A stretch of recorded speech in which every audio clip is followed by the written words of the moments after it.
Chapter 893, Battle Tower. Kong Haoren and his companions laughed when they heard Shifeng's question. There were a total of 350 people in the simulation training system. If they had to fight so many people every day, they would die from exhaustion. Not to mention, no one had that much time to waste. After all, every person here was a professional gamer. They spent most of their energy in God's domain. A player's strength did not only rely on combat standards and techniques. Weapons, equipment, and tools also factored into a player's combat power. Otherwise, players wouldn't pursue better weapons or equipment. The simulation training system's ranking competition isn't a competition between players. Rather, it depends on your results in the Battle Tower. The Battle Tower is somewhat like the Divine Colosseum's Trial Tower, Kong Haoren explained. He then pointed towards the large portal in the middle of the hall, saying, "That's the Trial Tower that decides our ranks." The Battle Tower has a total of 7 floors. The higher the floor you reach, the more combat points you will earn. In the end, the system uses the battle value to determine our ranks. Inside the Battle Tower, everyone's attributes are normalized. However, you can only enter the tower once per day, and the ranks are determined every midnight. Generally, you must be prepared before challenging the tower. Otherwise, you'll likely be eliminated and waste your chance. So, that's how it works. Shifeng could not help his growing interest in the Battle Tower. He shifted his gaze back to Kong Haoren and asked, "Which floor have you guys reached so far?" "This?" Kong Haoren scratched his head.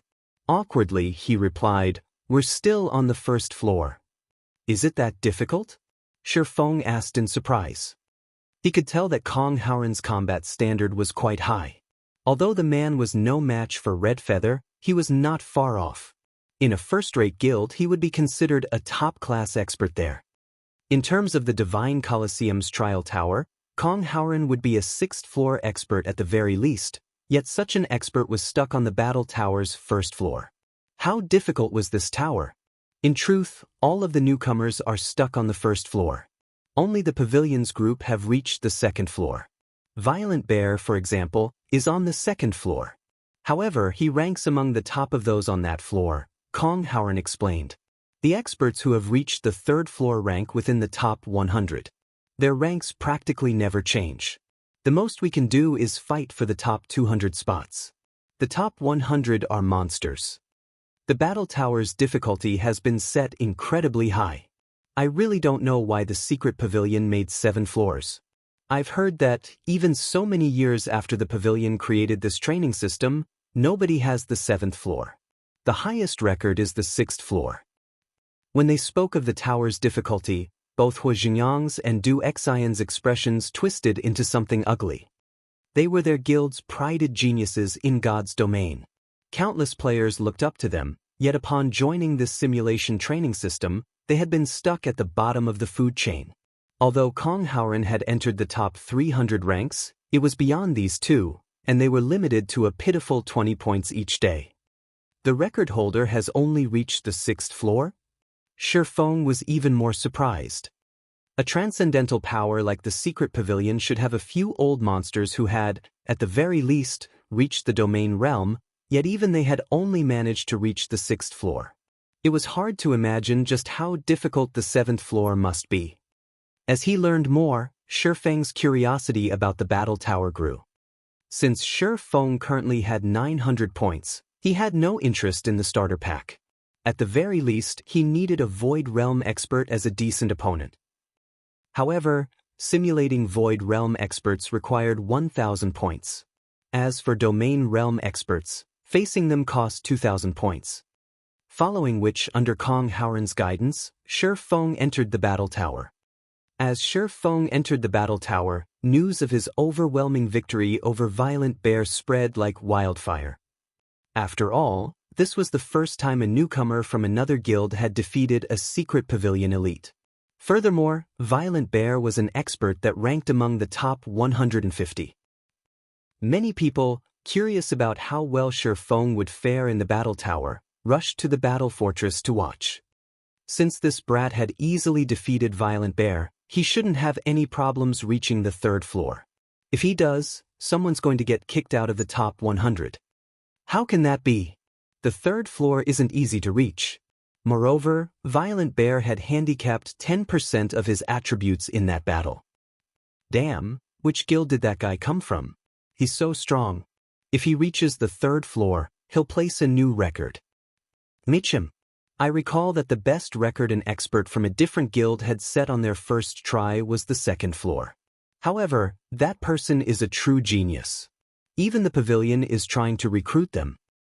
The battle fortress's main hall exploded with commotion as everyone focused on the ranking lists before the battle tower. Even now, people streamed into the main hall, all talking about Shifeng. For a time, Shifeng was the fortress's focal point. Quick look, isn't that Wenhua? Why is she here? Are you kidding me? Is she here to watch Shifeng? Who is this guy? As everyone discussed Shifeng, a beautiful woman in purple-red martial artist robes appeared in the hall. Instantly, the focus shifted towards her. Everyone's, including Kong Haoran's group and Purple Eye, who rested in a corner, jaws dropped. Most people in God's domain might not recognize the woman, but in this simulation training system, Wenhua was a celebrity. Everyone knew about her. Why is she here? Did she discover Shifeng's identity as well? Watching Wenhua slowly walk into the hall, becoming the center of attention, an indescribable sense of jealousy and admiration welled up in Purple Eye's heart. In terms of appearance, Wenhua could even stand shoulder to shoulder with the snow goddess of Ouroboros, Gentle Snow. In terms of talent, however, Wenhua surpassed Gentle Snow by leaps and bounds. Wenhua was very young, much younger than Gentle Snow. To experts, age was a form of capital. Some people could reach the refinement realm at the young age of 18, while others only did so after turning 20. Although there was only an age difference of 2 years, this time gap could determine how far a player would go. Although both were considered geniuses, the difference in talent was massive. If one reached the refinement realm at the age of 18, there was a high chance for them to reach the peak of the virtual gaming world during their lifetime. They would likely become an old monster, becoming a domain realm expert in the future. However, those who managed to enter the refinement realm at the age of 20, without any special opportunities, would, at most, become an ordinary upper echelon in some super guild. Meanwhile, at the young age of 17, Wenhua had reached the refinement realm. Currently, at 19, she had reached the peak of the flowing water realm. The pavilion's old monsters commented that Wenhua lacked inspiration and could break through to the Void Realm at any moment. A 19-year-old Void Realm expert would have endless opportunities in their future. The secret pavilion had treated Wenhua like a rare, precious seedling and spared no expense to nurture her. The pavilion's old monsters often offered her pointers. She was likely to become the secret pavilion's future heir. Meanwhile, such an amazing woman had actually shown up to watch a newcomer. Why wouldn't this be shocking? Chapter 894, Swordmeister. Ignoring all the stares directed at her, Wenhua took a seat near the battle tower's portal and selected to spectate Shifeng's progress inside the tower. Being a spectator allowed her to see everything happening inside the tower clearly. However, this spectator mode cost battle points. Moreover, the number of points required by the system was not low, a total of 300 points to spectate a person. The system would automatically give 200 of these points to the fighter. For the newcomers and the members of the secret pavilion, this was a price that none of them was willing to pay. Paying 300 points to spectate anyone, aside from the experts ranked within the top 50, would just be a big waste of their points, especially for a newcomer that barely anyone knew about. Shortly after Wenhua sat down, a young man exited from the training field's portal. When this young man spotted Wenhua, he hurriedly made his way over to her. Isn't that Cold Autumn? Why is he here? I heard that he's been training like a madman ever since his trip to Star Moon Kingdom. He must have received some kind of stimulation there. Now, he spends nearly all of his spare time fighting inside the training field.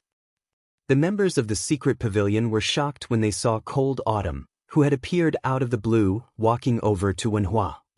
The three great geniuses of the secret pavilion were individuals that were usually very hard to meet, yet two of them had actually shown up in the battle fortress. It was truly a rare sight to behold. Sister Wenhua, why do you suddenly have time to come here? Cold Autumn asked when he reached Wenhua.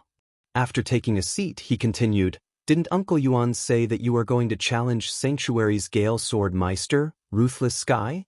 Aren't you going to rest and prepare for that battle? No matter what, he is one of Sanctuary's 8 sword meisters. I've heard that Ruthless Sky has made significant advances recently, and his rank on the experts list has already gone up from 131st to 117th. Moreover, he even replaced one of his weapons yesterday, and the higher-ups suspect that it could be an epic weapon. This will increase his combat power even more. Sending a glance at Cold Autumn, Wenhua said in a casual tone, I know all that. Even so, I will still defeat him. Compared to her upcoming battle, she was more interested in this battle of Shifeng's. Previously, she had viewed Shifeng's battle with Sirius many times. However, at the end of the day, a video recording was still a video recording. The experience was far from comparable to watching in person. Originally, she had intended to come here only for a little training. She never thought that after arriving, she would hear news of a newcomer defeating Violent Bear. Moreover, the name of that newcomer was even Shifeng. As a result, this situation greatly piqued her interest. Just like Shifeng, she was a swordsman player. If she wanted to increase her combat experience, it was naturally best for her to learn from a fellow swordsman. Only, there were not many swordsmen in the secret pavilion and even fewer that she could seek guidance from. At this moment, these people could no longer help her improve any further. Hence, she had opted to challenge the famous swordsman in God's domain. Now that a swordsman who had managed to defeat Sirius had appeared, she obviously could not let the opportunity to observe him fight slip by. If it was possible, she even wanted to have a match against Shifeng. Following which, Wenhua returned to observing Shifeng's battle quietly. Just who is this person? He is actually able to rouse Sister Wenhua's interest. Cold Autumn was baffled. If he were to spread the word of this matter, it would most likely shock the entire secret pavilion. Thinking so, Cold Autumn suddenly selected the spectator mode as well. Moreover, the person he chose to spectate was the newcomer Shifeng. 300 points might be a lot to an ordinary expert of the secret pavilion, but to him, it was still barely acceptable. Damn, this is just insane. Two of the great geniuses are actually spectating Shifeng's battle. This can't be real, right? Isn't he just a powerful newcomer? Even reaching the 3rd floor is a problem. Is it really worth spending 300 points to watch him? The mouths of the players in the main hall hung wide open as they watched Wenhua and Cold Autumn quietly sitting beside the battle tower's portal. Damn it! Purple Eye clenched her fists as she looked at Wenhua and Cold Autumn. It would be great if we had come here a few days earlier. It's just impossible to gather 300 points right now. She knew who exactly Shifeng was. If she missed this opportunity to witness his battle, who knew when she would get another chance? Why don't I go borrow some points? I heard that aside from duels, the members of the secret pavilion will also loan battle points. However, we'll need to pay an additional 30% interest when paying back the points, Red Feather said, gritting his teeth. Purple Eye promptly nodded in response. Compared to paying an interest rate of 30%, being able to watch this battle was much more important. This scene bewildered the members of the secret pavilion. They could not understand just what kind of attraction Shifeng held to rouse the interest of not only the pavilion's geniuses but also the newcomers. Inside the battle tower, Shifeng was currently standing in the middle of an endless plain with a total of 49 prairie lions and 1 prairie lion king surrounding him. Prairie lion, elite rank. Level 30. HP 60, 000/60, 000. Prairie Lion King, Special Elite. Level 30. HP 200, 000/200, 000. System: defeat all monsters to progress to the next floor. Every prairie lion killed will reward you with 1 combat point, and killing the Prairie Lion King will reward you with 10 combat points. No wonder Kong Haoren's group weren't able to clear the first floor, Shifeng thought as he swept a glance at the lions besieging him. He then took a look at his own attributes. Currently, his attributes were roughly equal to those of a level 30 swordsman geared in bronze weapons and equipment. Right now, he was the very definition of an ordinary player. The difficulty of defeating this pride of lions would be extremely high. Moreover, this place was an endless grassland, offering no terrain whatsoever that players could take advantage of, which further increased the difficulty. Roar! The Prairie Lion King bellowed angrily and advanced. Simultaneously, the prairie lions surrounding Shifeng pounced at him as well. An ordinary player would usually panic if faced with attacks coming from all sides. They would instinctively attempt to rush out of the encirclement. As for expert players, they would choose to fight while retreating, slowly but surely killing these monsters. However, Shifeng did neither of these things. With an ordinary level 30 player's attributes, he simply had no chance of outrunning the Prairie Lion King. On the contrary, attempting to do so would place himself in a disadvantageous situation. Facing the incoming pride of lions, Shifeng began brandishing the twin swords in his hands. In the next moment, countless streaks of sword light flashed around Shifeng, forming a barrier of sorts around him. Any lion that came at him would have their joints struck by Shifeng's swords. Although Shifeng's strength was insufficient to repel the prairie lions, he still managed to deflect their attack trajectories slightly. Seen from afar, the half-dozen prairie lions attacking Shifeng appeared to be intentionally circling the swordsman, their attacks all landing on thin air. As these prairie lions moved past Shifeng, a streak of sword light would strike at their bodies, causing over -1,500 damage to the elite monsters. As the battle continued, the prairie lions died one after another. This person is clearing out the prairie lions so quickly. Cold Autumn was filled with shock as he observed this scene. Just who is this person? He knew full well just how hard it was to deal with these prairie lions. Simply dodging their attacks was very exhausting, yet Shifeng was actually toying with these elite monsters like they were kittens right now. Despite Shifeng having the same attributes as he did when he challenged the first floor, Shifeng's clearing speed was at least double his. These prairie lions posed no threat to Shifeng at all. Only the Prairie Lion King, whose speed was much faster and strength was much greater than the prairie lions, presented a challenge for Shifeng. However, utilizing his positioning to guide the prairie lions, Shifeng turned the prairie lions into shields for him, having the elite monsters receive all the attacks of the Prairie Lion King instead. After each successful block, Shifeng would also follow up with a counterattack, each of his blows dealing over -1,200 damage to the special elite. The Prairie Lion King's HP fell at a rate visible to the naked eye. In the end, the special elite died without even managing to land a paw on Shifeng, its body lying motionless on the ground. Meanwhile, the players present in the main hall of the battle fortress suddenly fell silent, every one of them staring at the record board of the battle tower's first floor with a dumbfounded expression. At this moment, the first floor's original fastest clear record of 47 minutes 27 seconds had actually been broken. Chapter 895, Unstoppable Record. How is he so fast? An uproar broke out in the main hall the instant the players saw the record broken. None of them dared to believe it was true. The clear record for the battle tower's first floor had stood for a very long time now. Most people required nearly 2 hours to deal with the monsters on the first floor, taking at least double the record time. Even the personal bests of the 3 great geniuses of the secret pavilion were relatively far away from the record clear time. Yet Shifeng had broken it easily. 37 minutes 24 seconds. Everyone grew extremely curious as to what had happened inside the battle tower when they saw this new record. Just what did Shifeng do to clear the floor so quickly? Sister Wenhua, just who is this person? Cold Autumn could not help but ask when he saw this new record. The battle tower's record had remained unchanged for many years now. Even if someone could surpass it, the person capable of doing so definitely should not be a young man like Shifeng.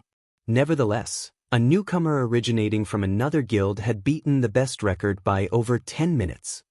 You've also seen this person before, Wenhua replied, chuckling. I've seen him before? Cold Autumn grew curious at these words.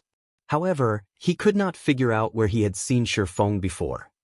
He is Yi Feng, the apex swordsman who defeated one of the wolf kings of the battle wolves, Wenhua added, her words invested with strong fighting spirit. When she had only seen Shifeng's battle videos before, she merely thought of having a match with him. Now, however, what she wanted to do was surpass the man. However, what she had to do first was defeat Sanctuary's Gale Swordmeister. He is Yi Feng? Cold Autumn gaped as he took in Shifeng's youthful appearance. Even though Shifeng looked relatively young in God's domain, Cold Autumn had thought that Shifeng's true age should be around 25 or 26. Now, however, it would seem that the man was only 21 or 22 years old.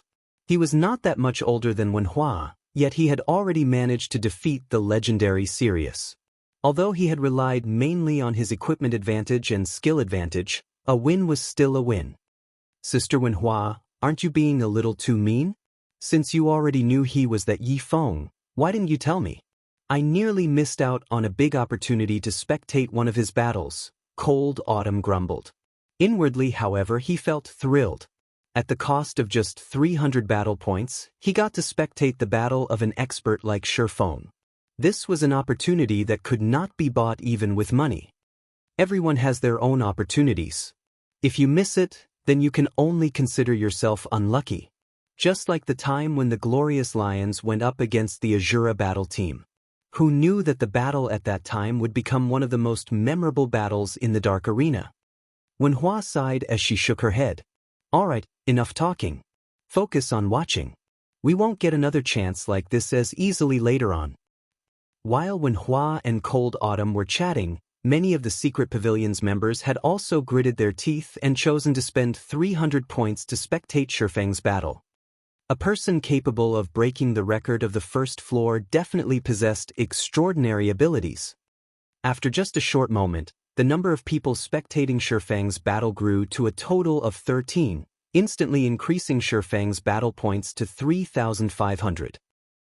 Inside the battle tower, when Shifeng progressed to the second floor, he was transported into a dark nest. Visibility was very low, and his vision only extended to 10 yards at most. He could also hear rustling coming from all around him, the sounds being hair-raisingly creepy. Although there aren't a lot of monsters on the second floor, roughly only 20, this dark environment makes it much more difficult to evade the attacks of these monsters. I also had to attempt and train on this floor many times before I got used to this environment. Cold Autumn revealed a smile when he saw Shifeng standing still after arriving on the second floor. Although he was not present on the battlefield, his viewing angle was not that far from Shifeng. Moreover, as a spectator, he had a much clearer view of the battlefield than Shifeng, and his field of vision was nearly 3 times that of Shifeng's. At this moment, 19 elite-ranked Nightwalker Tarantulas and 1 special elite-ranked Ghost Tarantula had Shifeng completely surrounded. Nightwalker Tarantula, Elite Rank. Level 30. HP 70, 000/70, 000. Ghost Tarantula, Special Elite. Level 30. HP 240, 000/240, 000. Shifeng could get 2 combat points for every Nightwalker Tarantula he killed, while the Ghost Tarantula would give him a total of 40 points if killed. The points these monsters gave were much more than those for the monsters on the first floor. With a visual range of 10 yards, players would have an exceedingly short time to react to any attacks from the tarantulas. Here, even taking a breath at a wrong time could result in one's death. Even if players were just going up against monsters of the same level, the difficulty of the second floor was significantly higher than the first floors. Hence, the number of experts that had managed to clear the second floor among the participants of the training system this time around was extremely low. Even a Refinement Realm expert like Violent Bear had failed to clear it. To Shifeng, however, this floor was child's play. After reaching the Void Realm, even having his sense of sight weakened would hardly affect his combat power. Although Shifeng could not visually perceive the situation beyond 10 yards, the vibrations and sounds passing through the air allowed him to pinpoint the positions of all the monsters within the nest.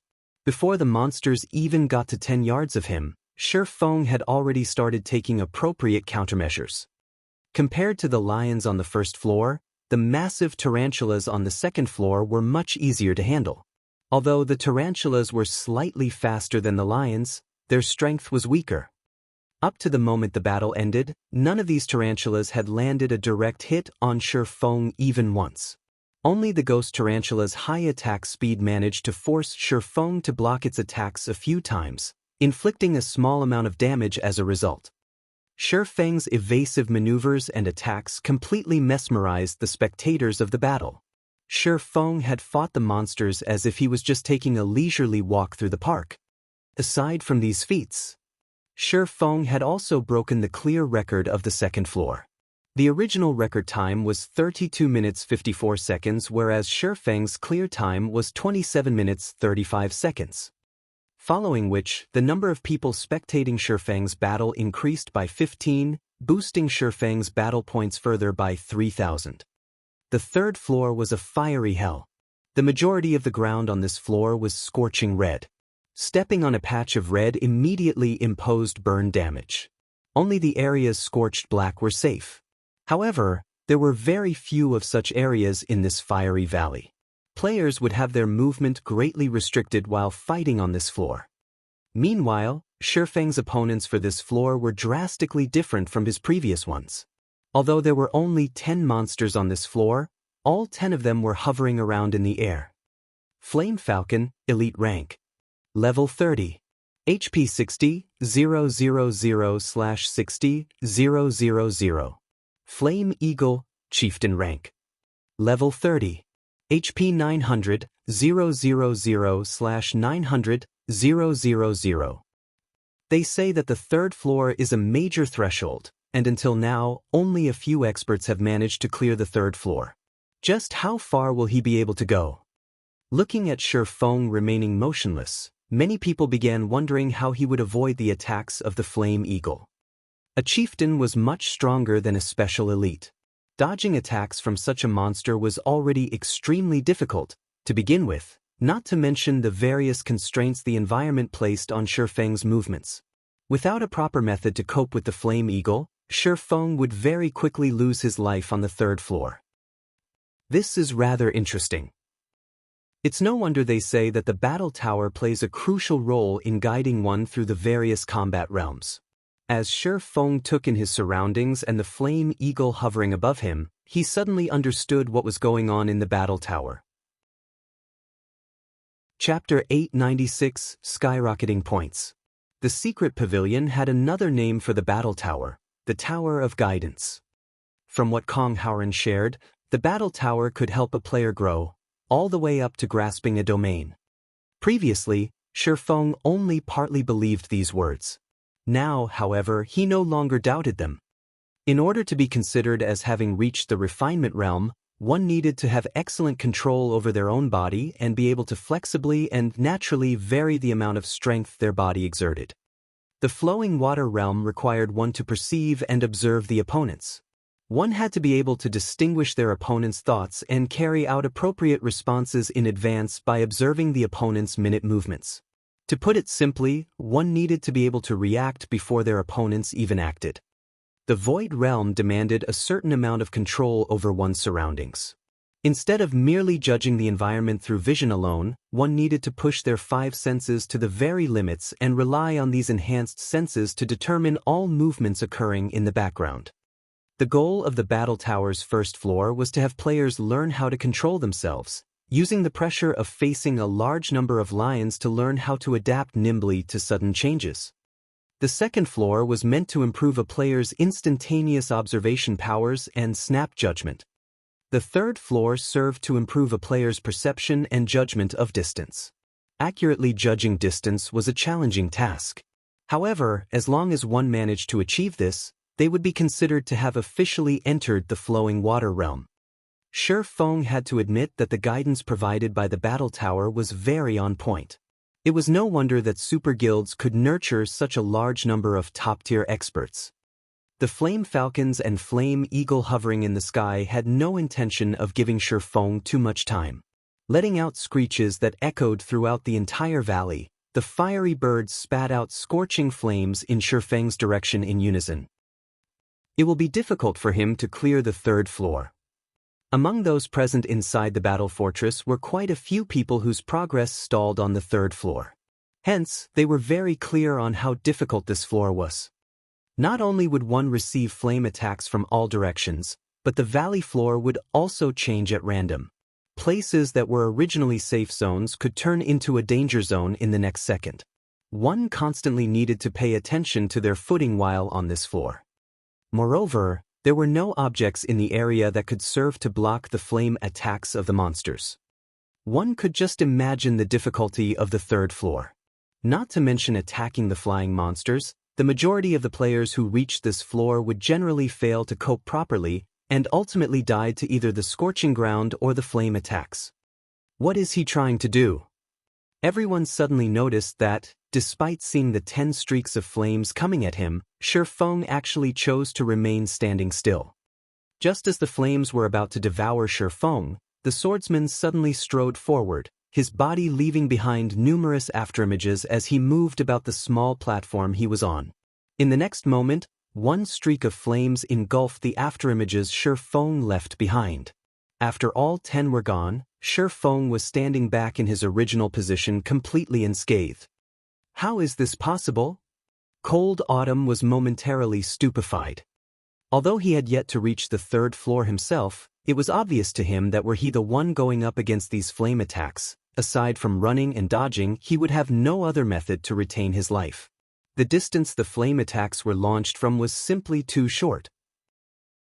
He would have absolutely no way to avoid that many attacks in the limited maneuvering space available. As for blocking the flame attacks with his weapon, that would be utterly impossible. He would need a complete set of mysterious iron equipment, at the very least, to avoid taking any damage from blocking the attacks of the flame falcons.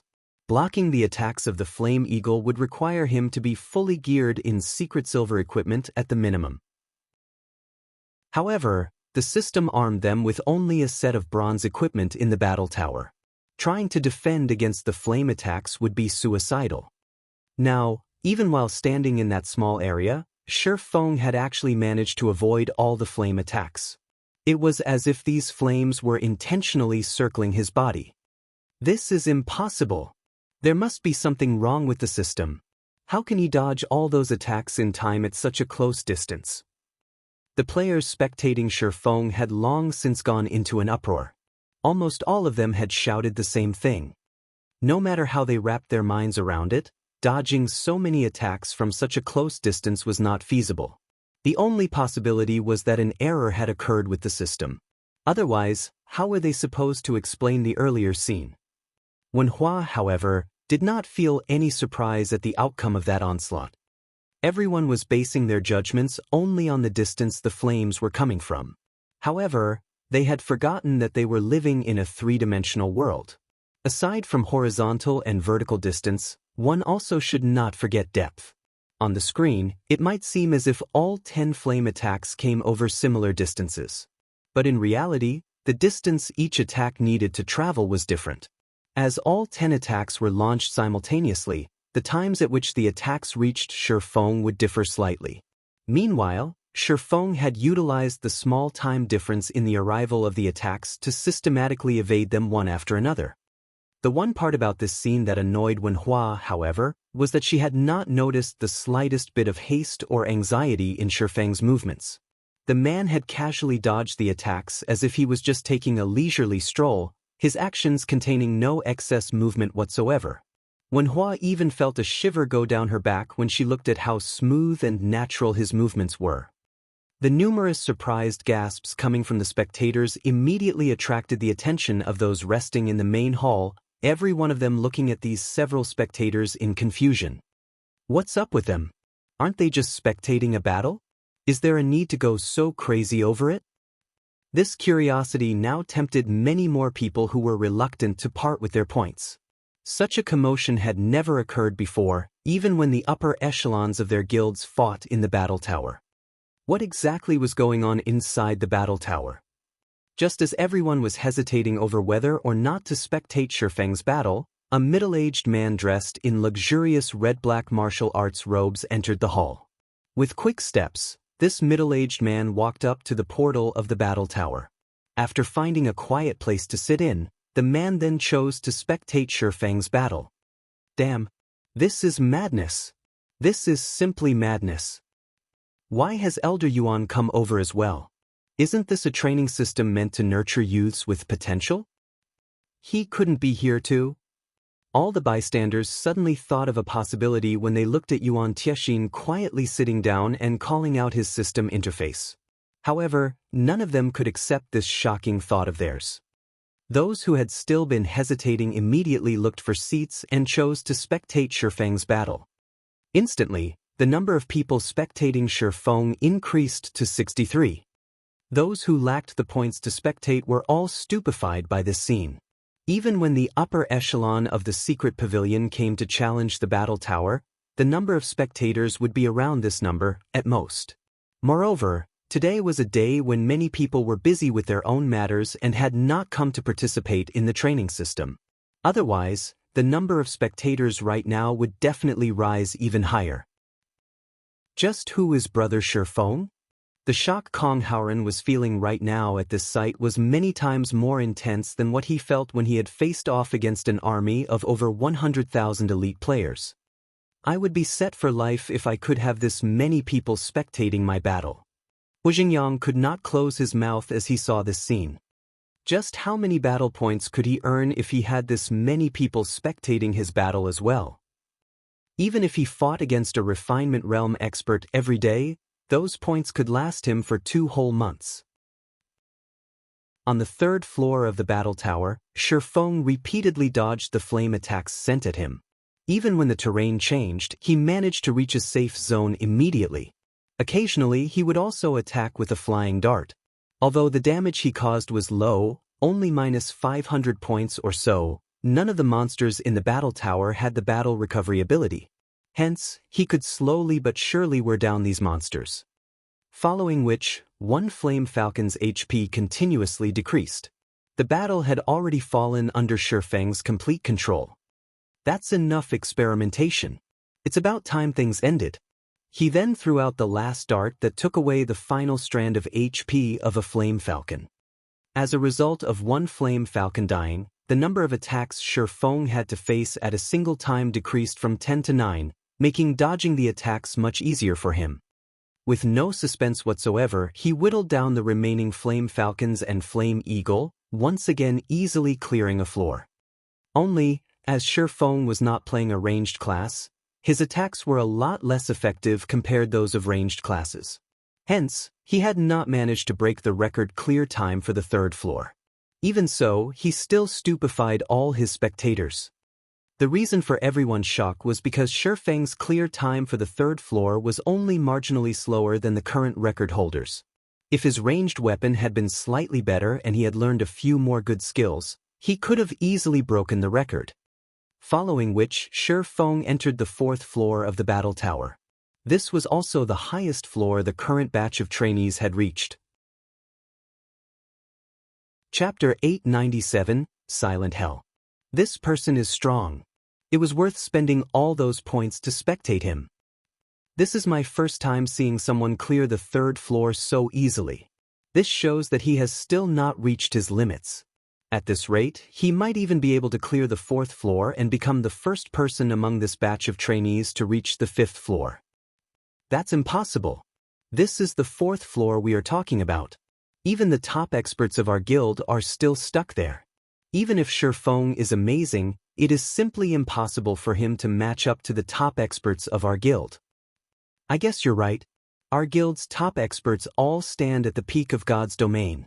There are probably only a handful of youths who can surpass them. Just as the spectators were discussing Shifeng's battle, Shifeng himself set foot onto the 4th floor. Unlike the 2nd and 3rd floors, which had vile environments, the 4th floor was elegant and serene. Trees and shrubberies surrounded Shifeng. There was also a pristine lake nearby. This is, Shi Feng observed his surroundings, his expression turning slightly serious.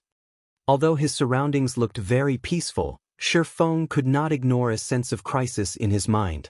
The worst part about this hunch was that he did not know what triggered it. Even though he was standing still and doing nothing, this sense of crisis was looming closer and closer. Could they be stealth monsters? Shi Feng thought of a possibility. Or to put it in another way, it was the only possibility. This sensation he was feeling right now was as if numerous top-tier assassin experts were staring at him. However, no matter how skilled and silent the assassin might be, as long as they were a player, Shi Feng would more or less be able to find traces of them through sight and hearing, yet neither of these two senses of his had picked up anything. He discovered them so quickly. Wen Hua was somewhat surprised to see Shi Feng's expression turning a little guarded. The fourth floor of the battle tower had another name to it, Silent Hell. It had a total of 8 elite-ranked Void Assassins and 1 Chieftain-ranked Null Assassin. Void Assassin, Elite Rank. Level 30. HP 50, 000/50, 000. Null Assassin, Chieftain Rank. Level 30. HP 200, 000/200, 000. Although their HPs were very low, these monsters had a special characteristic. They remained in a permanent state of nothingness. Their bodies existed in a completely different space, so one's senses of sight, hearing, and smell could not detect these monsters no matter what. Only when these monsters launched an attack would their real bodies manifest. However, they would appear for only a very short time, around 1 second at most. Aside from this brief period, attacks directed at these monsters would be completely ineffective. The difficulty of the fourth floor had left everyone who had managed to reach the fourth floor in this batch of trainees utterly helpless. Setting aside the fact that the attacks of the assassins were lightning fast, just the fact that the attacks were launched at such a close distance made dodging them nearly impossible. Or to put it in another way, it was simply impossible for someone with the attributes of an ordinary level 30 player to evade those attacks. Even if one managed to dodge those kinds of attacks, failing to counterattack in time would eventually lead to death from overexhaustion. Back when Wen Hua herself had reached the fourth floor for the first time, she had died completely unaware of what had happened. And even now, she was still stuck on this floor. Only the monster-like existences of the secret pavilion were able to contend against the assassins on this floor. So far, just a few people throughout the entire guild had managed to clear the fourth floor. I wonder just how far you will be able to go? A bright smile appeared on Wen Hua's face as she quietly observed the swordsman. She had a feeling that, if she could observe Shi Feng clearing this floor, she might be able to break through that barrier that was preventing her from improving. Under Wen Hua's gaze, Shi Feng started moving. Without hesitation, he dashed up to a nearby tree and placed his back against the large tree. This way, he no longer needed to pay attention to attacks coming from behind. He just needed to keep an eye out for attacks coming from 180 degrees in front of him. Damn, so you can do something like that as well? Everyone spectating this scene was stupefied. They had never thought to utilize the terrain in such a way. The effort an expert needed to expend to defend against attacks coming from just 180 degrees was many times less than attacks coming from all 360 degrees. With the energy saved, one could better perceive and concentrate as well. Moreover, dodging attacks would become much easier. However, as soon as Shi Feng stood in front of the large tree, a silvery white dagger suddenly appeared before him, directly slashing at his neck. So fast. Surprised, Shi Feng instinctively sidestepped. With the speed of the attack as well as the short distance it was launched from, if Shi Feng had not responded instantly, he would have gotten struck without a doubt. Fortunately, he had already reached the Void Realm, so he could feel the movements in his surroundings. Although the appearance of the dagger was very sudden, the moment the weapon materialized, it would more or less generate some fluctuations in the air, which gave him sufficient warning and allowed him to carry out preventive measures. In the next moment, the snowy white dagger brushed past his neck and left a deep scar on the tree behind him. Close on the heels of that first attack, fluctuations appeared from 2 more places. Meanwhile, The position of these fluctuations came from the direction he had sidestepped to. Shi Feng tightened his grip on his twin swords and hurriedly slashed at the locations the two fluctuations originated from. Ping! Two crisp sounds echoed throughout the entire forest. The sparks generated were also extraordinarily eye-catching. Crap, isn't he too amazing? How did he manage to detect those attacks? The spectators' mouths all fell wide open when they saw the sparks flashing before Shi Feng. As bystanders, they had a much clearer view of the situation than Shi Feng. However, even after looking for a long time, they failed to detect anything peculiar about the locations he had attacked. There was just empty space there. Nevertheless, Shi Feng succeeded in very accurately blocking 2 strikes. They all felt that Shi Feng was not human but a monster in human guise. Instead, how are his attacks so fast? When Hua was inwardly shocked when she saw this scene, her mind constantly replaying Shi Feng's previous actions. Setting aside how Shi Feng had managed to detect the location of the attacks, just being able to execute such quick counters from such a short distance was simply unbelievable. This was definitely not a feat an ordinary human being could accomplish. Her dynamic vision was among the best in the entire guild. Even if it were a baseball moving at 160 kilometers per hour, she would be able to clearly see and count the number of rotations the ball was making. For attacks that no one else could see even the afterimages of, she could make out some afterimages. Although they would be extremely vague, she would still manage to see a small portion of the attack. However, Shi Feng's slashes were completely different. Normally, when an attack was launched, the speed of the attack would start from 0 and slowly accelerate up to maximum speed. However, through some unknown technique, Shi Feng's swords had gone from a standstill to moving at maximum speed instantly. There was no acceleration process in between whatsoever. Following which, Shi Feng brandished his swords dozens of times, blocking every attack sent at him. Not a single scratch could be found on his body. Instead, the constant clangor of metal surrounded him. Seen from afar, Shi Feng appeared to be training his swordsmanship all by himself. As more time passed, Shi Feng grew accustomed to blocking the attacks of the assassins. Time to end this. Shi Feng swept a glance at his surroundings, his lips curling up in a smile. At this moment he no longer bothered to block the dagger striking at him. Instead, as if he had already anticipated this attack, his body smoothly sidestepped while his right arm swung at the location the dagger appeared from. Soon after, a streak of greenish blood stained the grassy ground. Chapter 898, Unseen Improvement. -1327. The instant this damage emerged, a blurry figure also appeared, the dark green HP bar above the figure's head shortening slightly. A moment after the HP bar showed up, however, the figure disappeared once more. Even when Shi Feng tried launching another attack at the same position, the only thing his sword hit was air. There's only a 1.3-second period for a counterattack. That really is short. No wonder so many people have failed to clear this floor. Shi Feng was slightly surprised. He had never expected these monsters to have such a characteristic as well. Originally, it was already very difficult to grasp the attack trajectories of these monsters. Moreover, there wasn't just one monster attacking him. Based on Shi Feng's perception, at least 5 monsters were attacking him. Yet, not only did he have to dodge the attacks of these monsters, but he also needed to launch a counterattack within such a short time frame. This greatly increased the difficulty of clearing the floor. Having no better choice, Shi Feng could only continue silently blocking the attacks while searching for opportunities to counterattack.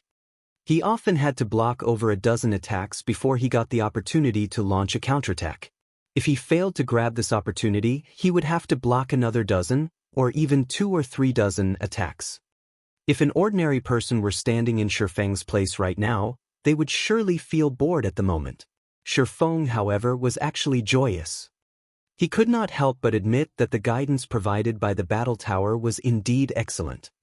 All unawares, Shi Feng had focused his full concentration on detecting the spatial fluctuations. As a result, the sensitivity of his 5 senses heightened while his grasp of his surroundings constantly deepened. It was normally impossible for one to encounter situations where subtle spatial fluctuations appeared around oneself. Hence, being able to hone his perception to such a fine degree right now was like a dream for Shifeng. Time passed quickly. Even when Shifeng had an opportunity to counterattack and deal damage to the Void Assassins, he did not take action.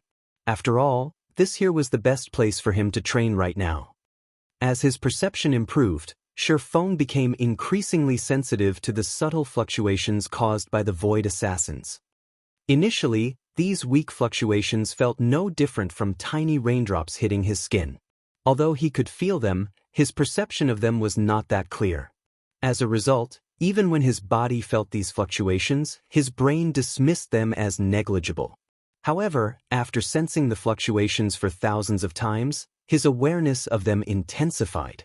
Now, these fluctuations felt more like little pebbles hitting his body. Instead, the pain more than sufficient to grab his attention.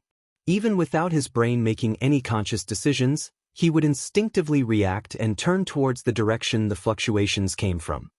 It's no wonder super first-rate guilds and super guilds can nurture so many apex experts and even monsters that grasp a domain. Sure enough, they are not existences that even well-funded first-rate guilds can threaten. Shifeng inwardly sighed emotionally. He had profited massively from the trade with the secret pavilion this time. If not for this trade, he most likely would have remained unaware of just how frightening the major powers of God's domain were. Although he currently had a secret technique tablet and even an epic guild quest that could send him to the ancient battlefield, the Holy Land for experts, neither of those things could even compare with the battle tower. The value of the secret technique tablet lay in the fact that it allowed players to learn advanced combat techniques, which would, in turn, greatly increase their combat powers. The improvement in combat standards was only a bonus. Whether players could actually gain inspiration from learning the combat technique was a different matter altogether. As for the Holy Land, although Shifeng had never been there before, based on what he had heard about the place, the improvements one could gain there should be roughly equal to, or even inferior to, those from the battle tower. However, as the number of people the training system could accommodate was limited, the Holy Land seemed very valuable. Otherwise, the major powers of God's domain might not even bother to compete over entry to the Holy Land. What a pity! I thought he would clear the 4th floor as well. Now, it seems that it isn't possible. At the rate at which he is counterattacking, his stamina and concentration will run out before the battle is over. Didn't I say so already? That place is the Silent Hell. If even so many of our guild's top experts can't clear it, how could a newcomer like him possibly clear it? But the fact that he has lasted for so long is already plenty amazing. This is my first time seeing someone survive this long against those monsters. Indeed, the attacks of those monsters are simply impossible to predict. If it were up to me, I'd probably be dead in less than 5 seconds. Moreover, among our batch of trainees, not a single person has managed to last as long as Shifeng on the 4th floor. With this, he can be considered the number 1 player among us. Without anyone noticing, Shifeng had risen to become the first-ranking player in everyone's hearts. At this moment, the members of the secret pavilion no longer looked at him arrogantly, all of them feeling only admiration for the swordsman. Just as everyone had thought that Shifeng's limit was the 4th floor. 2 streaks of green blood suddenly appeared before Shifeng, the void assassin that had its body exposed, losing close to a total of 2,700 HP. That should be enough practice. There's no point in continuing this training. Let's go to the 5th floor to take a look, then. After deciding so, Shifeng adjusted his breathing and finally launched his counterattack. After a long period of tempering himself with the void assassins, Shifeng could already react to the fluctuations they caused without paying deliberate attention to them. He could now place more of his concentration on dodging and attacking instead. Although he could still improve slightly if he continued tempering himself, his remaining stamina did not permit him to do so.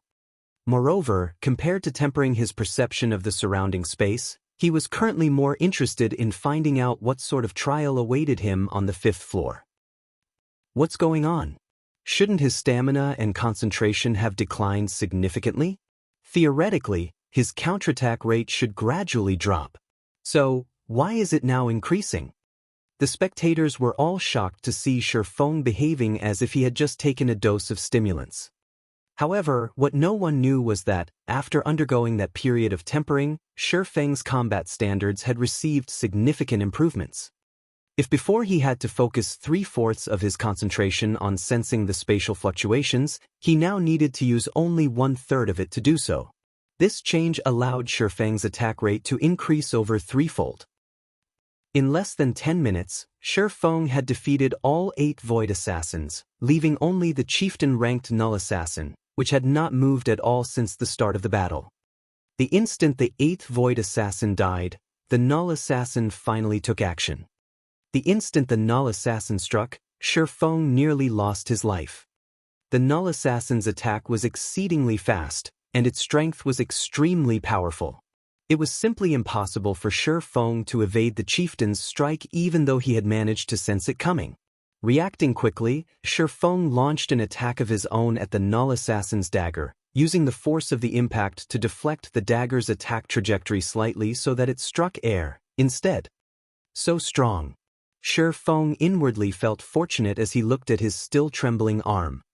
If not for him requiring less concentration now to detect the spatial fluctuations and being able to invest more attention into attacking and evading, he would have most likely fallen to the Null Assassin already.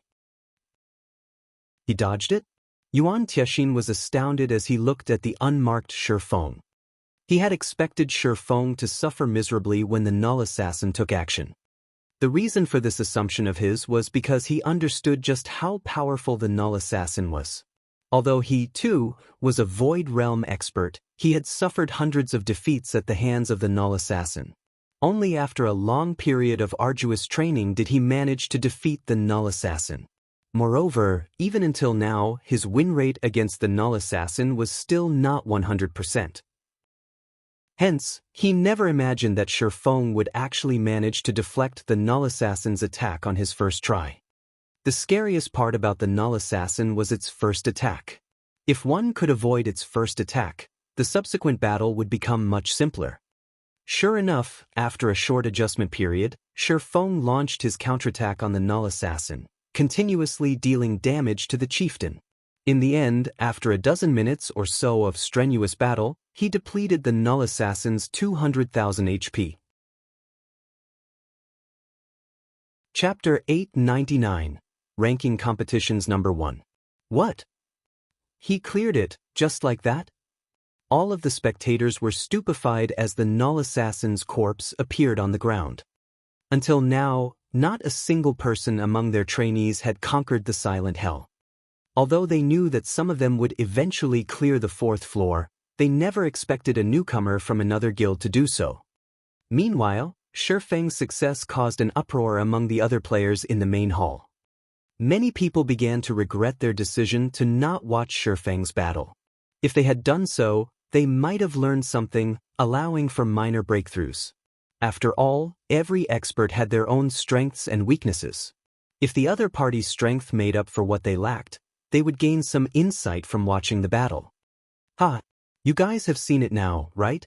I'm not weak. It's that Shifeng is too strong. Among our batch, he ranks at the very top. With my abilities, how could I possibly be a match for him? When Violent Bear saw Shifeng clear the 4th floor, excitement replaced his previously defeated expression. He then turned to the fighters who had laughed at him and proudly proclaimed, "If you guys think I'm weak, why don't you challenge him rather than spout bullshit from the sidelines?" Suddenly, the players who had previously mocked Violent Bear fell silent. Thinking back to the Berserker's battle against Shifeng, although Violent Bear had lost quite a few points, he had actually profited from the fight against an expert like Shifeng. Usually, for those with lower standards, it was impossible to find an opportunity to fight trainees who had reached the 4th floor. The latter despised fighting them. Violent Bear, on the other hand, had, unintentionally, scored a fight against an expert like Shifeng. If Violent Bear gained even a fragment of inspiration from that fight, the 800 points he had lost would have been worth it.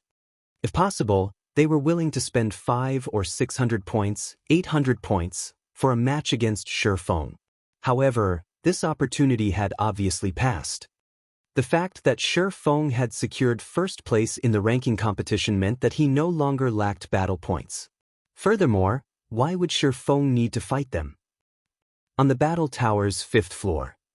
As soon as Shi Feng arrived, he felt a massive mental suppression weigh on him. This mental suppression was many times stronger than the abyssal blade had exuded when he executed a skill. He felt as if he stood before a Tier 5 monster, suffocating. His body's reaction speed and mobility were also heavily restricted. Aside from this oppressive pressure, he noticed that he stood in a dimly lit cave. Steam filled the cave, feeling like a massive sauna. The steam also hindered Shi Feng's vision. Aside from Shi Feng, 5 giant snakes with dark gray bodies and 3 heads each slithered in the steamy cavern. The snake's amber eyes glared at Shi Feng. 3-headed snake, special elite. Level 30. HP 150, 000/150, 000. Before Shi Feng could adapt to the environment here, the 5 3-headed snakes moved. Inside the rubble-filled cave, Shi Feng's mobility was restricted.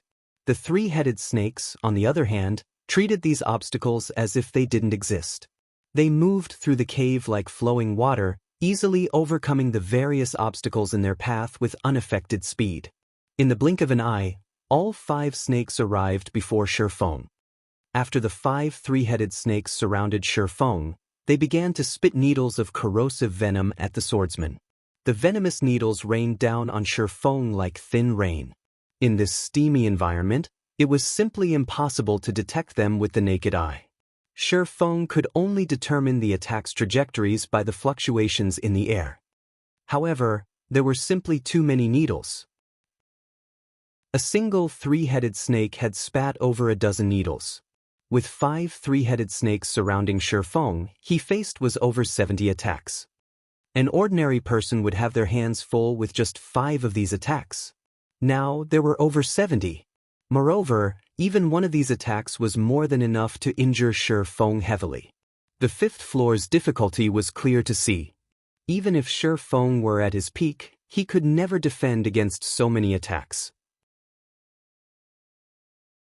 He needed to rely on quick movements to reduce the number of attacks he received. Only by doing so would he have any chance of survival. Moreover, not only were his reactions slowed right now, but he was also surrounded by a vile environment. With so many obstacles, it would be very easy to trip and fall if he moved too quickly, which would then open holes in his defense. However, even knowing this, Shi Feng chose to run. If he simply stood there, the numerous attacks would claim his life. As expected of the battle tower's 5th floor. This isn't any place for ordinary human beings. Shi Feng brandished his twin swords to deflect the venomous needles as he ran. Although these needles did not contain much force, there were many of them. Even after Shi Feng ran, he had to face nearly 40 needles. With his blurred perception, a single mistake would result in the venomous needles finding their mark. Although each needle only dealt around -500 damage, Shi Feng only had several thousand HP. Following which, as Shi Feng ran through the cave and evaded the needles, his HP rapidly decreased. In the blink of an eye, Shi Feng's HP reached 0, his body falling to the ground. In the end, he was teleported out of the battle tower. Even after Shi Feng returned to the main hall, the spectators around the battle tower's portal were still in a daze. The 5th floor was absurdly difficult. Just watching the rain of venomous needles pelt Shi Feng made a chill run down their spines. There was also that massive mental suppression to contend with. If they had to fight in such an environment, they wouldn't even last 2 seconds before becoming porcupines. However, Shi Feng had managed to last over 10 seconds before succumbing to the near-invisible needles. If not for those attacks being so hard to detect, Shi Feng could have survived for much longer. He might have even put up a good fight against those 3-headed snakes. Is this his current strength? After Cold Autumn exited spectator mode, he looked around him, a faint chill crawling down his back. Fortunately, he had experienced that battle as a spectator. Had he been fighting against that oppressive pressure, he would have been paralyzed. All he could have done was wait for death to take him. As for Wenhua, After seeing the difference between herself and Shifeng, she wasn't afraid in the least.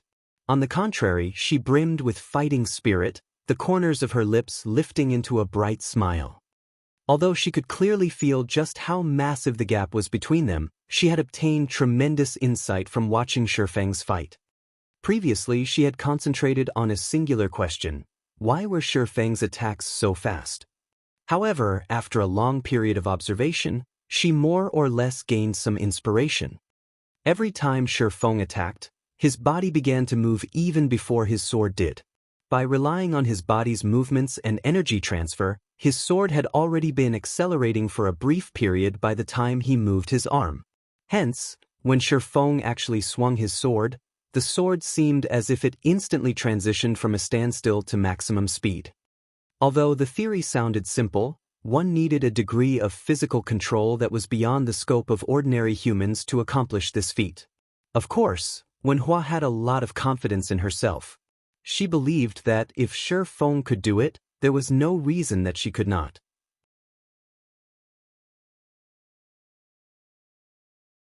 Chapter 900 Challenge. Inside the battle fortress's main hall, a group of newcomers in linen clothing suddenly emerged from the training field's portal. The combat system here is really impressive. Those simulated experts felt like the real deal. They are all so powerful. Even in a one-on-one, they still suppressed me. When Blackie spoke about the combat training he had just experienced, he wore an amazed expression. When he fought the starter pack's first 8 experts, he has some hope of triumphing against them. However, the last 2 experts were absurdly powerful. They had defeated him easily, leaving him without any power to resist. It's a pity that there are so few experts in the starter pack. I wish we had more variations, Flying Shadow sighed. The secret pavilion is fraudulent. Just fighting those ordinary experts costs 100 points per day. If we can't rank among the top 200, we won't be able to afford them every day. Although he had only fought for a few hours against the starter pack's 10 experts, he had learned a lot. If he could face all kinds of experts over time, he would gain combat experience with flying speed. He might even reach the refinement realm after a short period. That should be enough training for us today. We still have to challenge the battle tower and raise our ranks, Fire Dance stated. Although she didn't want to waste their starter pack's duration, it was more important to raise their ranks first. If they didn't, they would be stuck with 20 battle points per day. After they had entered the training system, they had learned a lot about the battle tower and the pavilion's veterans from the other newcomers. To put it simply, it would not be easy to enter the top 200 ranks with their current strength. Furthermore, Fire Dance aimed for the top 150 ranks. Only by entering the top 150 would she receive 200 points each day, which would allow her to face 1 refinement realm expert per day. If she were stuck among the top 200, she would have to wait 2 days to challenge a refinement realm expert. As for the starter pack's experts, the first 8 weren't even a warm-up for her. Only the last 2 experts had made her work for her victory. Even after dozens of matches with those 2 experts, her win rate was only 50%. On the other hand, the Secret Pavilion's top 150 experts had at least an 80% win rate against the starter pack's refinement realm experts. With her current standards, it would be a relatively difficult task to enter the top 150. At the same time, she was very excited. There were only a handful of experts in Star Moon Kingdom that could pose a challenge. In the simulation training system, however, there were crowds of such experts waiting for her. Big Sis Fire, look, for some reason, a lot of people have gathered over there. Violet Cloud pointed out as she looked towards the battle tower's portal. Curiously, she asked, "What are they doing?" When they had arrived at the battle fortress, not many people had been present. Now, however, over 100 people had crowded the main hall. "Ah, someone seems to be leaving the tower," Kola said as he saw the portal flash with white light. The figure of a man then stepped out of the portal. After a moment, they recognized the familiar figure. A large crowd had huddled around the portal. As soon as Shifeng emerged, everyone turned towards him. They looked at Shifeng as if he were a monster, curiosity and horror flashing in their eyes. Shi Feng was simply some newbie that had joined the training system today, yet he had set foot onto the 5th floor. The secret pavilion's members had already been in the simulated training system for over a month. For some, this wasn't even their first year. Yet, they were all still stuck on the battle tower's 4th floor. Hence, Shi Feng's achievement was difficult for them to swallow. Doesn't he look just over 20? He actually reached the 5th floor at such a young age.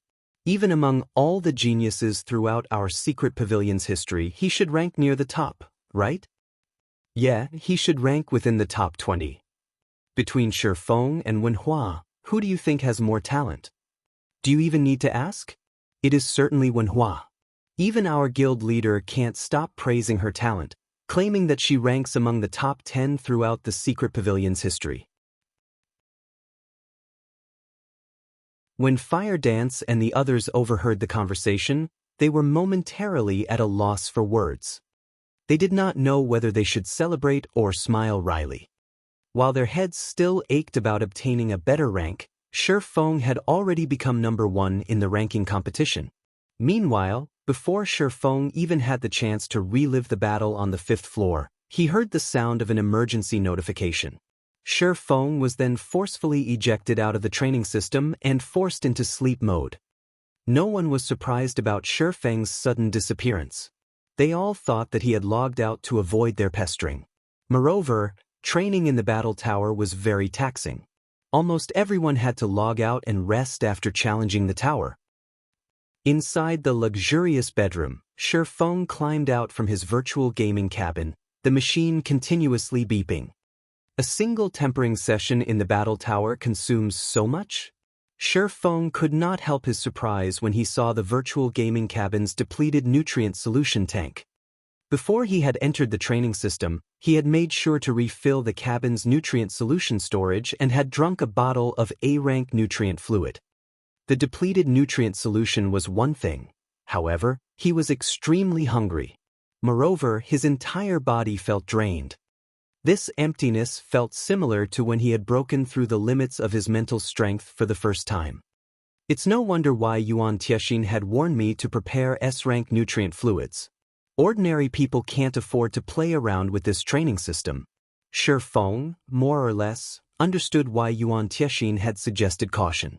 It seems I'll have to prepare some more S-rank nutrient fluids from now on. While inside the battle tower, he had pushed his 5 senses to their brinks for a long time. In God's domain, however, he usually didn't need to. It was especially true after one reached his standard. While fighting at one's peak, the brain would be extremely active. This would increase the body's energy consumption. If one did not replenish the lost energy afterward, the consequences would be unimaginable. It was even possible to destroy one's own body. Now that Fire Dance and the others had begun their training in the simulation training system, they needed enough nutrient supplements after they emerged. Otherwise, their bodies would suffer. However, it was extremely difficult to obtain the best-performing S-rank nutrient fluid. Only transcendental powers like the Secret Pavilion, which were influential in both the real world and the virtual world, could obtain large quantities. As for a foundationless guild like Zero Wing, it could, at most, obtain a few bottles. Furthermore, each bottle was very expensive. Meanwhile, Shi Feng needed the coins he had to keep the guild functioning, and he had not liquidated any funds recently. As for the credits he had on hand, Liang Jing had already used them to purchase training facilities. Currently, he was almost broke. It seems I'll have to turn some of the coins or items into money for now. Shi Feng sighed helplessly. Truthfully, he did not wish to exchange any of the game's resources for credits. After all, doing so would impact the guild's development. However, nurturing a group of top-tier experts was far more important right now. Just as Shi Feng pondered selling the resources of God's domain, Liang Jing barged into his room, looking worried. "Master Shi Feng, something has happened," Liang Jing said, panting. With her hand over her chest, she continued, "A group of people has suddenly arrived to challenge our training center. Several instructors have been injured. From what I have heard, this group defeated Master Qin Wu before arriving. They are demanding a match against you. They claim that there will be consequences if their demands aren't met. Challenge? Who are they? What do they look like? Shi Feng recalled a faint memory after hearing these words.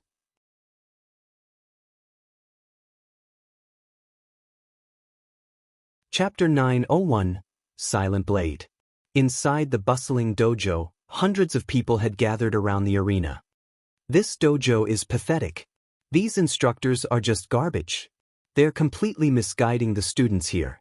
With such skills, they even dare start up a dojo. Hey, you guys, you're better off training somewhere else. With these trash instructors teaching you, you won't get anywhere in a fighting competition, no matter how long you train.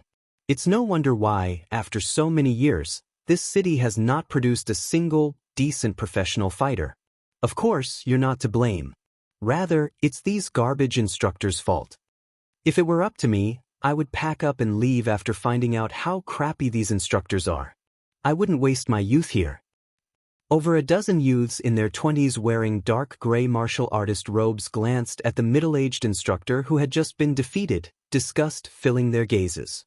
These gray-robed youths then sent sympathetic gazes towards the hundreds of teenagers training inside the hall. Although the Big Dipper Dojo's trainees were furious, none of them dared to speak up, remaining silent as they watched this scene play out. These dozen or so people who had suddenly shown up were just too strong. Among these people, one indifferent youth, who looked to be roughly the same age as they were, had single-handedly defeated 6 of their highly skilled instructors. Moreover, none of their instructors had landed a finger on this indifferent youth.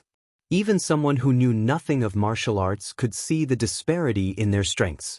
If they had to challenge that youth, they probably wouldn't last one move. It was extremely difficult to defeat an opponent in a single move. It was even more so in an actual battle. Generally, such situations only occurred when martial artists fought an ordinary person. To put it simply, it was only possible if there was a massive difference between the fighters' strengths. The hundreds of teenage trainees felt an immense pressure weigh on them when they looked at the thin, indifferent youth. Seeing the quiet trainees, the fierce, bald man standing at the forefront of the gray-robed youths smirked with satisfaction. How about it? You've seen the difference in our abilities for yourselves. We have come from the White Tiger Dojo. Recently, our dojo has considered establishing a branch in this city. This is a chance for all of you. If you perform well in the branch dojo, you might even get the chance to train in the main dojo. At that time, you will be the star of tomorrow's fighting competition. You won't have to waste your lives in this tiny place. Hearing the bald man's offer, everyone was momentarily stunned. They immediately understood why even Master Chen Wu was no match for these youths. They had heard about the White Tiger Dojo. Anyone who wanted to join the world of fighting knew about it. Many famous contestants, who had taken part in past national fighting competitions, originated from the White Tiger Dojo. The dojo had even nurtured well-known, international fighters in the past. Countless youths that wanted their own fame in the fighting world dreamed of joining the White Tiger Dojo. However, they had never imagined that the White Tiger Dojo would open a branch in their city. Before the bald man could say more, the dojo's doors swung open. Having captured everyone's attention, Shi Feng and Liang Jing approached the bald man. Immediately, the trainees grew excited. Shi Feng was the Big Dipper Dojo's head instructor. Despite being so young, he had attained this position by relying on his own strength. He was their revered idol. In fact, many among them had specifically joined the dojo because they had heard Shi Feng was an instructor here. However, Shi Feng normally lived in the Greenwater Villa, only occasionally venturing to the dojo. Hence, they did not see him often.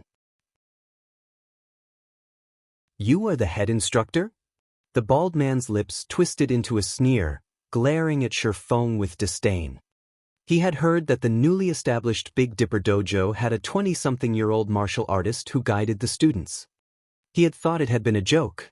Now, however, it seemed that the rumor was true. The man before him wore cheap, dark blue sportswear, and he didn't appear strong. Not only did the man seem a little pale, but he also lacked the aura of a martial artist. It was hard to imagine how such a weakling had wormed his way into the position of head instructor. In his opinion, Shi Feng was weaker than the instructors that had already been defeated. At the very least, their auras had been passable. That's right. Why have you come looking for me in such a hurry? Shi Feng swept a glance over the dozen or so members from the White Tiger Dojo, becoming more confident in his conjecture. In the past, after God's domain launched the mind-space system, the well-known dojos throughout the nation had begun to expand. These dojos had set up branches in various cities in an attempt to poach members and expand their influence, hoping to attract major corporations' investments. Although some dojos had received these investments, the majority had not. These corporations' intentions had been obvious. They had all wanted to nurture a powerful guild of their own in God's domain. However, compared to recruiting ordinary players, it was far more efficient to recruit fighters from dojos who were already familiar with actual combat. Moreover, God's domain wouldn't impact these fighters' daily routines. These people only needed to play God's domain while they slept. With this, not only would the fighting world and virtual gaming world remain separate, but they would also form a mutually beneficial relationship, helping each other improve. Both sides would make more money. Knowing this, the major corporations that had been interested in the mind-space system had refused to ignore such a valuable opportunity. Among the country's dojos, the White Tiger Dojo had chosen to set up branches in over a dozen third-tier cities. Jinhai City had been one of those cities. Back then, the city's various dojos had despaired upon hearing the news. These dojos had originally chosen to develop in a third-tier city precisely because they could not compete with the dojos in first- and second-tier cities. When the major dojos had targeted their cities, they had been forced out of business. In the end, many of Jinhai City's dojos had been forced to cooperate with the White Tiger Dojo. Once Shi Feng saw the White Tiger Dojo's members, his gaze stopped on the indifferent youth behind the bald man. Shi Feng knew this youth. He had been extremely famous in Jinhai City. Moreover, after joining God's domain, he had become unstoppable. In the past, he had been known as Silent Blade in God's domain. At his peak, he had been a Tier 5 berserker who ranked 58th on the God's domain experts list. Unfortunately, his entry into God's domain was somewhat late. Otherwise, his achievements in the game would have been even greater. Our White Tiger Dojo is thinking of opening a branch in Jinhai City, so we've come to say hello. We were also hoping to spar with you. I wonder if Instructor Shi is interested? The bald man laughed. Spar? Shi Feng's lips hooked up slightly. Shaking his head, he said, "Why doesn't it look like that to me? The White Tiger Dojo is so famous that even a layman such as myself knows of it. Is it necessary to venture all the way here to poach our members?" Don't say it like that. We are just trying to conduct honest business. Naturally, we have to provide better options to those who wish to join the fighting world. The bald man laughed. He didn't take Shi Feng seriously in the least. In his opinion, Shi Feng was merely a puppet that Big Dipper had employed to run this dojo. The man didn't qualify to speak to him at all. I've heard that you are quite powerful. I have always admired those with strength. I wonder, would you be willing to spar with me? We can show everyone whether or not your strength is superficial.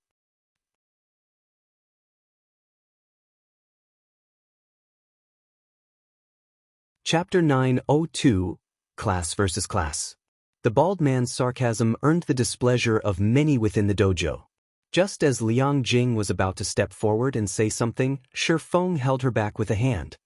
He was also familiar with this bald man.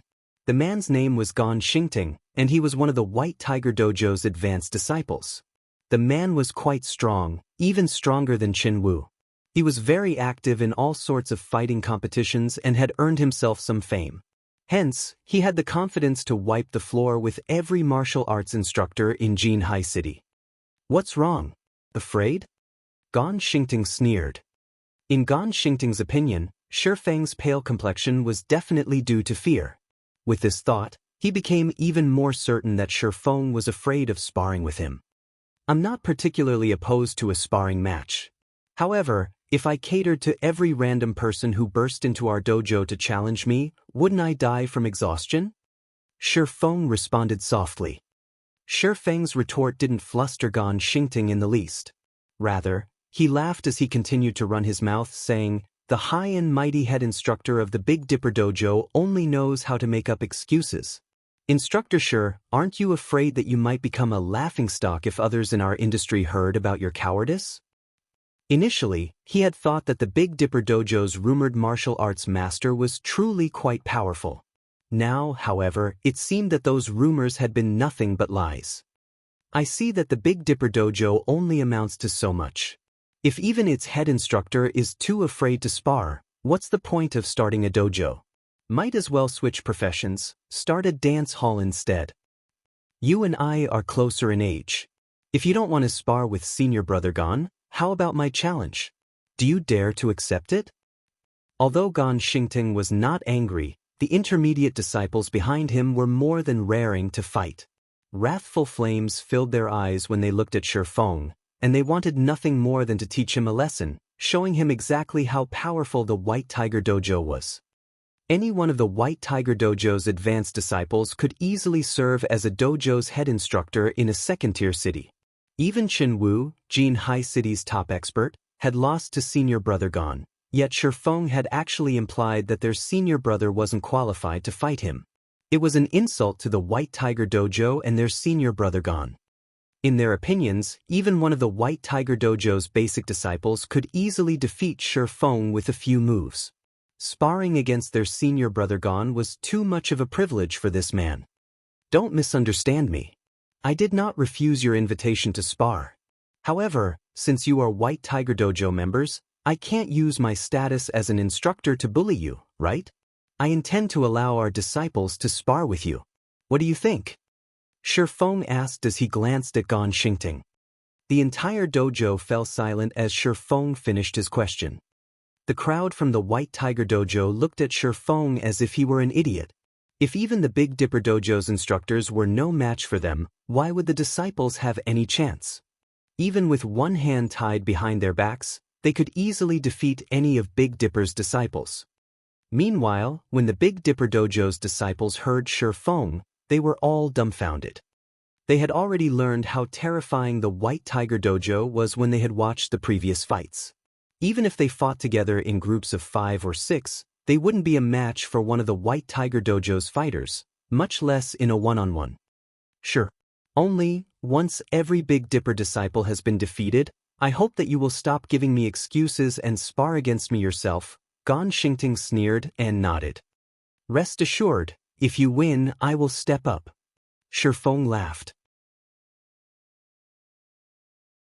He then turned to Liang Jing and said, "Fetch Fire Dance and the others." "Fetch them? But aren't they?" Liang Jing was momentarily stunned by Shi Feng's order. After she had become Shi Feng's assistant, he had often enlisted her help to manage some of Zero Wing Workshop's affairs. Hence, she knew Fire Dance and the others' identities. None of these people were professional fighters, they were professional gamers. Rather than having them fight the White Tiger's members, it would be more effective if the dojo's disciples fought. Go. It's about time they take part in an actual battle. Shi Feng understood the reason for Liang Jing's shock. However, he still had her summon Fire Dance and the others.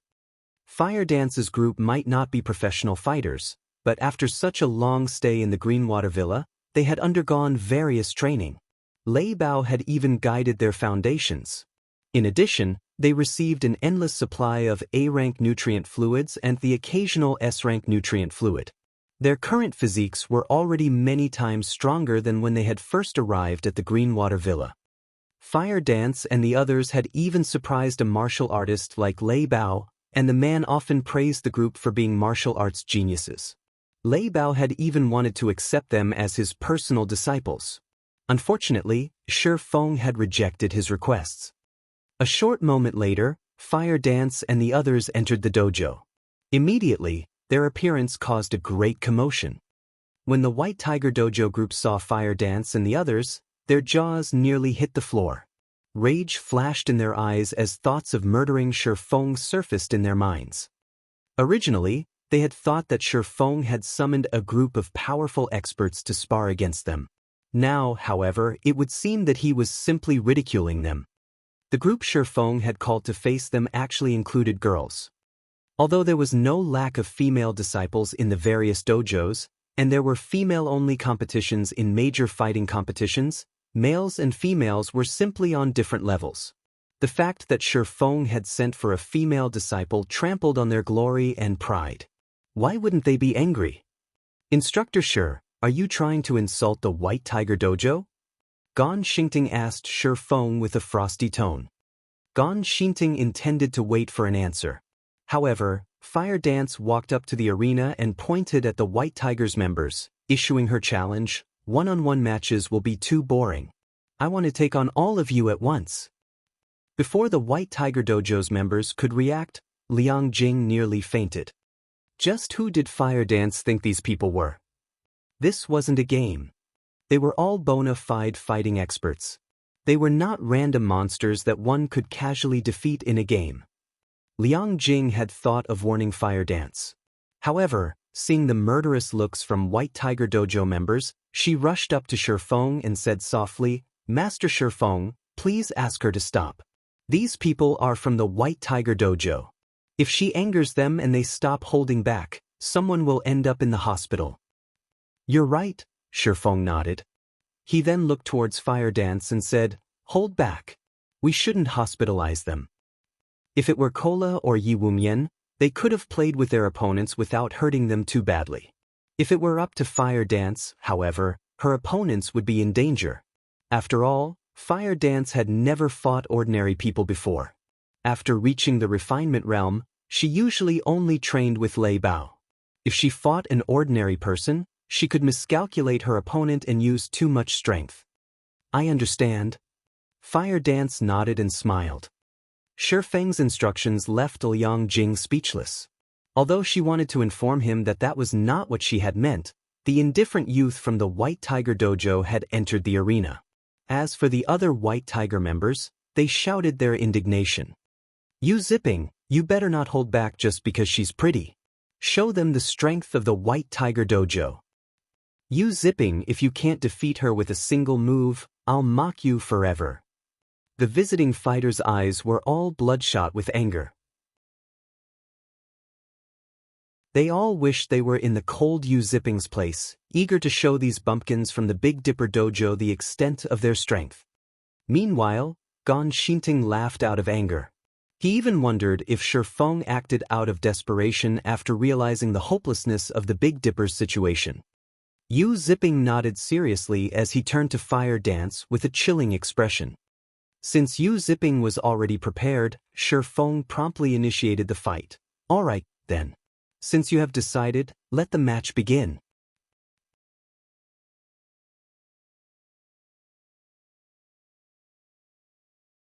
Chapter 903, Who's Next? When Shifeng announced the start of the battle, Yu Zipping shot the man a glance, surprise flashing in his eyes. Shifeng was simply too calm. He had participated in many fighting competitions before and had met people of various standards, so he could tell that Shifeng's serenity was not an act. Rather, his calm originated from absolute confidence as if everything were within his control. However, in his opinion, his match against Fire Dance was unbalanced. Fire Dance had no chance of winning against him. After all, females were generally weaker than males. It was especially true for a great beauty like Fire Dance. Although Fire Dance wore a set of dark blue sportswear, her clothing couldn't hide her curvaceous body. She looked nothing like a muscular gorilla. On the contrary, she looked like someone who often practiced yoga. Her perfect figure only contained charm, not strength. In the face of absolute strength, all trickery was useless. All martial artists knew this. In terms of strength, although he was not at the peak of the White Tiger Dojo's intermediate disciples, he was still considered above average. Currently, he had a punching strength of 422 kilograms. Although he barely qualified to participate in the National Youth Championship, in a third-tier city like Jinhai City, he could definitely rank among the city's top fighters. In an actual fight, it was not easy for one to make up the difference in strength. That required a wealth of combat experience and techniques.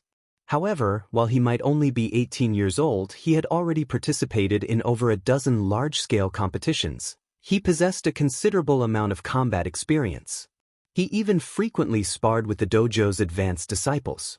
In terms of combat techniques, he was already on their level. With the advantage of strength, experience, and techniques, losing was impossible. So, why was Shifeng so calm? Where was his confidence coming from? However, Yu Ziping quickly shook these questions away as he returned his gaze to Fire Dance. He no longer wanted to think about what might be going through Shifeng's mind.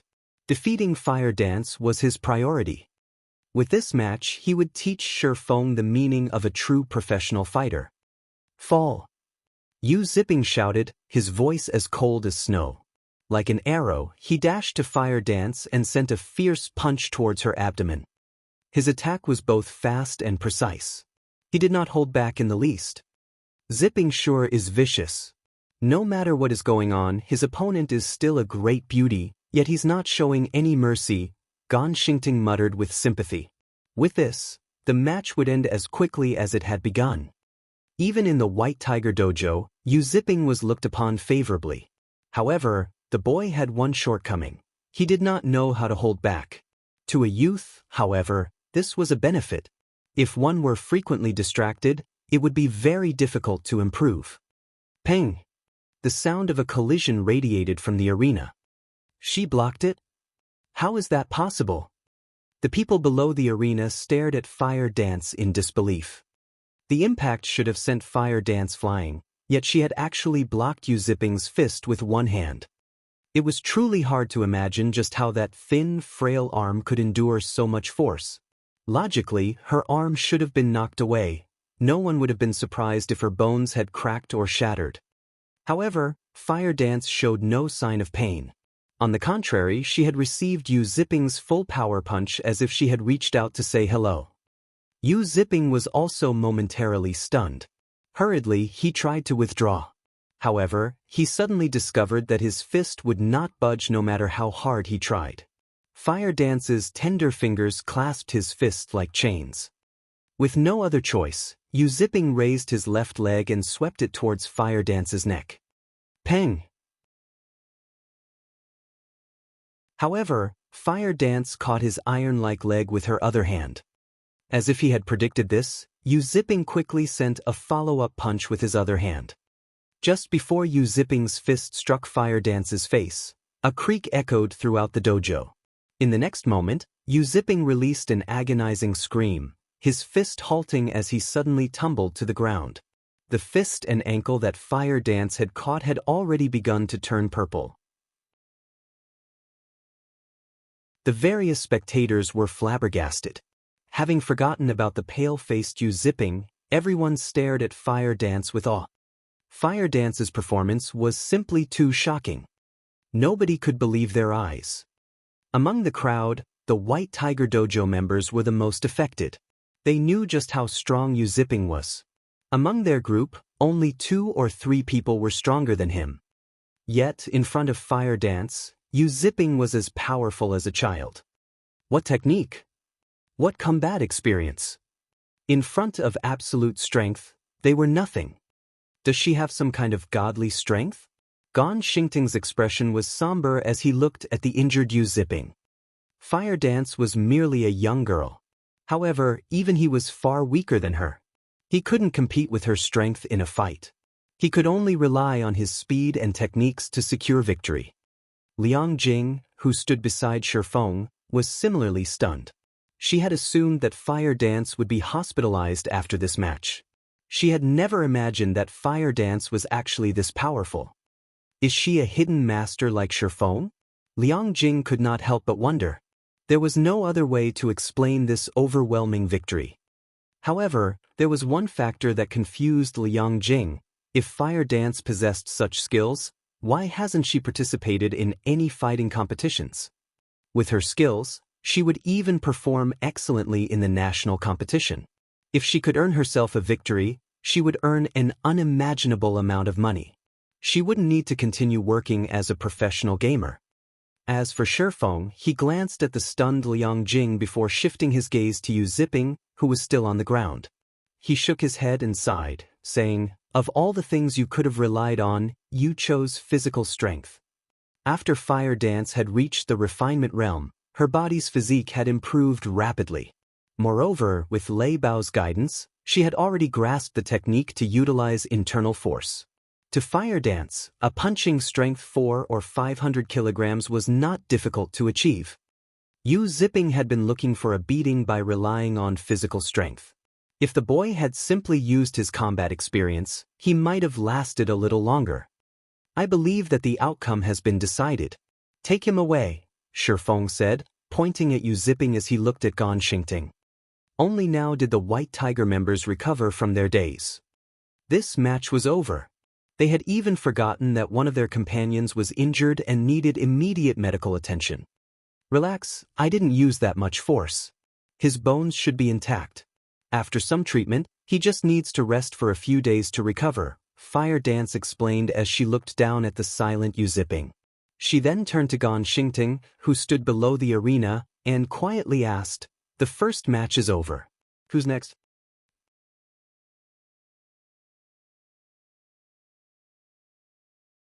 Chapter 904. Difference in Experience. Fire Dance's voice was like a jade bead falling to the ground as it resounded throughout the dojo. Although her voice was not loud, her words had ingrained themselves into everyone's minds, making them impossible to forget. The White Tiger Dojo members instantly paled at these words. Every one of them silently turned to their companions, lacking their previous confidence.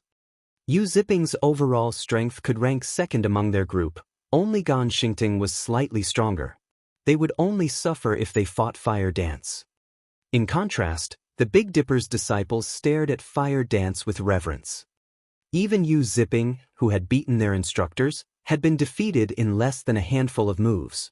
Fire Dance's strength was astounding. Moreover, when they saw the visiting fighter's fear, a bliss sprouted in their hearts.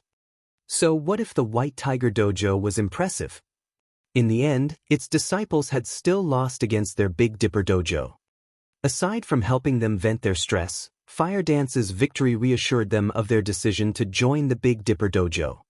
Before they had joined the Big Dipper Dojo, they had already heard some rumors. They heard that, in the Greenwater Villa, there were some people who were undergoing special training. However, they had no idea about what that special training entailed. Looking at it now, however, they were absolutely sure that the villa was a training ground for martial arts masters. If they performed well, they might even have a chance to participate in that special training. If they could have even half of Fire Dance's abilities, they could nurture a powerful reputation for themselves within Jinhai City. They might even make a name for themselves in the large-scale competitions in their province. After all, even Gan Xingting, who had defeated Hall Master Chen Wu, wore a grim expression. His fear of Fire Dance was obvious. In the past, Chen Wu had become Jinhai City's champion fighter, and his results in the provincial competitions had been impressive. "Is nobody willing to face me?" Fire Dance asked once more as she swept a glance over the White Tiger Dojo members. Before she had come to the dojo, she had heard from Liang Jing just how powerful the White Tiger Dojo's members were and had been warned to be careful against them. However, after that first match, she did not consider these people particularly strong. On the contrary, she thought they were pitifully weak. When Yu Zipping had attacked, he had left several holes in his defense. There had just been too many excess movements. Even Violet Cloud could defeat Yu Zipping easily, not to mention someone like her, who knew how to use internal force. What Fire Dance did not know was that, during her time in the Greenwater Villa, her strength had long since surpassed ordinary people. However, since she was usually cooped up inside the villa, she hadn't had much contact with the outside world. Hence, she had not noticed these tremendous changes. "I'll be your opponent." Gan Xingting had already realized that this opponent was more than he could handle. However, to preserve the White Tiger Dojo's glory, he had to take center stage even if it meant humiliation. Before coming to Jinhai City, the main branch had made it clear that his group needed to wipe the floor with every dojo in Jinhai City, paving the way for their branch dojo. Even Yu Zipping could deal with these bumpkins easily, not to mention a senior like him. Chen Wu should have been the only troublesome opponent they encountered. As for the martial arts master that governed the Big Dipper Training Center, he did not believe the rumor. Even their White Tiger Dojo had to treat martial arts masters with respect. How could an exalted figure possibly be content in a third-tier city like Jinhai City? Although Gan Xingting was unsure if Jinhai City actually housed a martial arts master, he was certain that Fire Dance was an expert who shouldn't be taken lightly. At the very least, if they wanted a high chance of defeating her, they needed one of the White Tiger Dojo's instructors to take her on. However, not all hope was lost yet. No matter what was said or done, he was an advanced disciple from the White Tiger Dojo. His combat experience and strength far surpassed Yu Ziping's. Previously, Yu Ziping had sparred against Fire Dance without knowing anything about her. Now that he knew that Fire Dance was extraordinarily strong, he would not make the same mistake. As long as he maintained a certain distance from Fire Dance and waited for her to reveal a flaw in her defense, he could defeat her. Moreover, based on Fire Dance's appearance, the girl only looked to be in her early 20s. She didn't have much combat experience. No matter how much she trained, actual combat was different. She would reveal her flaws when she attacked. As Gan Xingting considered the upcoming fight, Shi Feng announced the start of the sparring session. As soon as Shi Feng shouted, "Start," Fire Dance crossed the distance of 5 yards like a leopard and arrived before Gan Xingting in the blink of an eye.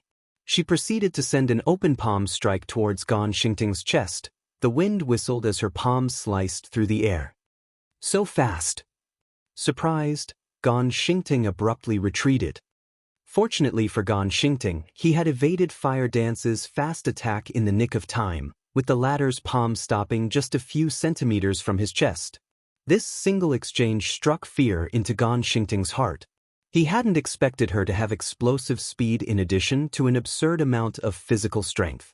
Had that attack struck, with Fire Dance's strength, he would have had some trouble breathing in the best-case scenario.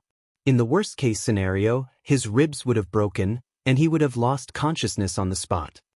However, Fire Dance's sudden attack had revealed a hole in her defense. When she had thrust her palm forward, she had left her side exposed.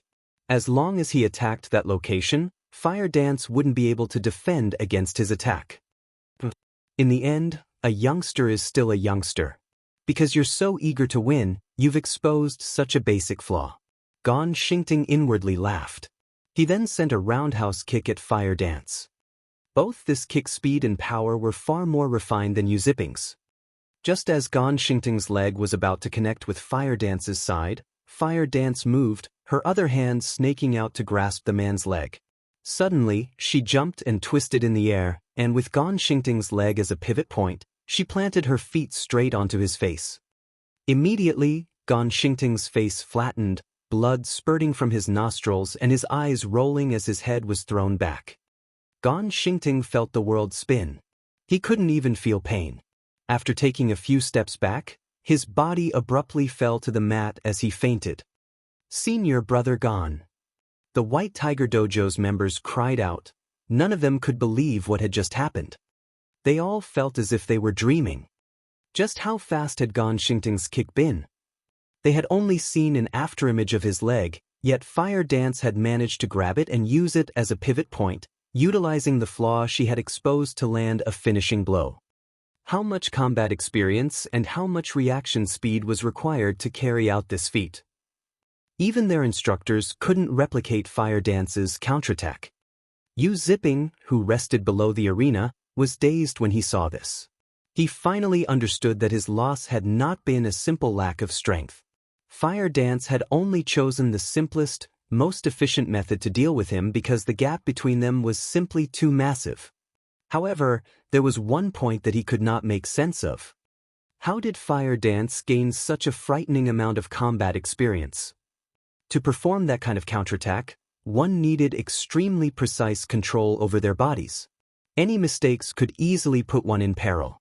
Only those who frequently dealt with such situations could execute such an accurate strike at such a crucial moment. Yet, how old was Fire Dance? How could she possibly possess that much life and death experiences? Are you wondering why there is such a huge disparity between your combat experience? Shifeng asked as he walked up to Yu Ziping. As if he knew the boy's thoughts, he smiled and said, "If you wish to know, I can tell you."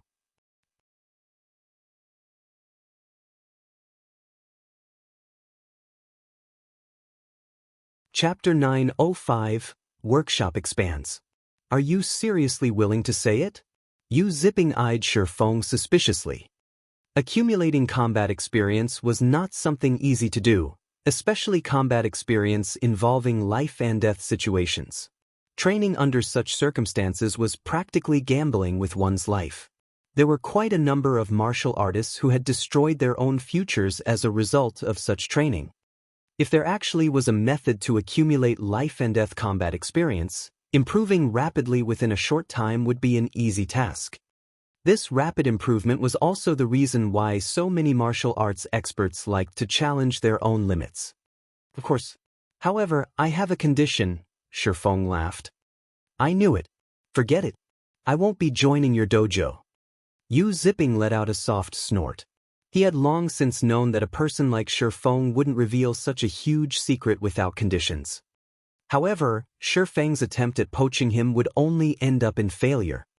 Many major dojos in first-tier cities had come scouting Yu Ziping ever since his talent became known. Some had even offered very excellent treatment, much better than what he was currently receiving from the instructors of the White Tiger Dojo. However, he had still rejected them all. He was not someone who would betray his benefactor. When he was at his lowest, the White Tiger Dojo had given him an opportunity. Had the White Tiger Dojo not nurtured him, he would not have his current achievements today. Simply put, he would not abandon the White Tiger Dojo just for his own benefit. This kid sure thinks highly of himself. I really don't know what the chief sees in him to actually want to nurture someone like him. Standing a short distance away, the bear-like Kola clicked his tongue when he overheard Yu Ziping's response, highly annoyed by Yu Ziping's attitude. Whether it was in God's domain or Jinhai City, as long as Shifeng said that he was looking to nurture someone, tons of people would definitely come swarming. The boss might have his own thoughts, said Yu Wumian standing beside Kola. After taking a look at Yu Ziping, he continued, however, that kid indeed possesses some talent. Otherwise, he wouldn't have been able to become an intermediate disciple of the White Tiger Dojo at such a young age. Even his fellow intermediate disciples are looking at him with respect. Although Kola and the others spoke softly, their voices still failed to escape Shifeng's ears. The human brain ruled everything in the body. After Shifeng's brain activity improved, his 5 senses had also become much more acute. The trials of the battle tower, in particular, had further honed his 5 senses. Not to mention a distance of over a dozen yards, even if Kola and the others stood over 20 yards away from him, so long as he focused slightly, he would still hear their whispers. Meanwhile, regarding his companion's sotto voce discussion, Shifeng could only laugh inwardly in understanding. After all, not everyone was a reincarnator like he was. They did not know the things that would happen in the future. Not to mention, Yu Ziping was currently still a diamond in the rough. Who could possibly expect him to become an expert ranked within the top 50 of the God's Domain experts list in the future? Seeing Yu Ziping rejecting his offer righteously, Shifeng laughed and said, "You misunderstood. I'm not trying to scout you into the Big Dipper Dojo. I'm only inviting you to join the Zero Wing Gaming Workshop. Doing so won't affect your daily life in any way." Join a gaming workshop? Surprised, Yu Ziping asked, "For real?" In the current era, there were many gaming workshops in society. There were also plenty of professional gamers. Although not comparable to the fighting industry, the gaming industry was still an increasingly important business sector. Moreover, the majority of gaming workshops operated in the wee hours of the night, so joining one would not affect one's daily life. If he could really increase his life and death combat experience just by joining a gaming workshop, this would definitely be a worthwhile exchange. Shifeng nodded before turning to look at the members of Big Dipper and White Tiger and announcing, "This offer isn't just you but for everyone present. As long as you are below the age of 25, all of you have an opportunity to join Zero Wing's workshop. Zero Wing was already developing quite well. Originally, Shifeng had planned to wait a little while longer before recruiting for Zero Wing's internal training program. Now that a major dojo like the White Tiger Dojo had already started making its move and begun poaching talents en masse, he naturally could not fall behind. Previously, he had only intended to nurture a few core members of Zero Wing at the Greenwater Villa, so he had not bothered dragging in the disciples of the Big Dipper Dojo. Now that he had such an excellent opportunity, he could use this chance to recruit a few good talents and start internally nurturing experts in large numbers just like the various major powers of God's domain. With this, he wouldn't have to worry about lacking experts or talents getting poached away. Everyone was momentarily stunned when they heard this. Liang Jing was also at a loss for words. This place was a dojo, a place that nurtured experts for the world of fighting, yet Shifeng was actually recruiting these people to become professional gamers. Doing so was simply ludicrous. If Director Xiao learned of this matter, he was sure to fly into a rage. Instructor Shi, if we join Zero Wing's workshop, will we really become stronger? A few disciples asked curiously. Hearing these disciples asking such a question rendered Fire Dance and the others speechless. They were the high and mighty Zero Wing. Moreover, when all was said and done, Zero Wing was extremely famous in Star Moon Kingdom, and even possessed some fame in the world of God's domain. Despite all that, these people actually did not know anything about them. Of course, they also understood that, although these disciples might know about virtual reality games, their lifelong goal had always been to achieve fame in the world of fighting. Hence, they rarely came into contact with pleasure-seeking activities, focusing their all into training their bodies instead. How could a bunch of people who had precious little exposure to virtual reality games possibly have heard of Zero Wing's name? Let's put it this way. If you can pass the test and join the Zero Wing workshop, I can assure you that it won't be long before you become much stronger than your present selves, Shifeng said definitively. I want to take part in the test. I want to try as well. Immediately, many disciples in the dojo raised their hands and voiced their intent to apply for Zero Wing's workshop, every one of them firmly believing Shifeng's words. After all, Fire Dance was the best example. Even Gan Xingting, who had managed to defeat Hall Master Chen Wu, suffered a quick defeat at her hands. What about you guys? Shifeng asked as he looked at the youths of the White Tiger Dojo. No, absolutely not, shouted Gan Xingting, who had just regained consciousness. As long as you are a member of the White Tiger Dojo, you are not allowed to join any kind of workshop. Otherwise, you will be expelled. Some of the White Tiger Dojo members, who had initially been entertaining thoughts of taking the test, immediately lowered their heads at these words. Senior Brother Gan, why is this so? A short youth asked curiously.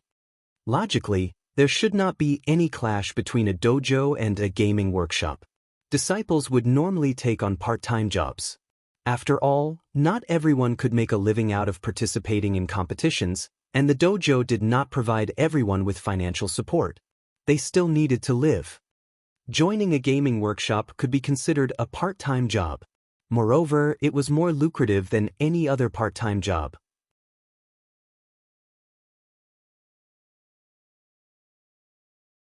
Chapter 906, You Will Regret It. Shifeng was also somewhat surprised by Gan Xingting's yelling. He then shot a curious look at Gan Xingting, whose countenance had completely distorted. Something occurred to Shifeng. The White Tiger Dojo might have already entered into a partnership with a corporation, and instead of recruiting more members to attract investors, it was already preparing to enter God's domain. Meanwhile, in reply to the questions posed by the disciples of the White Tiger Dojo, Gan Xingting simply sent them a glare and said strictly, if you want to join a gaming workshop, be my guest. When the time comes, don't blame me for not warning you. Immediately, the crowd from the White Tiger Dojo fell silent. In all dojos, there were two kinds of disciples. The first kind had to pay an exorbitant fee to join and was usually there just to train their body and learn some combat techniques. The dojo didn't place them under any restrictions. The second kind was under contract. They were subject to relatively strict restrictions. However, they paid only a small fee or, depending on their rank, nothing at all to receive nurturing from the dojo. Disciples under this category were all aiming to become professional fighters, and they were more like contracted artists working for an agency. The White Tiger disciples who had come to the Big Dipper dojo this time all fell under the latter category. They had undergone multiple examinations just to get accepted as a contracted disciple of the White Tiger dojo. After all, the White Tiger dojo was renowned in the industry, having produced many famous industry professionals. Just being able to get selected as a contracted disciple proved that one was already among the cream of the crop. If they were expelled from the White Tiger dojo, the consequences would be unimaginable. Faced with that sort of pressure, everyone naturally no longer dared to harbor thoughts of joining the Zero Wing workshop. The White Tiger dojo sure is overbearing. Their contracted disciples don't possess any freedom at all. If it were me, I wouldn't stay in such a dojo at all. It's not even a guarantee that I'd become a top-tier professional in the future. Sure enough, our dojo is much better. Aside from the usual training, we can do whatever we want during our free time. The disciples of the Big Dipper dojo were shocked at the restrictions the White Tiger dojo placed on its disciples. Previously, they still felt relatively envious of the White Tiger dojo members. Now, however, rather than envious, they felt fortunate that they had not joined such a tyrannical dojo. Moreover, Shifeng had already assured them that anyone who managed to join Zero Wing's workshop would definitely gain significant improvements in the future. Not only would they be able to earn money, but they would also be able to improve their strength. Compared to joining the White Tiger dojo, they would have a much better life staying at the Big Dipper dojo and joining Zero Wing's workshop. When the White Tiger dojo members heard the Big Dipper disciples' words, their complexions turned extremely ugly. At this moment, none of the pride they had before was evident on their faces. At the White Tiger dojo members' silence, Shifeng simply smiled and said, "The choice is yours. I won't force you to make a decision. If you guys really want to join, you are welcome to come here and take the test anytime." Although the White Tiger dojo's interference made it more difficult for him to poach Yu Zipping, now that the boy had come to Jinhai City, the White Tiger dojo would naturally come into conflict with the Big Dipper dojo. At that time, he would still have plenty of opportunities to scout Yu Zipping. Having already cast his bait, all he needed to do was wait patiently. As far as Shifeng knew, Yu Zipping had chosen to develop himself at the White Tiger dojo because he liked the daughter of one of the White Tiger dojo's branch heads. Unfortunately, this branch head had not favored Yu Zipping and had given her daughter to a genius fighter called Xie Qiwen instead. Xie Qiwen was very amazing. At just the young age of 25, he had already managed to qualify for an international fighting competition. Meanwhile, Yu Zipping had been a mere advanced disciple of the White Tiger dojo back then, mingling only at the bottom ranks of national competitions. With such a great disparity between the two young men, it was obvious which person the branch head would choose. After that incident, Yu Zipping had left the White Tiger dojo and joined the Super Guild Pantheon. Afterward, his achievements had skyrocketed. According to the current timeline, that branch head should not have given her daughter to anyone yet. Yu Zipping and Xie Qiwen were still competing with each other for her hand. However, if Yu Zipping did not present any outstanding performances to that branch head, then trying to gain her daughter would definitely be a pipe dream. Currently, Xie Qiwen was a big celebrity in the White Tiger dojo. He was already a famous fighter on the national level. Yu Zipping simply stood no chance the way he was right now. If Yu Zipping wanted to have a fighting chance against Xie Qiwen, then the opportunity to strengthen himself that Shifeng was extending to him was his only chance.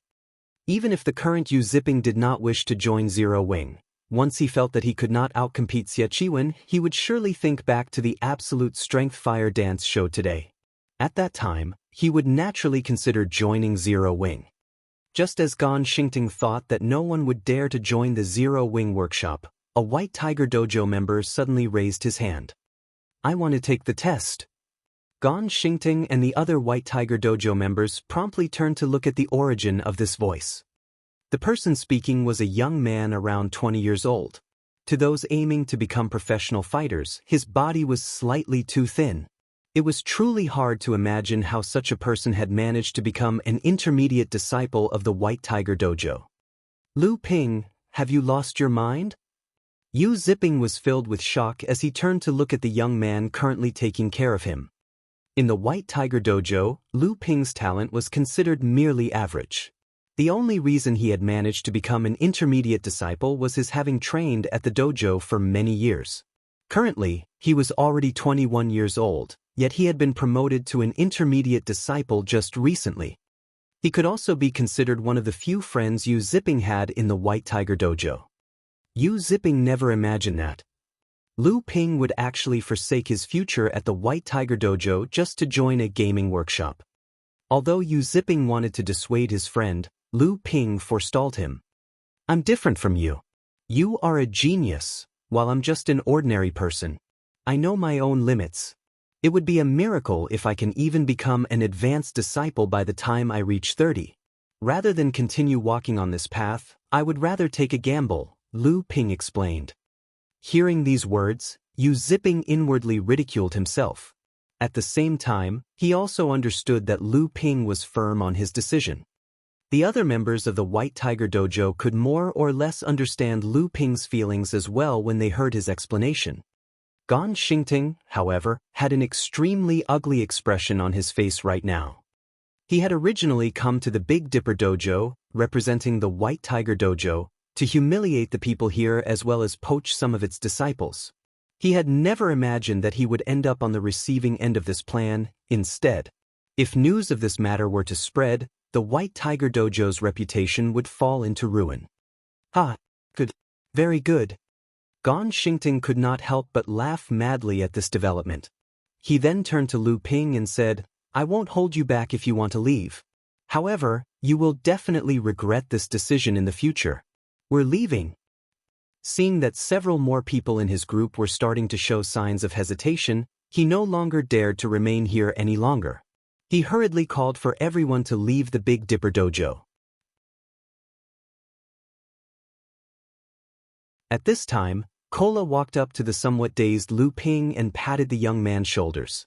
In a very welcoming tone, Cola then said, Brother, I have high hopes for you. I can assure you that, if you manage to join the Zero Wing workshop, it will be, without a doubt, the wisest decision you make in this lifetime. I mean, take myself for example. Before I joined Zero Wing, I was far weaker than your current self. As long as you work hard, you will certainly become much stronger than you would ever be if you stayed in the White Tiger Dojo. May I know how long Big Brother has been with Zero Wing? After Lu Ping took a close look at the tall and robust Cola, as well as considered the feeling he got when Cola had patted his shoulders, he could tell that Cola possessed immense physical strength. He estimated Cola's strength to be equal or above that of Gan Xingting's. After making a rough calculation, Cola answered honestly, It's been roughly a month since I've started training officially. Just over a month. And you say you were weaker than me before? You're not lying to me, right? Lu Ping's eyes widened in shock. He simply could not believe Cola's words. Cola rolled his eyes at Lu Ping, feeling that the young man was getting overly excited over nothing. He then pointed to Fire Dance and the others and said, Why would I lie to you? All of us here started taking part in the special training at the same time. If you don't believe me, ask them yourself. That's right. All of us did indeed start training here only a month ago, more or less. And before Cola began the special training, he really was weaker than your current self. Fire Dance nodded and laughed. Hearing Fire Dance's confirmation, Lu Ping was immediately dumbfounded. Or to put it in another way, the amount of information was just too much for his brain to process. Right now, he felt as if he had wasted all his life training for nothing. Just what kind of place did he come to?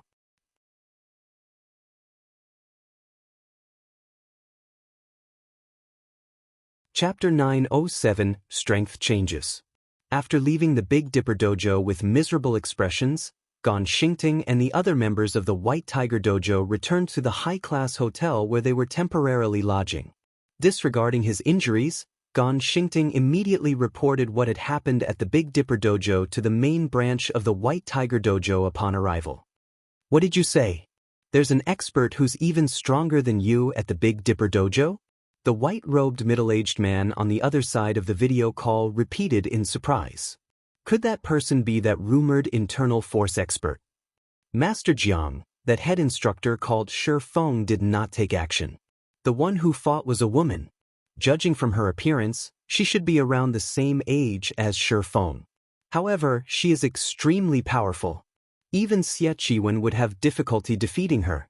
I suspect that the real behind-the-scenes boss is that woman, Gan Xingting reported carefully as he looked at the man in the screen. Moreover, I believe that the Big Dipper Dojo has plans similar to ours. Although Jiang Tianyuan, the man before him, was not the main dojo master of the White Tiger Dojo, he was still a very powerful branch master. The man had been famous for more than 20 years already. One should not take his appearance at face value. While he might look like someone in his mid-30s, in reality, he was already 50 years old this year. This is interesting. Even Xie Qi wouldn't be able to defeat her easily? It's no wonder the Big Dipper group has constantly been expanding its influence recently. But it doesn't matter. The mindset of that bunch from the Big Dipper group is too simple. What do they think they can accomplish with just one expert? Jiang Tianyuan laughed. I recall that Jinhai City is going to hold a city-wide competition soon. I'll send Xie Qi and Tang Jingyao to help you secure both male and female championship titles in Jinhai City. At that time, even if the Big Dipper Dojo tries to recruit members, it won't be able to outmatch us. For the moment, just focus on properly dealing with the matters of the branch dojo. Understood. Gan Xingting nodded hurriedly, shock filling his heart. He had never imagined that Jiang Tianyuan would get so serious as to actually send both Xie Qi and Tang Jingyao over. The two of them were the pride of the White Tiger Dojo. Both of them usually took part only in national-level competitions, and they were also very famous fighters within the country. Having them participate in such a small competition was simply a waste of time. At that time, a commotion would definitely arise in Jinhai City. As long as those two people took action, none of the other dojos in Jinhai City would have any hopes of securing the championship title. Inside the Big Dipper Dojo, Shi Feng had fire dance and the others preside over the assessment of the new applicants. Meanwhile, Shi Feng himself discussed with Liang Jing the matters of recruitment and advertising for Zero Wing's workshop. Shi Feng's approach to these problems was simple, advertising through the Big Dipper Training Center's connections. The advertisement would state that Zero Wing was trying to recruit internal elites, as well as some application conditions such as only men and women below the age of 25 were allowed to apply. It was simply a recruitment advertisement. Originally, Liang Jing thought that even if a gaming workshop utilized Big Dipper's connections to disseminate an advertisement, there would not be many applicants. Although the application conditions Shi Feng proposed were not particularly strict, the criteria for passing the assessment itself was very high. As proof of this, only 10% of the disciples of the Big Dipper Dojo had managed to pass the assessment, and every single one of these disciples had been handpicked by Big Dipper. If ordinary people who only exercised occasionally were to apply to the Zero Wing workshop, it would be great if even 1% managed to pass the assessment. Moreover, the treatment Shi Feng offered was only average at best. She expected that anyone who saw the advertised benefits would directly give up on applying altogether. However, when the next day arrived, everyone in the Big Dipper Training Center was stupefied. There were actually tens of thousands of people swarming into the Big Dipper Training Center, every one of them wishing to take Zero Wing's test. These people had very nearly destroyed the entrance of the training center. The lively scene was even more exaggerated than Jinhai City's annual fighting competition. Meanwhile, the only thing these people talked about as they filled the hallways of the Big Dipper Training Center was Zero Wing, their eyes filled with excitement and admiration as they spoke. In Liang Jing's opinion, these people had all lost their minds. Since when did Big Dipper possess such powerful advertising capabilities? With this, there would be no need to run any training center or dojo. Big Dipper could simply start an advertising company and make a fortune. Wasn't Zero Wing just a gaming workshop? It was not as if these people were applying to join one of the Fortune 500 companies. When Xiaoyu found out about this flood of visitors, he thought that a major incident had occurred at Big Dipper. As a result, even though he resided in another city, he hurriedly took a flight back to Jinhai City. When he arrived at the Big Dipper training center and heard what the crowd was discussing, his mind stopped completely. He had never imagined that a game like God's Domain could actually garner such popularity as well as possess such massive influence. Previously, he still considered God's Domain to be like any other game. Even if those major corporations invested in it, they were only doing so to raise their prestige and help promote the game. Now, however, it would seem that was not the case. It looks like I'll have to find some time to have a discussion with Shifeng. At this moment, Xiaoyu finally understood why Shifeng was so intent on playing a virtual reality game. Otherwise, with the young man's abilities, he could easily become a star in the world of fighting. Meanwhile, the large number of applicants also made the extremely confident White Tiger Dojo impatient. Just what kind of trick did they pull? Why are all these people trying to join that place? No matter how many times Gan Xingting looked through Zero Wing's flyer, he could not figure out why so many people were trying to join Zero Wing's workshop.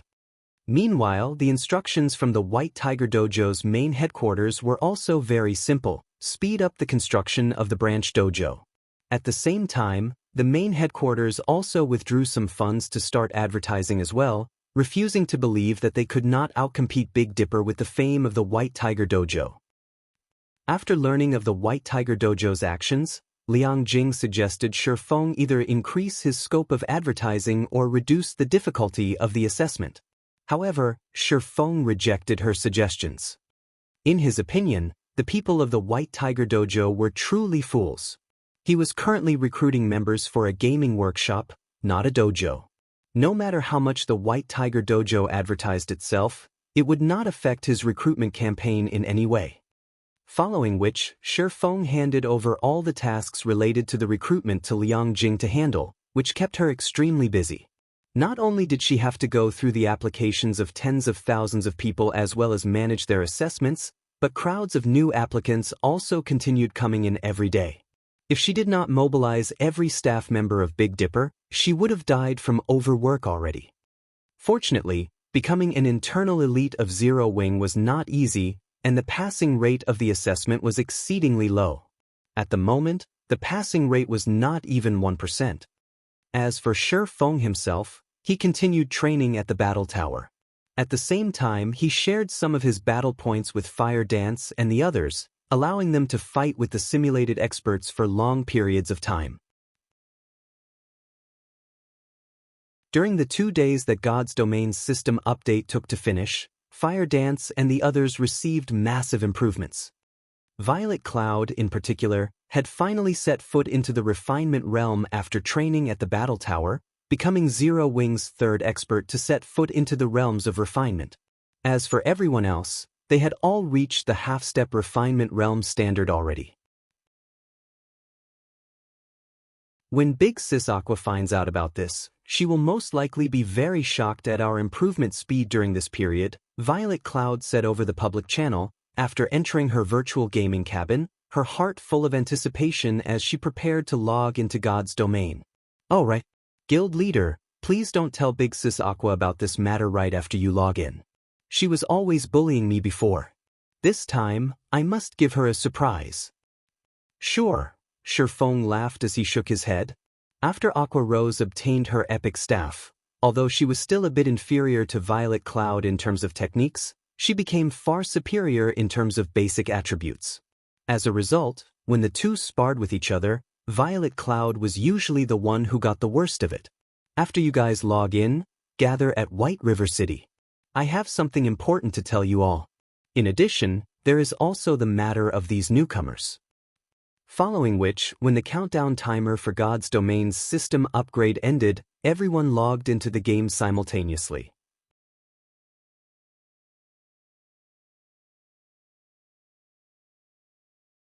Chapter 9083 Star Shop. As soon as Shifeng returned to God's domain after 40 hours of waiting, the sound of a system notification entered his ears. System, the environment of the area you are in has changed. System, you have 30 seconds of invulnerability to look for a safe zone. Isn't this transformation a little too much? Shifeng was surprised as he observed his surroundings. At this moment, the previously lush, green valley was nothing more than scorched earth. He could even faintly see streams of magma flowing nearby. This place had already turned into a volcanic hell. When the waves of hot air blew over Shifeng, even with his high fire resistance, his skin still registered a burning sensation. The pungent smell in the air was almost unbearable. After God's domain underwent its fourth evolution, the five senses of players had evidently become much more acute. As a result, such severe external environments would have a greater impact on the combat power of players. Likewise, monsters also had their senses heightened. With their enhanced senses, monsters would now have significantly greater perception ranges. This change was extremely disadvantageous for players who grinded at night. After all, while players would have their acuity reduced at night, monsters would not. Now that the senses of monsters were sharper, most likely, players would be under attack even before they could detect these monsters. This change was a nightmare, particularly for players who were usually active in high-level maps, which were already very dangerous to adventure in the first place. Now, things just became even more dangerous. Although Shifeng had already chosen a safe zone to set up a teleportation point before he logged out, with such drastic changes to the environment, his previously safe zone was now infested with extremely fierce level 40 monsters. If not for the invulnerability provided by the system, he would have long since become dinner for these monsters. He immediately activated Wind Rider and continued searching for a safe zone to set up a teleportation point. After looking for about half an hour or so, he finally found an elevated location for the teleportation point. He also set up a protective barrier using the ancient abyssal book. Aside from the monsters that were originally in the valley, one could also frequently see abyssal monsters flying overhead. These monsters were much higher leveled than those residing in the valley, with the lowest being level 80. To current players, these monsters were practically invincible existences. Without the barrier set up using the ancient abyssal book, any player that came here would only become food for the abyssal monsters. However, it was also thanks to these abyssal monsters that he could get an opportunity to make a fortune. Eventually, he would only need to pay out some magic crystals in order to rake in large sums of coins. After he was done with all of his tasks here, Shifeng took out a return scroll and left the valley. At White River City, Shifeng discovered that the city's defensive magic array had already been activated as soon as he walked out of the teleportation hall. There were also thousands of abyssal monsters hovering about in the air beyond the magic array, with the lowest leveled among them being level 180 and the highest being level 200 Grand Lords. With the appearance of such terrifying monsters, the atmosphere within White River City had become subdued. The players walking around the street all felt extremely stressed, all of them fearing that the defensive magic array in the sky would suddenly crumble. We're doomed this time. With so many monsters here, will our White River City be captured as well? That can't be possible, right? Although White River City is not comparable to the capital, it is still a major city in the kingdom's eastern region. If even White River City falls, won't the surrounding cities fare even worse? When everyone thought about the gigantic monsters flying in the sky above the city, their scalps involuntarily numbed. In this situation, they couldn't grind and level up within the region of White River City. At the same time, the guilds based in the eastern region of Star Moon Kingdom were also holding urgent meetings one after another. The various guilds had initially believed that the Abyss invasion would only affect the Twin Towers Kingdom. They never thought that it would embroil the surrounding countries as well. Now, these guilds had no choice but to decide whether or not they should relocate to another city. However, the consequences of doing so were something that no guild could accept. It had taken them a lot of time and resources to establish themselves in their current respective cities. If they were to leave the city they controlled and choose to start developing all over again in another city, the cost of doing so would be much higher than the first time. The number 2 guild in Star Moon Kingdom's eastern region, Overwhelming Smile, was currently extremely busy. Over 100 people were seated inside its spacious meeting room. These people were all members of Overwhelming Smile's upper echelon, and they were existences that ordinary players would rarely get to meet. The timing of these abyssal monsters is simply impeccable. I want to see just how Zero Wing is going to continue strutting around in this situation. Feng Xianyang could not help but smile when he received the latest report. Based on the information from Underworld, the eastern region of Star Moon Kingdom wasn't the only part of the kingdom affected by the Abyss invasion. These abyssal monsters were already showing signs of spreading throughout the entire realm. By the time that happened, it would be relatively dangerous for players to go out and grind. Along with this report, the upper echelon of Underworld had also given the command for Overwhelming Smile to move its elites temporarily to the Black Dragon Empire, which did not receive any harassment from the abyssal monsters. Underworld's influence spread across multiple kingdoms. A pause in its operations in Star Moon Kingdom would not affect the entire organization too significantly. It definitely possessed the ability to transfer its elites to the cities of other kingdoms and empires that were under its control. Small and upstart guilds with no background, on the other hand, did not possess this ability. These guilds generally had their foundations in only one country and could not afford to move their base of operations in a hurry. Even if they did relocate, they would have to start from scratch. However, how could these guilds compete in a foreign city against the entrenched local guilds, which had already developed for months? For Zero Wing, the tyrant of Star Moon Kingdom, things were even more severe. The amount of capital and number of advantages it would lose by migrating its base of operations would be unbearable even for a first-rate guild. With such a loss, Zero Wing's development would no doubt suffer a significant setback. When that happened, it would be nearly impossible for the guild to catch up to the major powers of God's domain. In contrast to Feng Xuanyang's joyful reaction, Yulan currently had a slight frown on her face. Zero Wing is really unlucky, but I guess this is also part of life. Yulan could not help but sigh inwardly. Zero Wing's rise was already a legend in Star Moon Kingdom. Ultimately, however, it couldn't save itself from falling due to external factors. Who could have possibly imagined that the system would play such a trick? This development had thoroughly ruined Zero Wing. Of course, Yulan was also feeling very fortunate about the appearance of the abyssal monsters. This invasion was both a disaster and an opportunity. Currently, due to the abyssal monsters, the players belonging to countries neighboring the Twin Towers kingdoms would definitely shift to other kingdoms and empires. Moreover, the possibility of players migrating to the Black Dragon Empire was the greatest. With so many players swarming into the Black Dragon Empire, the player population of the cities there would naturally soar. Hence, the market there for items would expand in spades. If she could nurture a batch of her own advanced lifestyle players now, her authority in Underworld would surely grow as well. Thinking up to this point, Yulan could not help but wish she could take action sooner. At this time, every minute and second was money.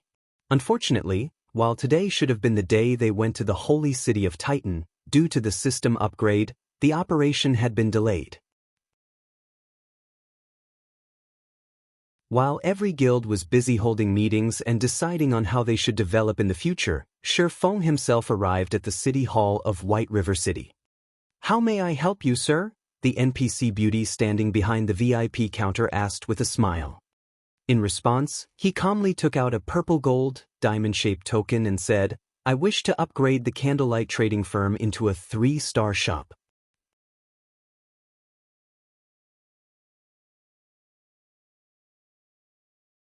Chapter 909, Shocking Star Moon Kingdom. After the female receptionist accepted the purple gold token and confirmed that there were no problems, she looked at Shi Feng and said, "Sir, if you wish to promote your shop to 3-star status, you still have to pay an additional 3,000 gold reconstruction fee." Without hesitation, Shi Feng handed 3,000 gold over to the receptionist. Previously, he had been busy with setting up a teleportation point. There had also been the matter of the mutated dragon. Back then, he simply had no time to check how much he had earned from the Blackwing auction house. Although Shi Feng had spent 20,000 gold to purchase the engineering locomotive design from Sindhart, the 5,000 strengthening devices he sold at Blackwing City had made him a fortune. After deducting all the miscellaneous fees, he currently had close to 30,000 gold coins sitting in his pockets right now. If those first-rate guilds were to learn of this, they would definitely be green with envy. In truth, Shi Feng had never imagined that the strengthening devices would be so welcome. The final 1,500 devices sold at a minimum price of 13 gold 15 silver.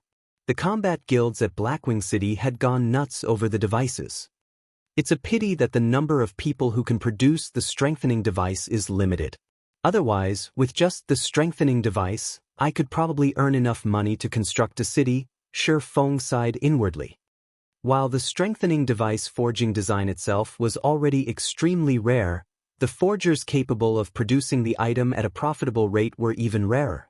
As a result, the number of designs he had on hand was much more than the number of forgers he had who were capable of producing the item right now. As players reached higher levels, their chances of obtaining the strengthening device forging design would rise. As the number of strengthening devices on the market increased, its price would definitely fall. By then, it would be very good if he could sell one for 8 or 9 gold. In another few months' time, even selling a strengthening device for 5 gold would be an extravagant dream. After Shi Feng paid the fees and completed all the necessary procedures, as soon as he walked out of the city hall's entrance and was about to head back to the guild residence, a commotion broke out among players on the street. Did you hear? The candlelight trading firm's shop has transformed again. Transformed? Could there be a new product? No, that's not it. The entire trading firm itself has undergone a transformation. Before, it was only a 5-story building. Now, it is 7 stories tall. Currently, it is only second to the NPC-operated Starstreak trading firm in terms of floors. What? Aren't the number of floors for shops fixed? That's right. That's why everyone suspects that Candlelight's shop has been promoted to a 3-star shop. What? Even the Black Dragon Empire had a 2-star shop appear in its imperial capital only recently. How can the Candlelight trading firm possibly upgrade to a 3-star shop so quickly? News of the Candlelight trading firm obtaining a 3-star shop spread like wildfire. Very quickly, every guild in the entire Star Moon Kingdom had found out about it. This incident completely offset the depression and silence brought on by the abyssal monsters. Just what is Zero Wing thinking? The abyssal monsters have already started to spread throughout the entire kingdom. White River City is even under siege right now. To upgrade a shop in White River City to 3 stars, isn't Zero Wing throwing good money after bad? Doesn't Zero Wing know that players have already begun migrating to other kingdoms and empires? Rather than constructing a 3-star shop in a city with a rapidly decreasing population, they might as well construct it in a small city in the Black Dragon Empire. When the various guilds received this news, their first reaction was to comment on Zero Wing's foolishness. Meanwhile, the guild that was the most excited about this news was naturally Overwhelming Smile, Zero Wing's longtime rival. Some guilds that wished to overtake Zero Wing also got a kick out of this development. Ha! Zero Wing is done for this time. It won't be able to rise back up even if it wanted to now. Initially, when Feng Xianyang received news of the Candlelight trading firm's promotion, he had been both shocked and envious. Overwhelming Smile had yet to possess even a single 2-star shop up to now. Yet the Candlelight trading firm already had a 3-star shop. Shortly after, however, he started gloating over Zero Wing's misfortune. If not for the invasion of the abyssal monsters, the The fact that the candlelight trading firm possessed a 3-star shop would have indeed dealt a heavy blow to Overwhelming Smile's overwhelming trading firm. With the special workshop of 2-star shops as an example, even a fool could imagine just how many more additional benefits a 3-star shop could bring. Even a meager increase in the number of special workshops would still greatly enhance the candlelight trading firm's ability to nurture lifestyle players. In the current God's domain, economic battles between guilds were becoming increasingly important. This change in trend also led to Feng Xianyang loathing Yulan to the extreme. He deeply regretted not contesting for the rights of the overwhelming trading firm, allowing Yulan to obtain them instead. Right now, Yulan was already a very important figure in Underworld. Even he had to treat her with respect. Before Shi Feng even walked into Zero Wing's residence, he could already hear the merriment coming from inside. Just moments ago, Melancholic Smile had even directly contacted Shi Feng to report every functionality of the candlelight trading firm's new 3-star shop, her voice bubbling with excitement. Although the building itself had increased by only 2 floors, the difference between the functions of a 2-star shop and 3-star shop made Melancholic Smile think that she was dreaming. That was right, dreaming. In order to develop itself, the candlelight trading firm had recruited many lifestyle players. Some of the new hires had very good potential. The only thing they lacked was experience. Unfortunately, the candlelight trading firm had only 5 special workshops. With 3 rooms reserved exclusively for Melancholic Smile, Cream Cocoa, and Roasted Ironheart, only 2 were left for the others to use in turn and increase their production experience. With this, the amount of time allotted for each lifestyle player was not calculated in hours or days, but in minutes. Generally, a lifestyle player with good potential would have roughly 30 minutes to learn and train inside a special workshop, once every several days. Now, they had a total of 12 special workshops.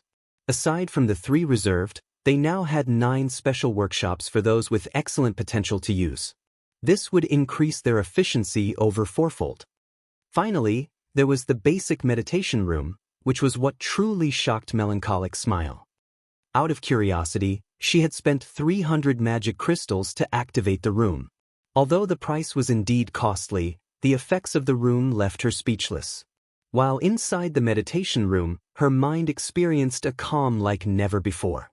In that calm state, even the most complicated production procedures became very simple for her. As a result, her production success rate had risen by roughly 10% while her production speed had improved by at least 30% as well. Although this improvement might not seem like much, to lifestyle players like herself who frequently produced items, this improvement was extremely staggering. Currently, items that could raise production success rate by just 1% were selling for astronomical prices. Something that could offer an increase of 10% would be priceless. There was also the improvement in production speed. Not to mention spending 300 magic crystals a day, even spending 500 crystals would be worth it, so long as the meditation room was used to produce high-value items. If it were used only for items such as advanced whetstones, they would never be able to make up for the cost of using the room. Shi Feng only gave some simple instructions regarding the meditation rooms and special workshops. At the same time, he also had Melancholic Smile start recruiting more lifestyle players from the general public. The 4th evolution of God's domain was not as simple as it appeared to be. Rather than the combat system, the lifestyle production system was the part that had truly evolved. Soon, lifestyle players would play a pivotal role in God's domain, just like combat players. Otherwise, a master forger wouldn't have attained such a high standing in society in the past, to the point where even the guild leader of a second-rate guild like himself had to treat them with respect. Back then, even the members of Shadow's board of directors had treated the guild's master forgers like their own babies.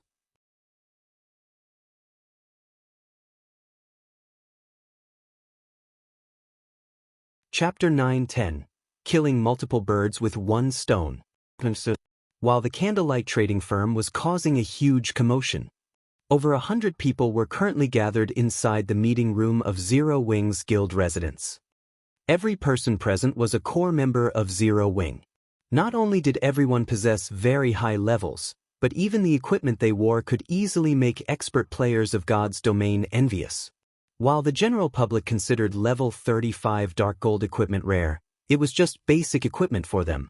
As for their combat standards, every one of them could easily reach the 5th floor of the trial tower or higher. Experts capable of reaching the trial tower's 5th floor could easily become a first-rate expert in a city with a player population of over 100,000. Nevertheless, all these experts were gazing at the figure seated on the guild leader's throne with eyes filled with reverence and shock. The reason for their reverence was the identity of the man before them. He was a legendary character who had single-handedly established Zero Wing and developed the upstart guild to its current overbearing state.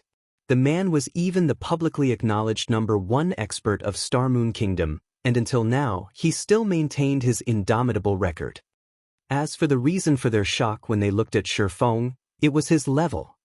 At this moment, Shi Feng had not done anything to hide his level. As long as one paid a little attention, they would be able to see it. Level 42. Even the current top players in empires were only level 39 at best. They were also still relatively far from reaching level 40. Previously, when Fire Dance and the others had revealed themselves to be at level 40, the other core members had already been flabbergasted. Although there was just a difference of 1 level between them and the top players of empires, the amount of EXP required to cross this gap was massive. Now, Shi Feng was even more terrifying. He was actually 2 levels higher than Fire Dance and the others. Not to mention the other core members present, even Fire Dance and her team were staggered. After all, when they had last met, Shi Feng was only level 40. In just a short time, Shi Feng had actually managed to pull ahead of them by 2 levels. His leveling speed was simply ludicrous. "Guild leader, everyone's here already," Aqua Rose said softly to Shi Feng after checking the entire meeting room. Nodding, Shi Feng swept a glance at everyone present and said seriously, "I've asked you all to gather here for 2 matters. The first matter is that Zero Wing is going to start branching out and developing at the Twin Towers Kingdom and the Black Dragon Empire. The exact locations where we'll be setting up the branches have also been determined already. When the time comes, I'll have you all split up to these 2 locations. I'll also set up a new main force in both of these locations. As for who will become part of this main force, I'll be choosing them from the guild's elite members. Of course, you all can put in your recommendations as well. The treatment provided will be the same as Star Moon Kingdom's main force." Truthfully speaking, Shi Feng did not wish to develop outwards so quickly. However, now that God's domain had experienced its 4th evolution, the economic war involving lifestyle classes had also officially begun. Even if he did not wish to develop Zero Wing in other kingdoms, he had no choice but to do so. Without sufficient resources, it would be impossible for them to contend against other large guilds. Before Shi Feng was done speaking, everyone present had already fallen into a daze. Even Aqua Rose, the vice leader of Zero Wing, was shocked at this news. Although Zero Wing expanding to other countries was something that was bound to happen sooner or later, she had never imagined that that day would come so quickly. Or to put it in another way, they had long since grown impatient waiting for the arrival of this day. Currently, Zero Wing simply had too many members. While playing virtual reality games, guilds always had one big problem to face: the limited amount of resources in an area. If a guild wished to develop and grow stronger, it needed to secure more resource-rich areas for itself. Otherwise, sooner or later, it would face resource deprivation due to their constantly increasing member count. Then, the amount of resources each guild member could receive would decrease, which would affect the overall development speed of the guild members. This problem was also the reason why first-rate guilds would spread their roots throughout multiple kingdoms and empires. The influence of the major powers of the virtual gaming world spanned several dozens of countries. However, one thing that confused everyone was Shi Feng's choice to develop at the Twin Towers Kingdom and the Black Dragon Empire. Setting aside how muddy the waters were at the Black Dragon Empire and the fact that the Dragon Phoenix Pavilion was Zero Wing's enemy, Just the Twin Towers Kingdom was already a huge problem. The Twin Towers Kingdom was infested with abyssal monsters. The players living there were scrambling to leave, yet Zero Wing was actually choosing to charge into the kingdom. The situation in the Twin Towers Kingdom was much more severe than Star Moon Kingdoms. There was simply no way for them to level up there. Just how were they supposed to develop themselves? Guild Leader, abyssal monsters have already conquered the Twin Towers Kingdom. Why don't we consider developing at the Purple Thorns Kingdom, the kingdom west of Star Moon Kingdom? The abyssal monsters haven't reached there. Moreover, the two first-rate guilds in that kingdom have constantly been at each other's necks all this time. With our guild strength, we can easily make a place for ourselves there. In addition, the Purple Thorns Kingdom is rich in herbs. Our guild will have a much easier time procuring herbs if we develop there, Aqua Rose suggested hurriedly. She had long since made ample preparations regarding Zero Wing's development, only she never bothered making suggestions, as Shifeng had always said that the time was not right yet. The Candlelight Trading Firm was the largest source of economic power for Zero Wing. With the Purple Thorns Kingdom's abundance of herbs, they could definitely advance the Candlelight Trading Firm a step further. They would no longer have to rely on external sources to obtain their herbs. If they developed properly, they could definitely achieve self-sufficiency in herbs and greatly reduce the expenses of the Candlelight Trading Firm.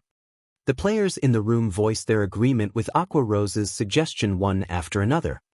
The current combat power of Zero Wing's elite members was in no way inferior to a first-rate guild's.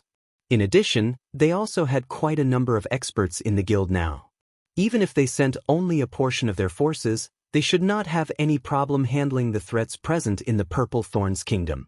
Moreover, Zero Wing already possessed several plots of land in the cities of the Purple Thorns Kingdom.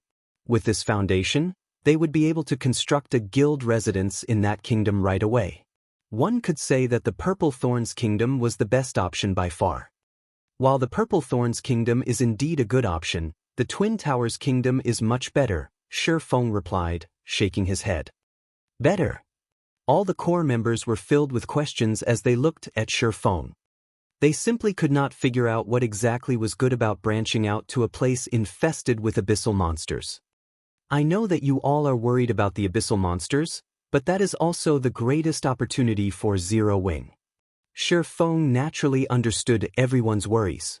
In their shoes, he, too, would have chosen to branch out to the Purple Thorns Kingdom. However, he now had both the ancient abyssal book and the teleportation magic array in his possession.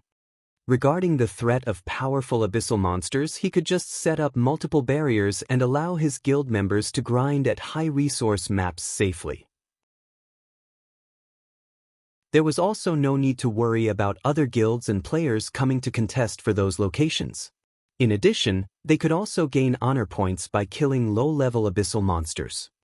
Now that the guilds originally residing in the Twin Towers Kingdom had left, although the lands of the kingdom's capital remained in the hands of these guilds, as long as Zero Wing paid some coins, it could still buy 1 or 2 plots of land located near the heart of the city without any difficulty.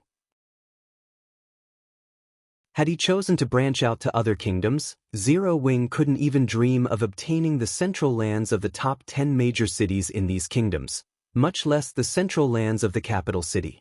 Nobody would be willing to sell them anything at all. Even if there was a willing seller, that price would not be one that Zero Wing would be willing to bear.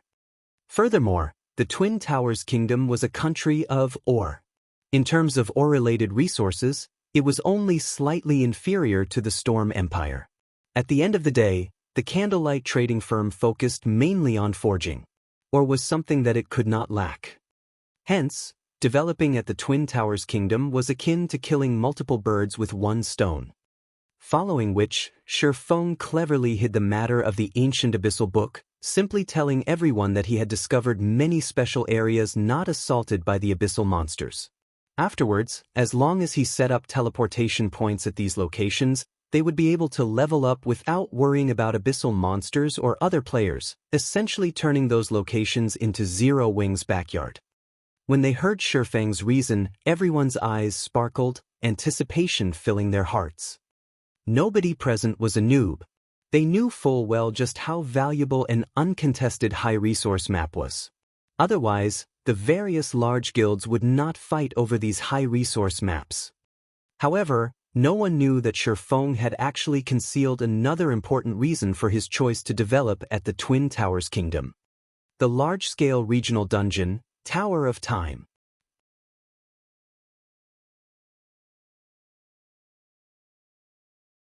Chapter 911, Tower of Time.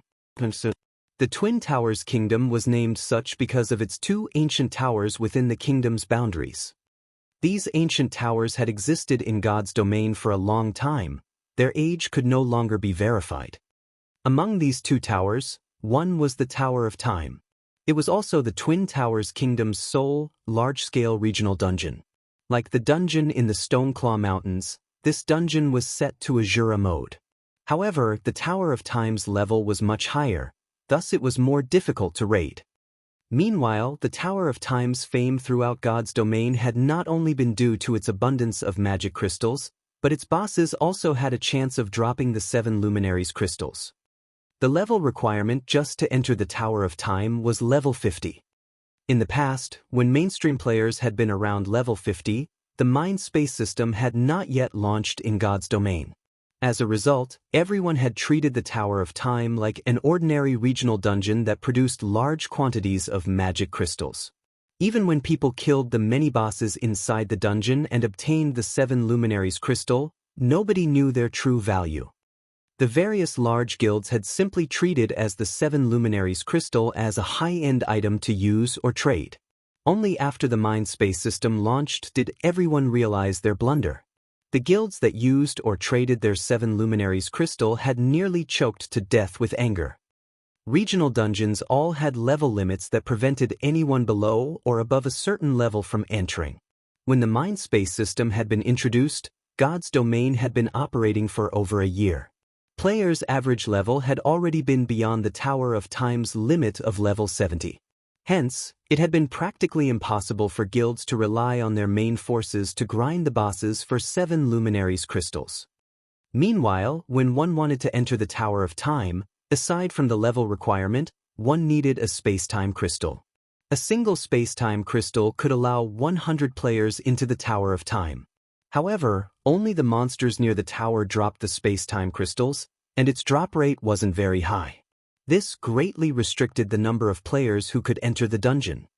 In this life, before everyone knew the importance of the Tower of Time, Shifeng intended to take advantage of the situation and grind for space-time crystals.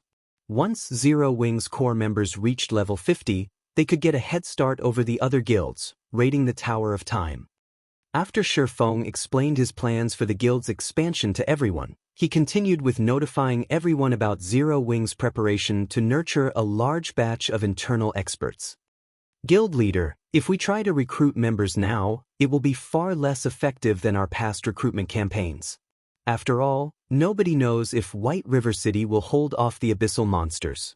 Moreover, even if the magic array holds, it is still extremely dangerous for players to go out to level up.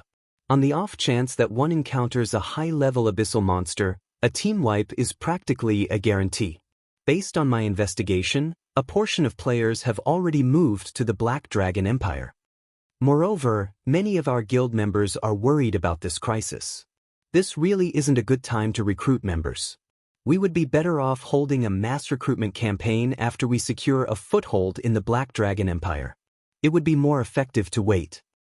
Saying so, Aqua Rose handed Shifeng a statistics report, which clearly displayed White River City's situation. Due to the abyssal monsters, the city's teleportation fee had been temporarily removed. Currently, over 5% of White River City's player population had relocated. Among these players, the majority had migrated to the Black Dragon Empire. As time passed, more players would relocate to continue their development. Don't worry about it. Start preparing for recruitment and assessment work. We will soon make up for those who chose to head elsewhere to develop, Shifeng said as he read the report.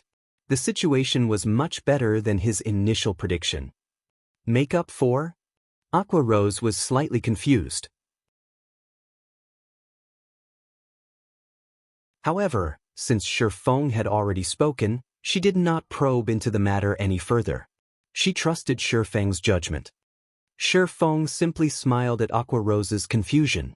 He then issued further instructions regarding the recruitment campaign. Everyone's worries about the abyssal monsters capturing the city were unnecessary. The Abyss Passage had been activated in the Twin Towers Kingdom.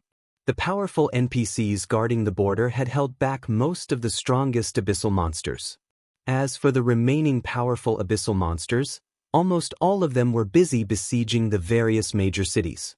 Hence, when the players belonging to the neighboring kingdoms and empires ventured out to level up, they just needed to be a little more careful of their surroundings. Things were not so severe that their livelihoods in their countries had been severed. This was just like an addition of several bosses, which should not be provoked, in everyone's leveling maps. The Abyss invasion was not as severe as everyone thought. On the contrary, due to the temporarily removed teleportation fees in affected cities, players now had more affordable leveling spots to choose from. Moreover, even if everyone failed to notice this, he could stealthily spread the message himself. In addition, there would soon be a teleportation array linked to a grinding area in the Twin Towers Kingdom. By then, the countless players who wanted to change classes would swarm to White River City.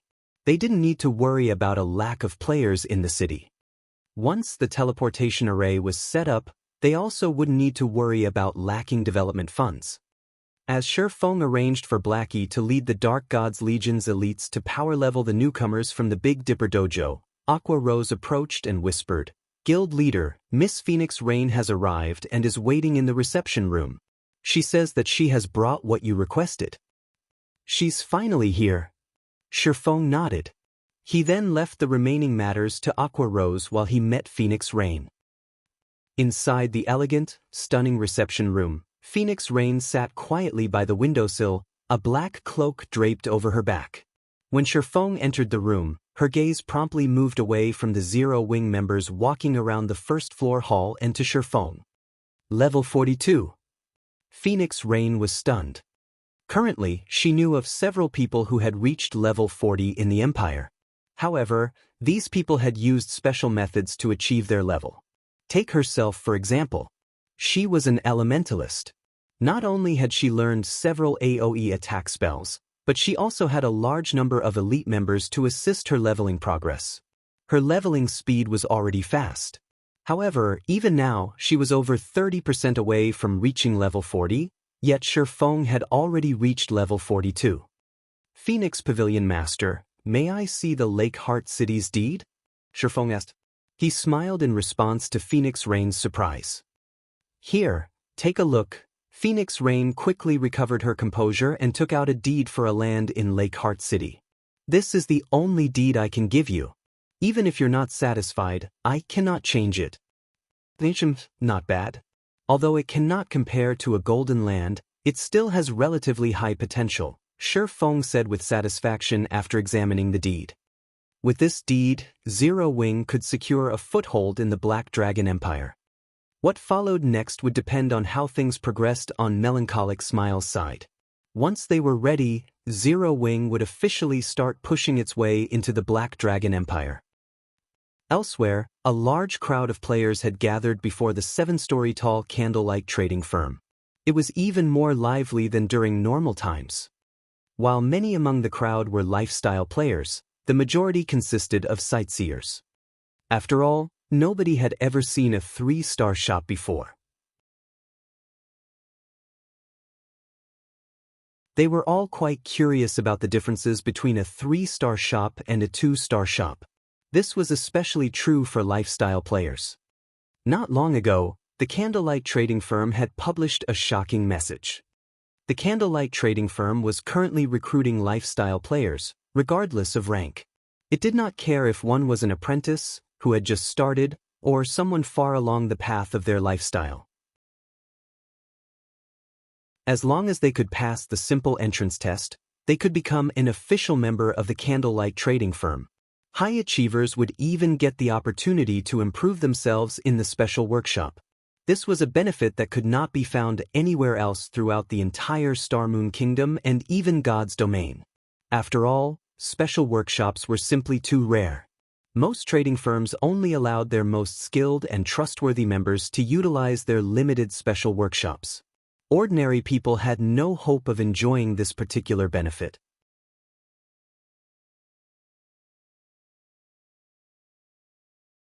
Chapter 9:12 Bottomless Candlelight Trading Firm. Chapter 9:12 Bottomless Candlelight Trading Firm. The news of the candlelight trading firm mass recruiting lifestyle players spread like wildfire.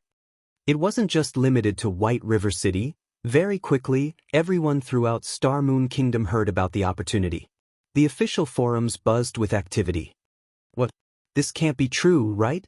The candlelight trading firm is actually recruiting members without any rank restrictions? I heard that Candlelight wants to recruit a lot of people this time. I wonder if an intermediate apprentice like myself has a chance? I remember that, when Heaven's Burial recruited lifestyle players, applicants needed to be at least advanced apprentice rank with a 65% success rate or higher to pass their assessment. However, Heaven's Burial still doesn't have a 2-star shop.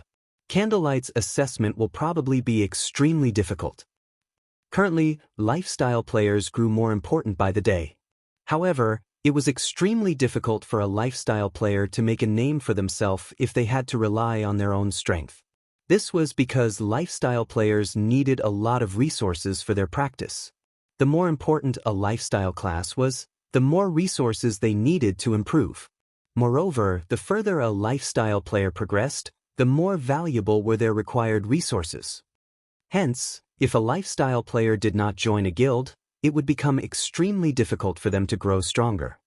Just hours after the candlelight trading firm announced its recruitment campaign, thousands of players had lined up outside the firm's 3-star shop in White River City, and the crowd was still growing. Melancholic Smile arranged for these lifestyle players to take the firm's assessment, one after another. The test was very simple. Lifestyle players were required to produce a tool or item corresponding to their ranks, and they would be given a pass as long as they achieved a success rate of above 60%. What, exactly, is Zero Wing trying to do? When the various large guilds heard the news, they immediately assumed that Zero Wing had gone nuts. Although lifestyle players were important, one needed to invest a lot of resources to nurture profitable lifestyle players. Moreover, a loss was guaranteed during the early nurturing stages. Hence, when guilds like themselves recruited lifestyle players, they set their requirements very high and would only recruit a limited number. Otherwise, the expenditure would do more harm than good. Yet, not only was Zero Wing recruiting lifestyle players regardless of rank, but it had also significantly lowered the assessment's difficulty. During Zero Wing's previous recruitment campaigns for lifestyle players, it had required a success rate of 70% or higher. In just half an hour, Zero Wing had recruited over 30 lifestyle players. Among them, only 7 were advanced apprentice rank, while the others were below that. This outcome worried the lifestyle players still outside of the candlelight trading firm. They were afraid that the available slots would be taken up before their turn arrived. Contrary to expectations, however, more lifestyle players were accepted. Very quickly, over 100 players had been accepted into the firm. However, the candlelight trading firm showed no signs of stopping its recruitment. Seeing this, the spies the various guilds had sent reported this information to their respective guilds. What? They have accepted over 100 apprentices. Has Zero Wing's upper management lost their minds? Could a 3-star shop really be that powerful? The various guilds that had received this message were stunned. Normally, they would only recruit around 40 lifestyle players when they gained an additional 1-star shop. If they recruited any more, there wouldn't be enough workshops and resources to go around. After the candlelight trading firm upgraded one of its 2-star shop to 3-star status, the building had only gained 2 floors. Generally, it would be a miracle if they could recruit 200 players. Big Sis Melancholic, should we raise the assessment bar? At this rate, we'll fill the new workshops. It will be a pity if we miss out on any talented newcomers later on. Cream Cocoa asked worriedly as she watched the thousands of people lined up outside of the building. Relax. I'm actually concerned that we won't be able to recruit enough people. Melancholic Smile smiled bitterly. Not enough people? How is that possible? There are thousands of people outside right now. If we leave the bar at a 60% success rate, at least 400 or 500 of them should pass. How is that not enough people? Cream Cocoa was no longer the noob she had been when she had first started playing God's Domain. She knew that, although lifestyle players who could achieve a 60% success rate were rare, with the base number being so high, a frightening number of people could pass the assessment. 500 lifestyle players was not a small crowd. Even an ordinary second-rate guild could not afford to nurture so many. Furthermore, the candlelight trading firm was already saturated with lifestyle players. With the extra workshops that came with the 2 additional floor spaces, the most they could afford to recruit was around 300 lifestyle players. Any more and they would have to rent workshops from the lifestyle associations. However, renting workshops would massively burden their finances. 400 or 500 really isn't enough. The guild leader has already determined that we need to recruit 1,200 players. Melancholic Smile chuckled. With just the lifestyle players in front of us, we will probably won't reach that goal. Hopefully, more players will show up. Cream Cocoa was rendered speechless. Lifestyle players were only a small minority of the player population in God's Domain. In addition, the various guilds often held recruitment campaigns of their own. Gathering 1,200 qualified lifestyle players was a colossal task. Unfortunately, Cream Cocoa had another concern. Where were they going to house all of these lifestyle players? Elsewhere, Shifeng had completed his trade with Phoenix Rain in the City Hall and officially gained the deed to a plot of land in Lake Heart City. This is the information we have obtained on the Evil Dragon battle team. Take a look. The match is in 2 days. I look forward to the Azura battle team's performance, Phoenix Rain said, smiling pleasantly as she handed Shifeng the information she had collected on the enemy battle team and the time, venue and rules for the next battle. She was in a good mood after obtaining the 10,000 gold from Shifeng. Oh, the Miracle Guild? Shifeng was slightly surprised after a general glance through the information. We have only discovered this after the system upgrade, Phoenix Rain said solemnly. You mustn't underestimate the Miracle Guild. Although it is a super first-rate guild like the Dragon Phoenix Pavilion, Miracle's foundation is much stronger than ours. It can even contend with super guilds. When the time comes, the Evil Dragon battle team's roster will undergo a complete change. You best prepare for the match. Although Phoenix Rain had said as much, she did not think that the Azura battle team had any chance of winning. After all, the Azura battle team had exposed too many of its trump cards. The Miracle Guild would definitely come prepared. If Miracle went all out in this match, the Azura battle team would be overwhelmed. After all, the difference between each side's strength was immense. Phoenix Rain only prayed that the Miracle Guild would not take the match too seriously. This way, she could haul in another fortune. Shifeng nodded silently in response to Phoenix Rain's advice. In truth, even without Phoenix Rain's warning, Shifeng knew just how powerful the Miracle Guild was. In his previous life, when a Tier 3 mysterious flame had appeared in God's Domain, the various large guilds had employed all sorts of methods to obtain it. In the end, however, a dozen or so experts from the Miracle Guild had secured the flame. Among the guild's experts that had fought for the mysterious flame, 2 other super guilds' top combatants had been present. That battle had become a classic within God's Domain. To put it simply, defeating the Miracle Guild-led Evil Dragon battle team would be extremely difficult for the Azura battle team. As Shifeng hurried towards the candlelight trading firm, a party of 6 arrived in the teleportation hall in White River City. The instant these players appeared, they became the main focus within the hall. Their equipment was too gorgeous to ignore. Even the lowest quality equipment was dark gold rank.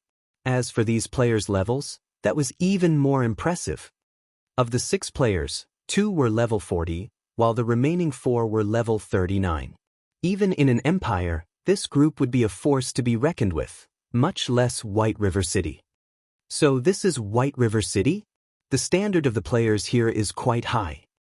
We're not here to sightsee, focus on the task at hand. Let's head over to Zero Wing to have a look.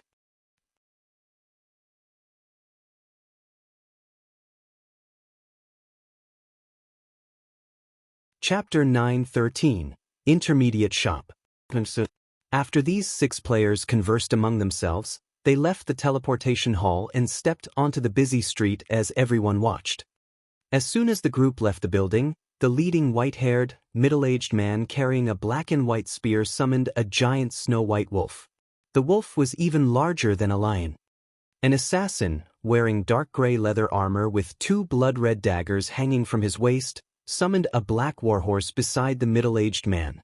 The warhorse sported silver armor and looked far more majestic than the horses NPC soldiers used.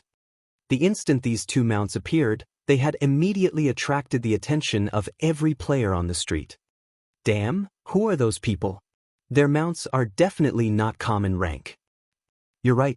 I've never seen any common mounts that look that cool. At the very least, they should be bronze, maybe mysterious iron mounts. To current players, even common mounts were a luxury, not to mention mounts ranked bronze or above. Hence, when the players on the street saw these mounts, both envy and admiration filled their hearts. Some beautiful female players even sent the white-haired man on the giant wolf flirtatious glances. Nowadays, God's Domain was increasingly popular.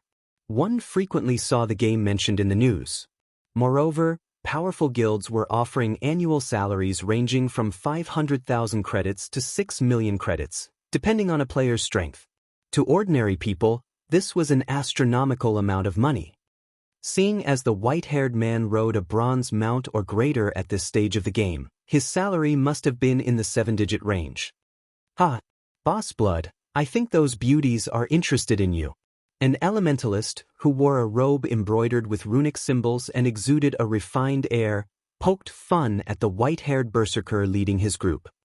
It's a pity that these beauties will never catch Boss Blood's eyes.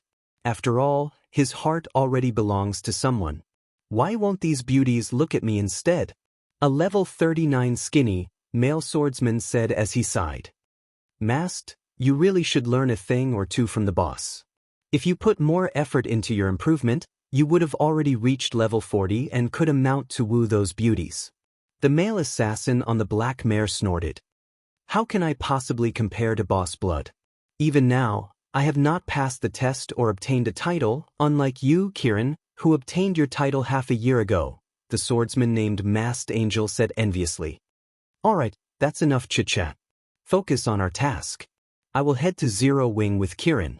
The rest of you, catch up with a carriage, the leading berserker named Bloodsucker ordered sternly. Immediately, everyone fell silent and did as they were told. The 4 level 39s rode an advanced horse carriage and followed Bloodsucker and Kiran towards Zero Wing's guild residence.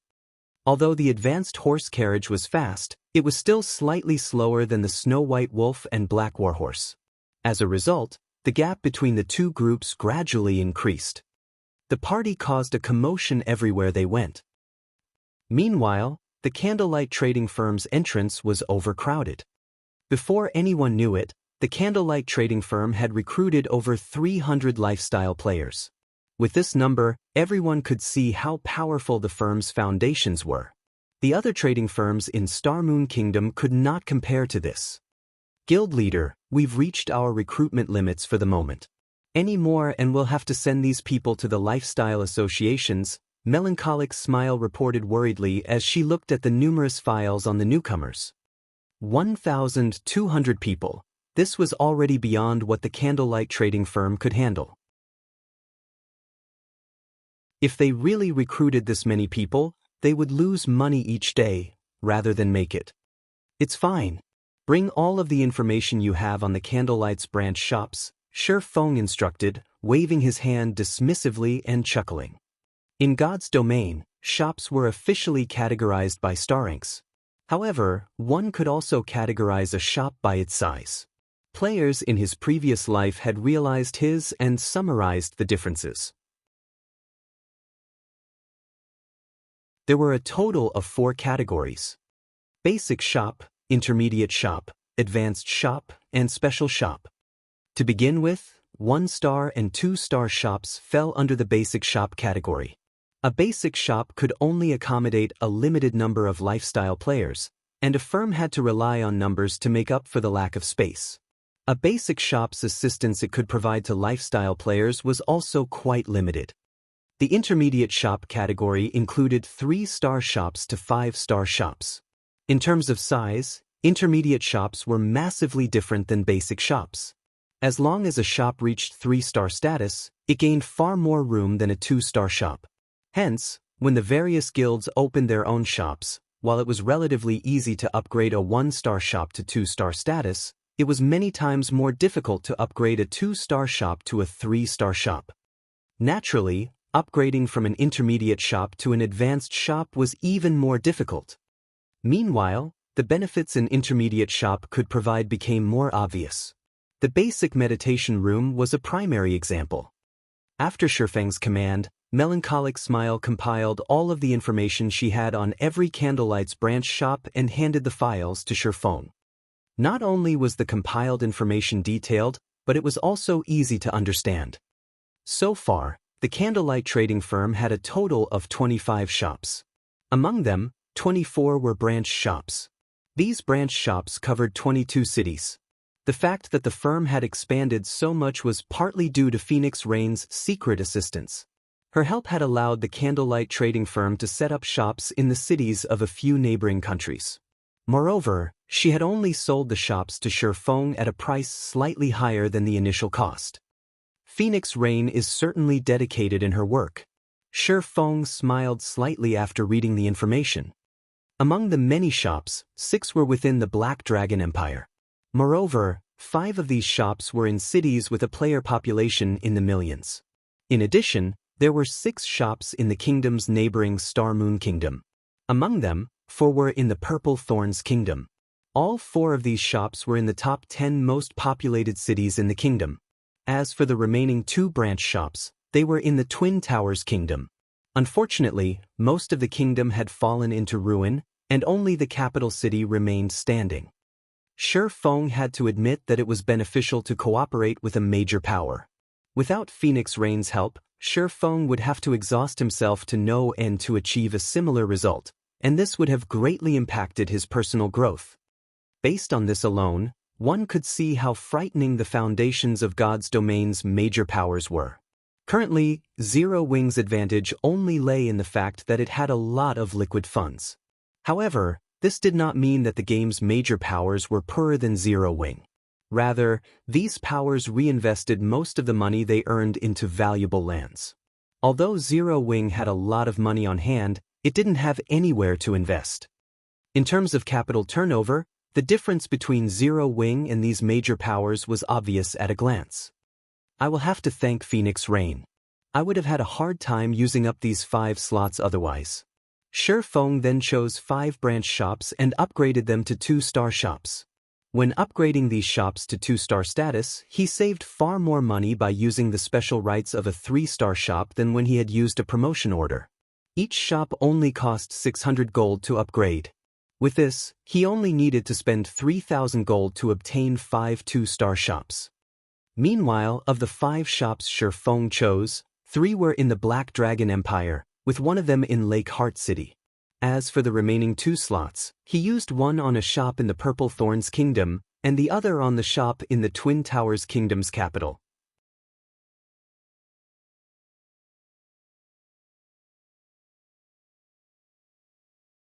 Hellscythe_Fluffy Goblin. The reconstruction of the 5 branch shops completed fairly quickly. Only 10 minutes after Shifeng chose to upgrade them, the 5 1-star shops evolved into 2-star shops. Although the number of items that the shop could sell had not changed, it could accommodate far more lifestyle players. The additional space was more than enough for the 1,200 lifestyle players the Candlelight trading firm wanted to recruit. God's domain was already developing faster than Shifeng had expected. When Shifeng had first obtained the 3-star shop promotion order, he had not intended to recruit so many lifestyle players. At most, he had planned to recruit around 500 or 600 players. However, after the game's fourth evolution, items became more complicated to produce, and this, in turn, would impact production speeds. After the system upgrade, Melancholic Smile had calculated the statistics of everyone's production speed within the trading firm. To put it simply, the more advanced an item was, the more its production speed had been affected. For common items such as whetstones, production speed had experienced roughly a 15% reduction. As for items such as advanced whetstones, their production had slowed by around 20%. In other words, if a lifestyle player was capable of producing 5 advanced whetstones within a certain time before the system upgrade, then now, they were only capable of producing 4 advanced whetstones within the same period. As for items that only intermediate forgers or higher could craft, such as the strengthening device, their production speed had decreased by roughly 40%. Before the system upgrade, the Candlelight Trading Firm had not been able to produce many strengthening devices each day. Now, the item's output was pitifully low. Unfortunately, Shifeng had already agreed to hand over 10 bronze mounts and 2,000 strengthening devices to the secret pavilion within 5 days, as well as the rest of the items within 12 days after the system update completed. If he failed to do so, not only would he have to return the 10 black cards he had received, but he would also be out of the items he had already paid. Hence, Shifeng was very short on time. If he wished to increase production speed, he had 2 options: increase his current workforce's success rates or grow his workforce. As there was a limit to how much he could raise a lifestyle player's success rate, his only viable option was to bolster his workforce. However, Shifeng did not have much hope of nurturing a large batch of excellent lifestyle players from the new recruits. Rather, he wanted the new advanced apprentices to take on the workload of the firm's basic forgers, while the basic forgers would take on the intermediate forgers' work. In turn, the intermediate forgers would take care of the advanced forgers' workload. This way, he would have a higher chance of completing his task within the allotted time. Following which, Shifeng explained his plans to Melancholic Smile and had her begin preparations. After all, it would not be easy to sort so many people in a short time. Guild leader, I'm afraid that this will be very difficult to accomplish. Even with the help of the special workshop, Coco, Uncle Ironheart, and I only have a 40% success rate with the strengthening devices. Even if the firm's intermediate forgers have the help of the special workshop, they will only have, at most, around a 15% success rate. With such a low success rate, we'll be lucky if we break even, let alone make a profit. Melancholic Smile was very familiar with the success rates of the trading firm's forgers as she usually analyzed the trading firm's statistics. Although a 15% forging success rate seemed relatively high, when one started the actual work, they would most likely fail 10 out of 10 tries. Based on her analysis, only with a 20% success rate would a forger have a chance of succeeding once out 10 tries. Only after reaching a 25% success rate would a forger notice a qualitative change. Once a forger reached that milestone, they would generally succeed once or twice out of 10 tries. If they allowed intermediate forgers to produce the strengthening device, they would be pushing their luck. Cream Coco, who stood beside Melancholic Smile, nodded her agreement. After a long period of research and experimentation, she decided that, as long as the system-calculated success rate was below 20%, she would give up on making the item. After all, her chances of successfully crafting the item were too low. Even if she did produce the item, the firm would only take a loss. Wasting money was one thing, but wasting resources was another thing altogether. The resources in God's domain were limited. The materials required to produce advanced items were even rarer. It would be foolish to produce an item without guaranteed success. Look at this, Shifeng said, chuckling as he retrieved a fist-sized, aqua-blue ingot and placed it on the table. Immediately, Melancholic Smile and Coco were stunned. The mana the or faintly emitted was actually denser than the mana from the magic crystal. When the two forgers clicked to read the item's introduction, their jaws dropped. Guild leader, where did you get this? Melancholic smile locked her eyes with Shifeng's, excitement evident on her face. Do you have a lot of them? Mysterious flames were extremely rare in God's domain. They were so rare that, even after a long investigation, Melancholic Smile had not found any clues leading to a single mysterious flame. She only knew about mysterious flames to begin with because of the ice blue devil flame in the candlelight trading firm's special workshops. Shifeng had left behind this mysterious flame. However, after one obtained a mysterious flame, they could only place it in up to 3 workshops. If not for the ice blue devil flame, they would not have reached a 40% success rate with the strengthening devices. However, the mana source was the perfect item to make up for their lack of mysterious flames. The intermediate mana source, Shifeng had revealed, could grant an ordinary flame the effects of a tier 3 mysterious flame. The only downside was that, unlike true mysterious flames that could be used indefinitely, the ore was only effective for 30 minutes. With the aid of a tier 3 mysterious flame, the intermediate forgers could at least reach a 25% success rate with the strengthening devices. If they had a large stock of intermediate mana source, these intermediate forgers could definitely produce the strengthening devices. Currently, the candlelight trading firm had close to 20 intermediate forgers, more than their strengthening device forging designs. If they allowed 3 intermediate forgers with the highest success rates to learn their 3 remaining forging designs, they could double their production team. Meanwhile, if the 3 of them utilized the intermediate mana source, their success rate might even exceed 50%. Including the basic meditation room's effects, if they forged strengthening devices non-stop, they might achieve a production volume of more than 700 devices. Rather than suffering a slower production rate due to the system upgrade, they could significantly increase their production. They could absolutely hit the target Shifeng had requested. Relax. I have enough for your needs. Shifeng nodded, laughing. He then took out a table-sized design and unfurled it. This was none other than the bronze engineering locomotive design that he had purchased from Sindhart. Melancholic, you're the most familiar with the trading firm's people. Look for a few trustworthy engineers and alchemists and work with them to produce this item. After glancing at the design and its name, Melancholic Smile was thoroughly stupefied. Cream Coco stared at the design as if she were looking at a priceless treasure, her eyes sparkling brightly. Although the design before them was an engineering design, the manufacturing procedure involved 3 classes: engineers, forgers, and alchemists, the 3 major lifestyle classes. Moreover, the manufacturing procedure required a lot of its crafters. The engineering locomotive was far more difficult to manufacture than the strengthening device. One mistake could lead to failure.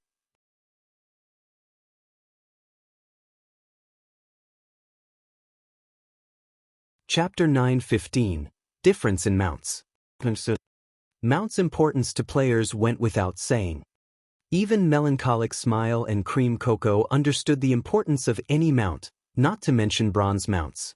Currently, God's Domain's elite and expert players moved ever closer to level 40. However, how could common mounts possibly satisfy these experts? Unfortunately, obtaining a bronze mount was easier said than done. Even large guilds could only get their hands on a few, and these mounts were usually reserved for the guild's upper echelons. The other members could only dream of riding one. If it were truly possible to produce bronze mounts, they would sell tens of times better than the strengthening device. However, the engineering locomotive was extremely difficult to manufacture. At the very minimum, they needed an advanced engineer, an advanced forger, and an advanced alchemist to have any possibility of success. Even if they were equipped with a variety of support tools, they'd be lucky if they had even a 30% success rate of producing the locomotive. In addition, manufacturing the engineering locomotive was a tedious process. It would take a very long time just to produce one. Producing one per day would be an impressive feat. Guild leader, this engineering locomotive is too difficult to manufacture. It also requires so many materials. Even if we successfully produce one, the cost will be astounding. Are we really going to make this regardless of the cost? Melancholic Smile's lips twitched slightly as she read the listed materials recorded on the design. The hardest part of crafting the engineering locomotive would be the power unit.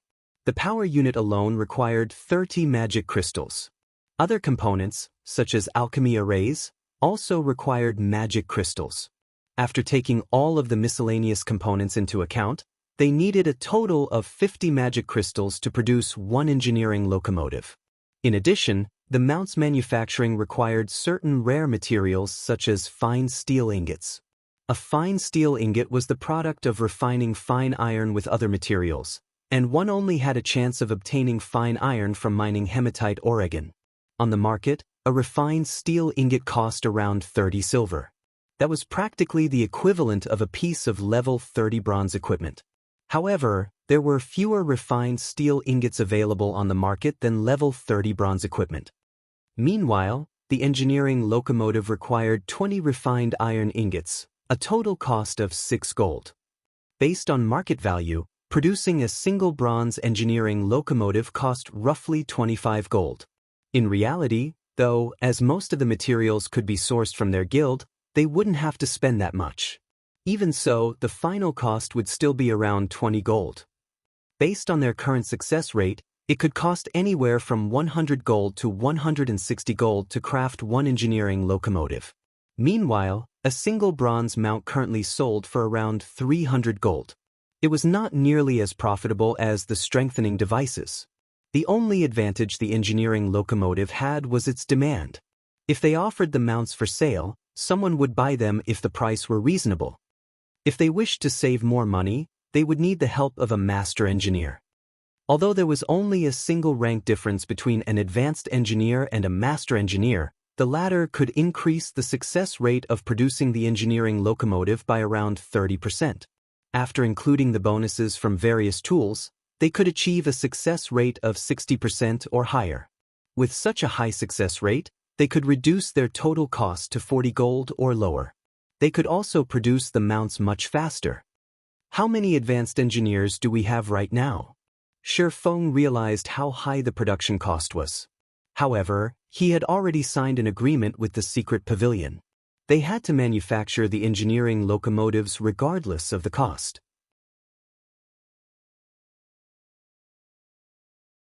Moreover, producing the engineering locomotive would allow lifestyle classes to rapidly gain proficiency. We only have 2 people at the moment. There are 3 others who are close to reaching the advanced engineer rank, Melancholic Smile replied. 2. Shi Feng frowned.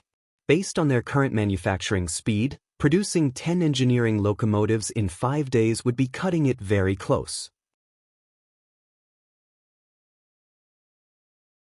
Have them begin the process. I'll help to produce some of the components as well. I'll contact them right away, Melancholic Smile said. She was momentarily stunned when she heard that Shi Feng would also take part. Hurriedly, she continued, if they find out that our guild leader will be leading this project, they will die from excitement. In Star Moon Kingdom, the majority of players addressed Black Flame by his title as the Sword King. Most had probably forgotten Black Flame's past identity. However, while ordinary players had forgotten his past fame, to lifestyle players, the title of Star Moon Kingdom's chief forger still resounded in their ears. Moreover, Melancholic Smile understood one thing very clearly: Shi Feng had been the first to become an advanced forger. Suddenly, Aqua Rose contacted Shi Feng and said, Guild leader, 2 people have entered our guild residence.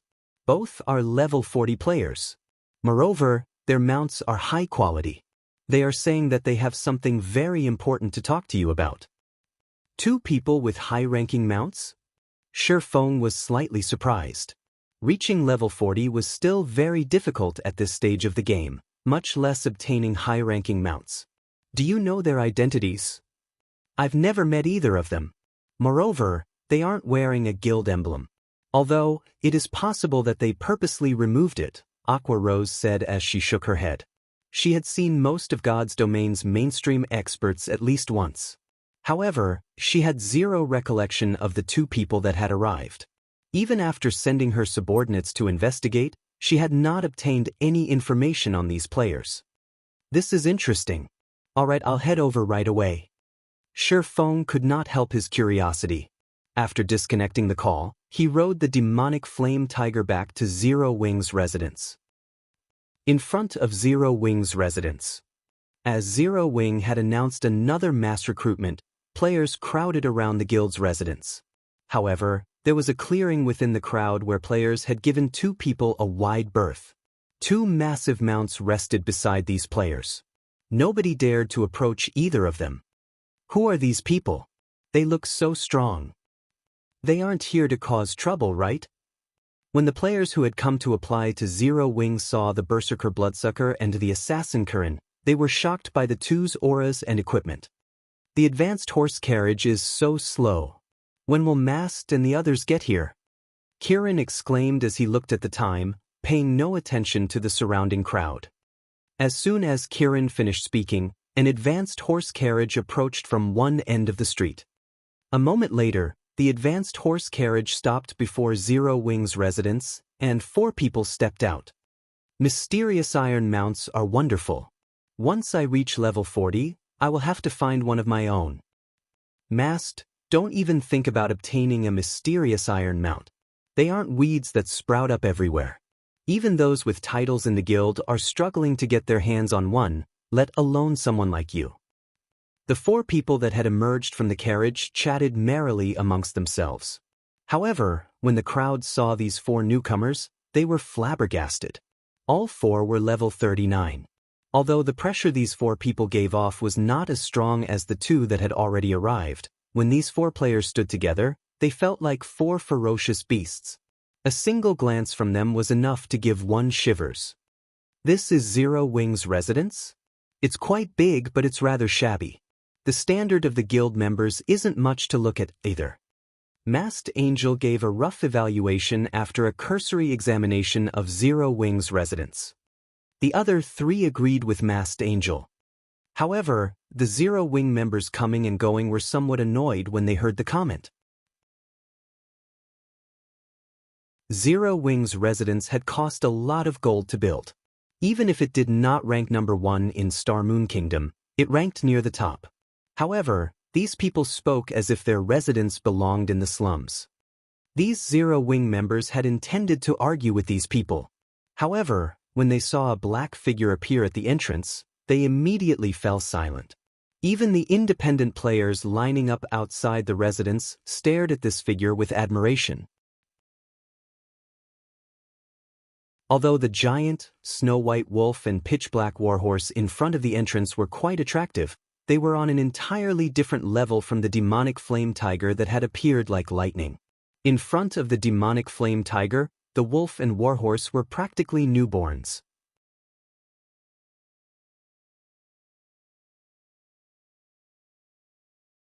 Hellscythe_Fluffy Goblin. What rank is that mount? Masked Angel was shocked, his eyes widening as he stared at the towering, majestic demonic flame tiger. Although he already knew that Zero Wing possessed this mount, after witnessing it personally, he could not help his surprise. Both Bloodsucker's and Kirin's mounts were mysterious iron mounts. However, when comparing their mounts to the demonic flame tiger, he finally understood something. The difference between their mounts was not just 1 rank. Standing there, he could feel the demonic flame tiger give off a significantly powerful pressure. Generally, he only felt this pressure from chieftain-ranked monsters. Could it be a fine gold mount? This question simultaneously surfaced in Masked Angel and his companions' minds. Even God's Domain's major powers did not have a single fine gold mount. Currently, the best mount they had was of secret silver rank. However, what truly shocked them was Shifeng's level. Shifeng was not currently using the demon mask to disguise himself as Black Flame. He did not even bother hiding his level, so if one paid attention, they would discover that Shifeng had already reached level 42. He was actually 2 levels higher than Bloodsucker and Kirin. There was not a single player with such a high level throughout the various empires. It was hard to imagine that such an expert resided in a kingdom. I am Yi Feng, an honorary elder of Zero Wing. Our guild leader has some urgent matters to attend to, so he can't meet with you right now. I can represent Zero Wing in any matters you wish to discuss. May I know what business you have with Zero Wing? Shi Feng asked, chuckling as he swept a glance over Bloodsucker and the others as he remained on the demonic flame tiger. Even an elementalist like Phoenix Rain had only reached level 39, yet among these 6 people, not only had 2 surpassed Phoenix Rain, but the other 4 were the same level. Achieving such a high level was impossible without a special method or a powerful team. To Aqua Rose, these players might be strangers. To Shi Feng, however, they were extremely familiar. All 6 players were super red names belonging to the dark guild known as Raven. Raven had appeared in the virtual gaming world in the past. It was an upstart guild that had only established after God's Domain had launched. Moreover, even now, Raven was not famous in the least. Dark guilds could not compete against normal guilds in terms of member count. However, the Raven Guild's member count was impressive with less than 1,000 members.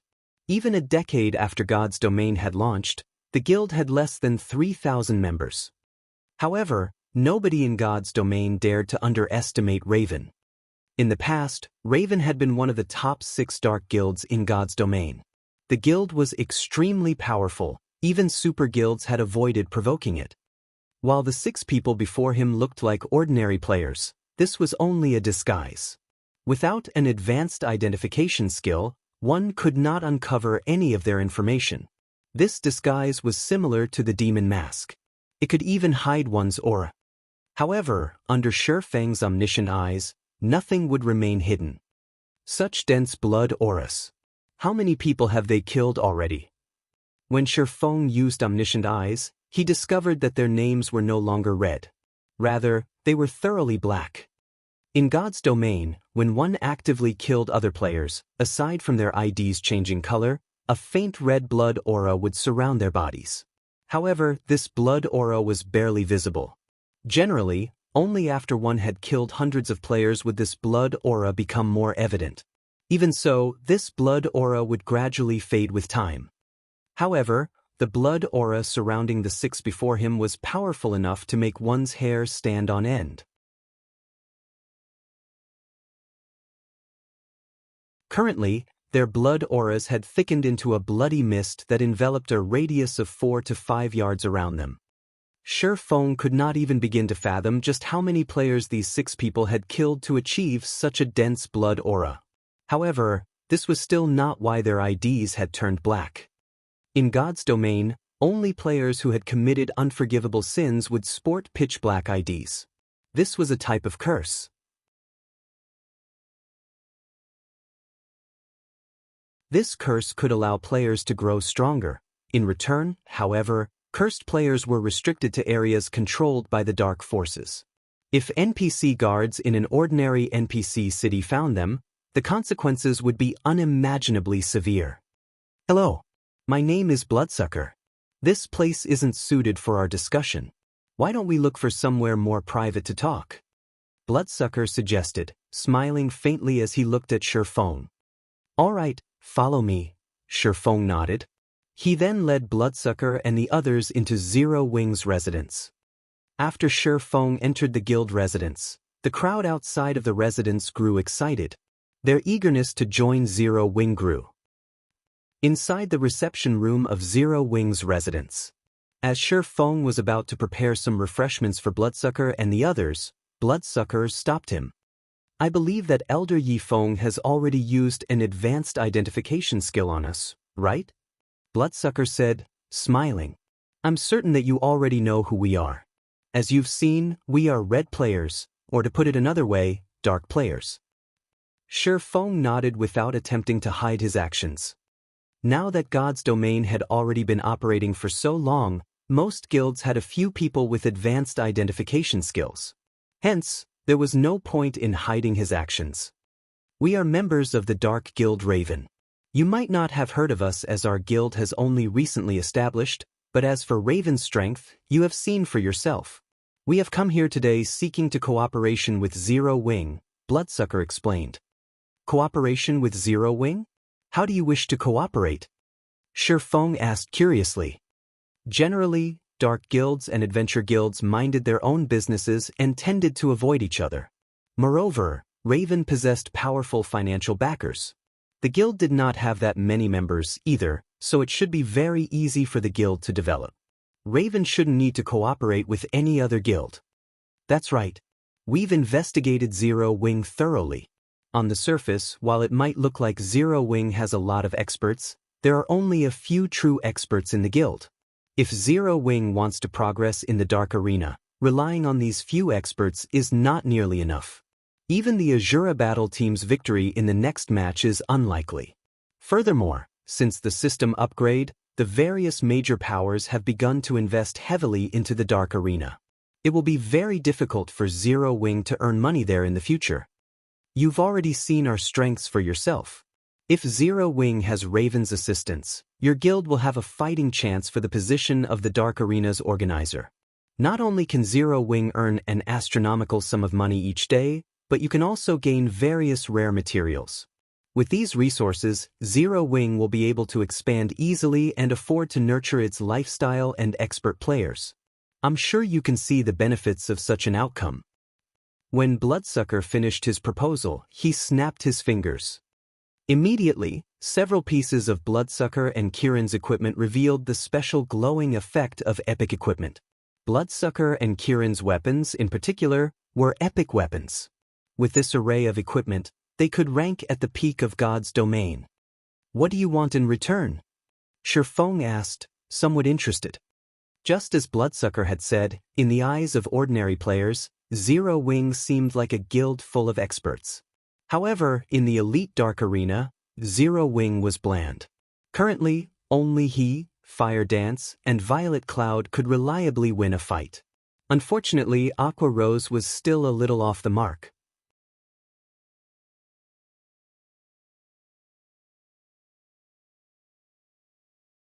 Chapter 9:17 Proof of Strength. Hellscythe_Fluffy Goblin. The Dark Guild Raven maintained a relatively low profile during the early stages of God's domain. The guild always moved covertly. The guild's desire to maintain a low profile was evident by the lack of guild emblems on Bloodsucker and his companions. If not for Raven trying to display its strength to gain Zero Wing's trust, the group would never act so flamboyantly. Shifeng had to admit that this was one of the benefits that Zero Wing enjoyed as it moved closer to the top of God's domain. Whenever he had an issue, people would oftentimes take the initiative to offer their cooperation. If Zero Wing were a third-rate guild or an unrated guild, meeting people like Bloodsucker would be impossible, not to mention inspiring these people to find him.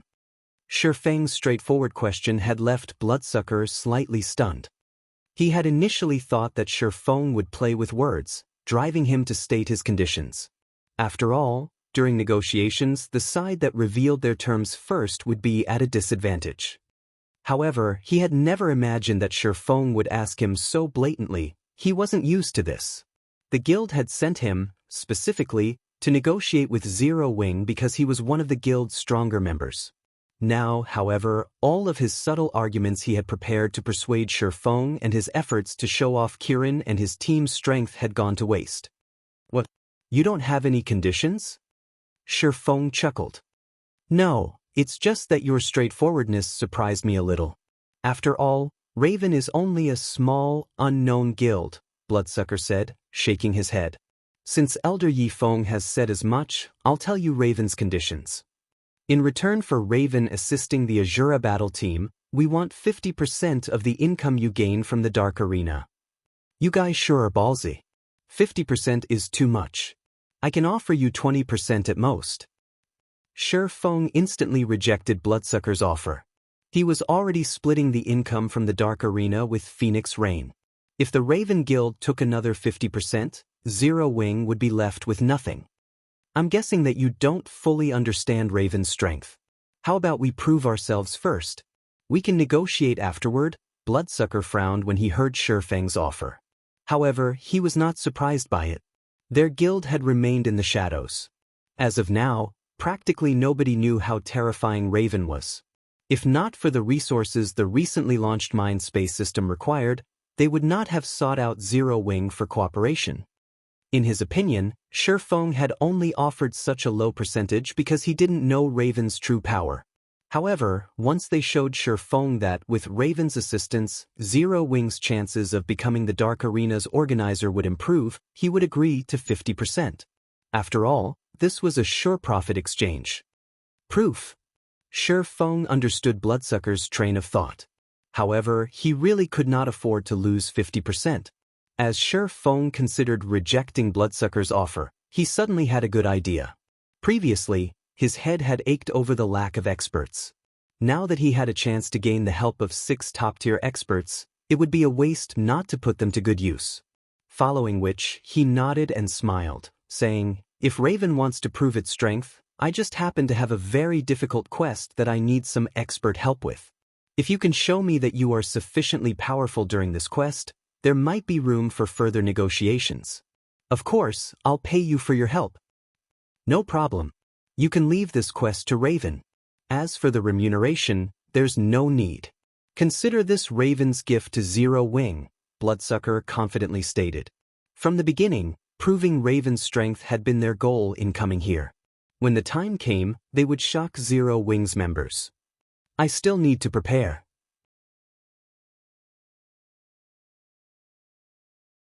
"It'll take around 3 hours. You should do the same. This quest is very difficult. I just need you to send a party of 6 experts," Feng said. "No need. The 6 of us will be enough," Bloodsucker assured. Seeing Bloodsucker's determination, Feng ended the conversation. After leaving the reception room, he contacted Yulan, telling her that they could challenge the Holy City of Titans entrance trial immediately. Both sides would send 50 experts each, and Zero Wing would lead the team. Yulan agreed upon receiving Feng's message. Her original plan had been to challenge the entrance trial in 3 days. However, the system upgrade had wasted nearly 2 days, so they had no choice but to delay the operation by 2 more. However, after the system upgrade, lifestyle players' production speed had slowed significantly. As a result, the various large guilds now urgently needed a batch of advanced lifestyle players. Naturally, the sooner she got her hands on Titan City slots, the better. After confirming the plan with Yulan, Feng contacted White Knight, having him send 14 of their experts over. Zero Wing's members would fill the remaining 30 slots. Although Feng did not know what kind of experts Yulan would dispatch, he had a true gathering of experts. With these experts' combat power, they had a very high chance of clearing Titan City's trial as long as everyone followed his commands. After 2 hours, 50 players had gathered inside a high-class restaurant in the Nobles District. These players consisted of 3 groups: Zero Wing, Raven, and Owl. Needless to say, Raven's members were absurdly strong regarding level and equipment. However, Owl's members had shocked both Zero Wing and Raven. Everyone's jaws hit the floor after Owl's members, led by White Knight, joined them in the restaurant and discarded their cloaks. They were all level 42. One could easily rank among an empire's top 10 players in terms of levels at level 40. Moreover, these top 10 included those who hid their levels. Yet, White Knight and his team were all level 42. Aside from their high levels, every member of White Knight's team wore absurdly powerful equipment. Among them, 4 possessed equipment on par with Bloodsucker and Kirin. As for White Knight, the group's leader, his equipment surpassed Bloodsucker's. The Ranger's aura was also incomparably sharp. Due to this, Bloodsucker felt pressured. Who are these people? Bloodsucker watched White Knight and the others, shock filling his heart. Are they Zero Wing's hidden experts? Kirin and the others also felt immense pressure from Owl's members. Previously, they had felt nervous when they met Fire Dance and Zero Wing's other top-tier experts. Now, an even more frightening group had arrived. Their hearts, which had brimmed with confidence, now faltered. Theoretically, level 40 players should stand at the very forefront of God's domain, yet so many level 42 experts stood before them. They even began to wonder if there had been a flaw in the reports they had received. Shortly after White Knight and the others had arrived, Yulan led a large group of players into the high-class restaurant.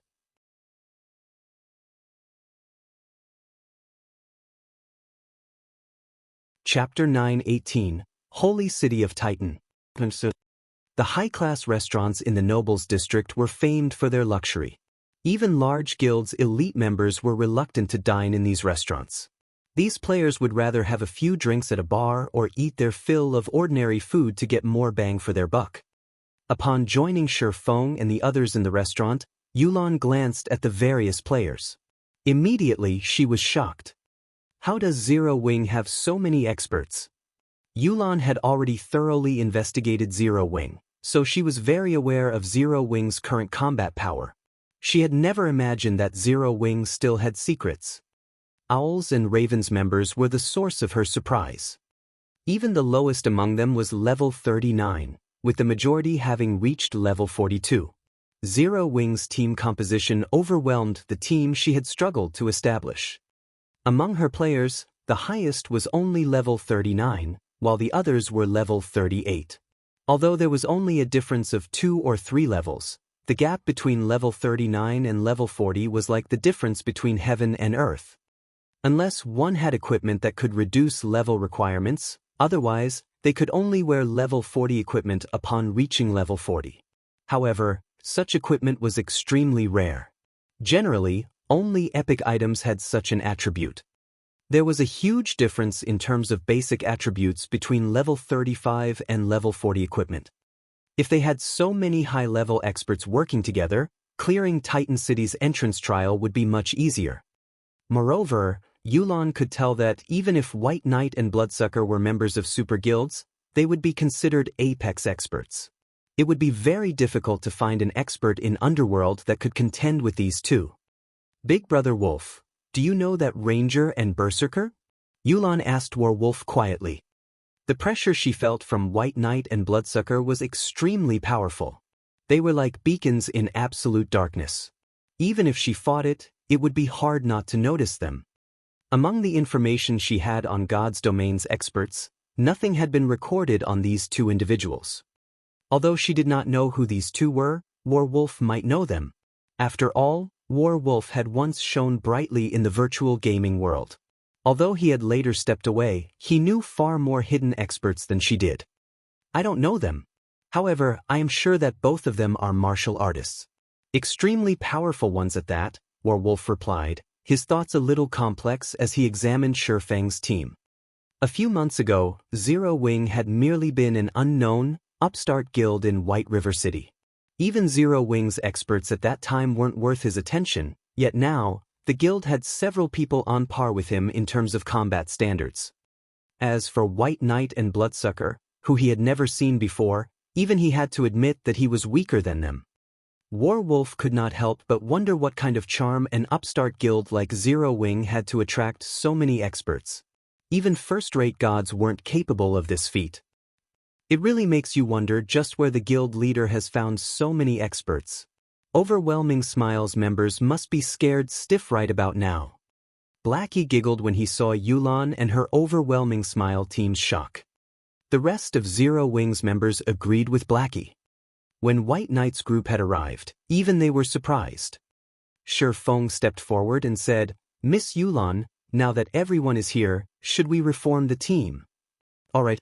Everyone leave your teams," Yulan nodded as she pinned Shi Feng with a penetrating gaze. Although she had already known that Yi Feng would lead the expedition to Titan City, she had been somewhat surprised to receive this news. She thought that Black Flame would lead this expedition. This was not because she doubted Yi Feng's strength. However, Black Flame was far more experienced with commanding a team. It was of the utmost importance that they cleared Titan City's entrance trial. After all, once they could enter the holy city of Titan, they could rapidly nurture advanced lifestyle players. In the future, they would have a greater advantage when competing with other trading firms. I'll start dividing the workload. I want everyone to send me a list of your skills, Shi Feng instructed Yulan and the others after inviting them to his team. That is a guild secret. How can we just reveal that information to an outsider? Overwhelming Smiles members immediately complained. All guilds kept their players' basic attributes and skills secret. It was especially true for guild experts. If others discovered this information, it would be very easy to exploit their weaknesses. Shifeng then looked towards Yulan and said seriously, I believe you know how difficult Titan City's entrance trial is. If I don't know everyone's abilities, I can't guarantee our success. After giving it some thought, Yulan nodded and said, It's all right. Tell him. Titan City's entrance trial was much harder than a 100-man hell mode team dungeon. If the team leader did not even know what skills his members possessed, it would be hard for him to issue effective commands. After receiving Yulan's instructions, Overwhelming Smile's members sent their skill lists to Shifeng, albeit reluctantly. As for the skills Owl's and Raven's members possessed, the two groups had long since notified Shifeng. Owl's members had not held back in the least. However, Shifeng was certain that Raven's members had held back some information. Regardless, though, it would not affect the overall situation. After Shifeng examined the skills of Overwhelming Smile's members, he was a little surprised. 23 of these players wielded berserk skills. Among them, Yulan had learned a large-scale destruction spell and a large-scale buff spell. This would be of great help to the team. Before we enter Titan City, I'll give everyone certain responsibilities. Make sure you understand your tasks. When the time comes, you just need to do your part. Shifeng then called up his system interface and split everyone into groups. Shifeng had split the team of 100 players into 5 teams of 20. Among them, one team would serve as the main force while the remaining 4 would serve as support. Raiding Titan City's entrance trial was different from raiding a 100-man team dungeon, where players only had to deal with one boss at a time. The entrance trial resembled a field battle. Only, the team would face far more danger. In the entrance trial, one could encounter a powerful boss at any time. It was even possible for multiple bosses to appear at once. It would not come as a surprise if one mistake led to a team wipe. Hence, they needed to prepare before they challenged the trial. There was only one MT on the main team, Kola. This decision confused Yulan and the others. Kola was only level 40, while the Guardian Knight White Knight had brought was level 42. In terms of techniques, the Guardian Knight was also much stronger than Kola. No matter how they looked at it, Kola should not be the main team's MT. Even if Shifeng placed Kola on the main team, he should include another MT. How was a single MT going to tank a boss? However, Shifeng did not bother to explain his decision. He had chosen Kola because he had previously passed the epic-ranked Dragon Scale shield to the MT. With this shield alone, none of the other MTs could compete with Kola. Not to mention, Kola was using the Tier 1 set equipment for Guardian Knights. Comparing basic attributes, he was stronger than Moonlight Knight, Owl's level 42 Guardian Knight, by a large margin. He was the best choice to serve as the lead MT. After the various tasks had been distributed, Yulan took out a golden key and began to chant an incantation. In the next moment, a pair of tightly shut, black stone doors appeared in the hall.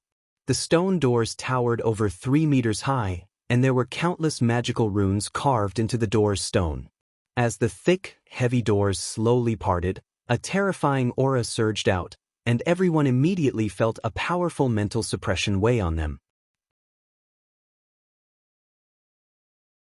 This mental suppression could rival that of Grand Lords. However, every player here was an expert. Even if the mental suppression affected them, the effects were minimal. After everyone calmed their nerves, Shifeng took the lead and stepped through the doors. One after another, the other players followed him.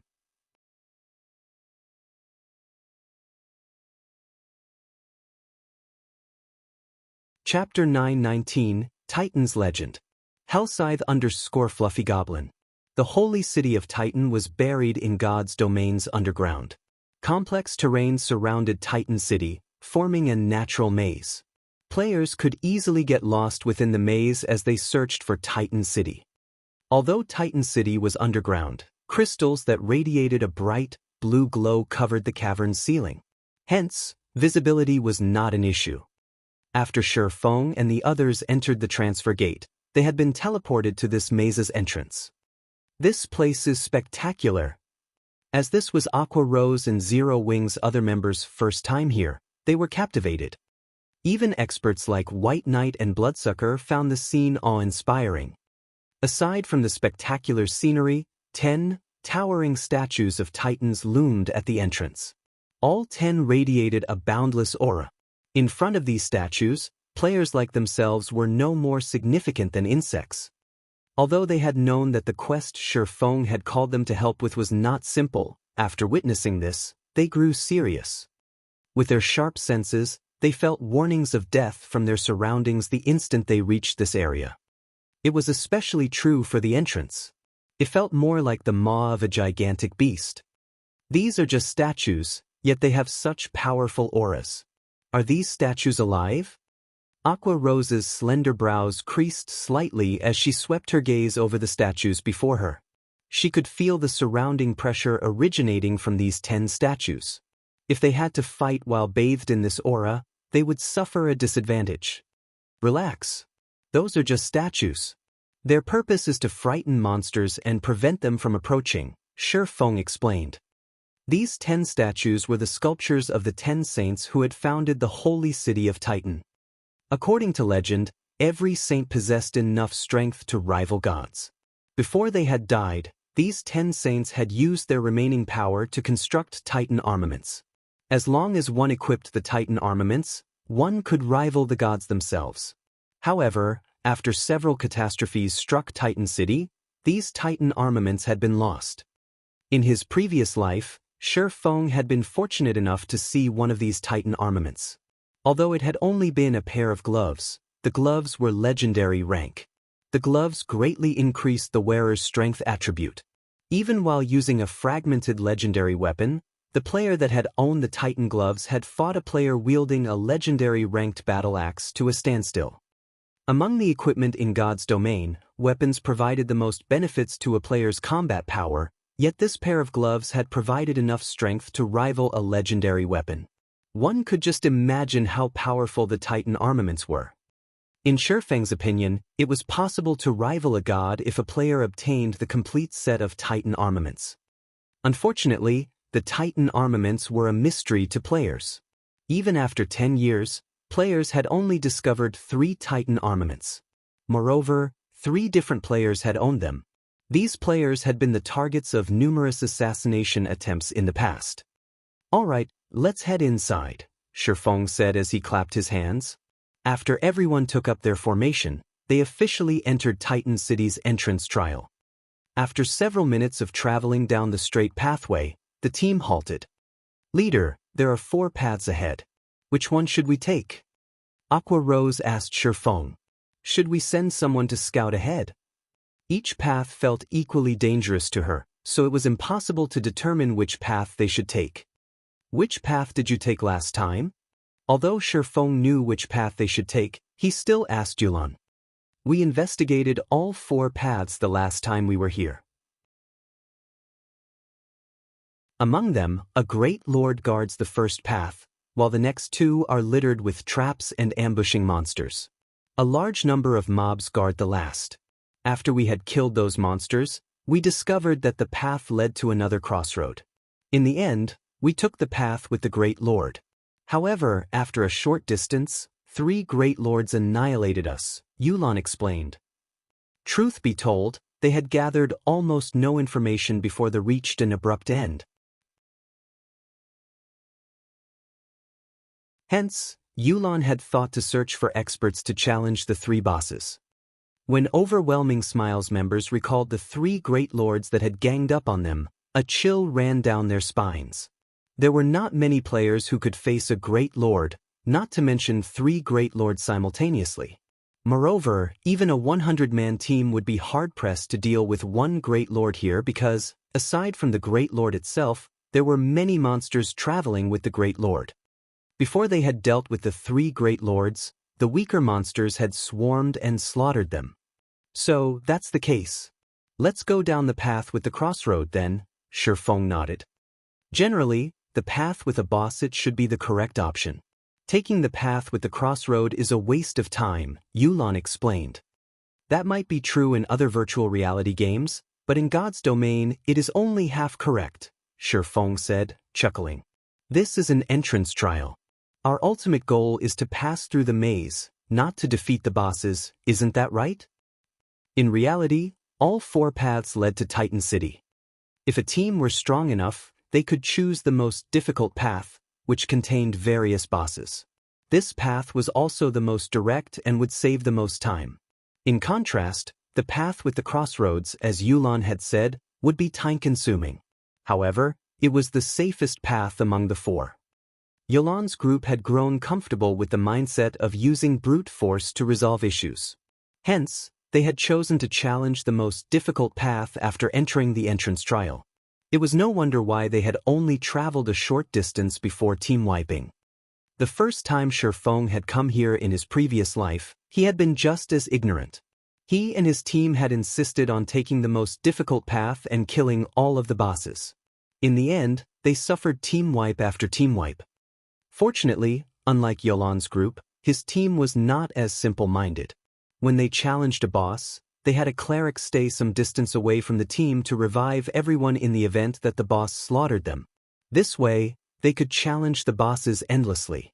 Moreover, as this was an entrance trial, no matter how many times players died here, they would not lose any EXP after reviving, although they would lose some skill proficiency. After Yulan and the others heard Shifeng's reasoning, realization dawned on them. Following which, Shifeng led everyone down the path with the crossroads. As they progressed through the maze, Shifeng often deliberately took the wrong path, leading the team into difficult situations and traps. However, with the team's abilities, overcoming the traps and level 40 or so elemental beings wasn't an issue.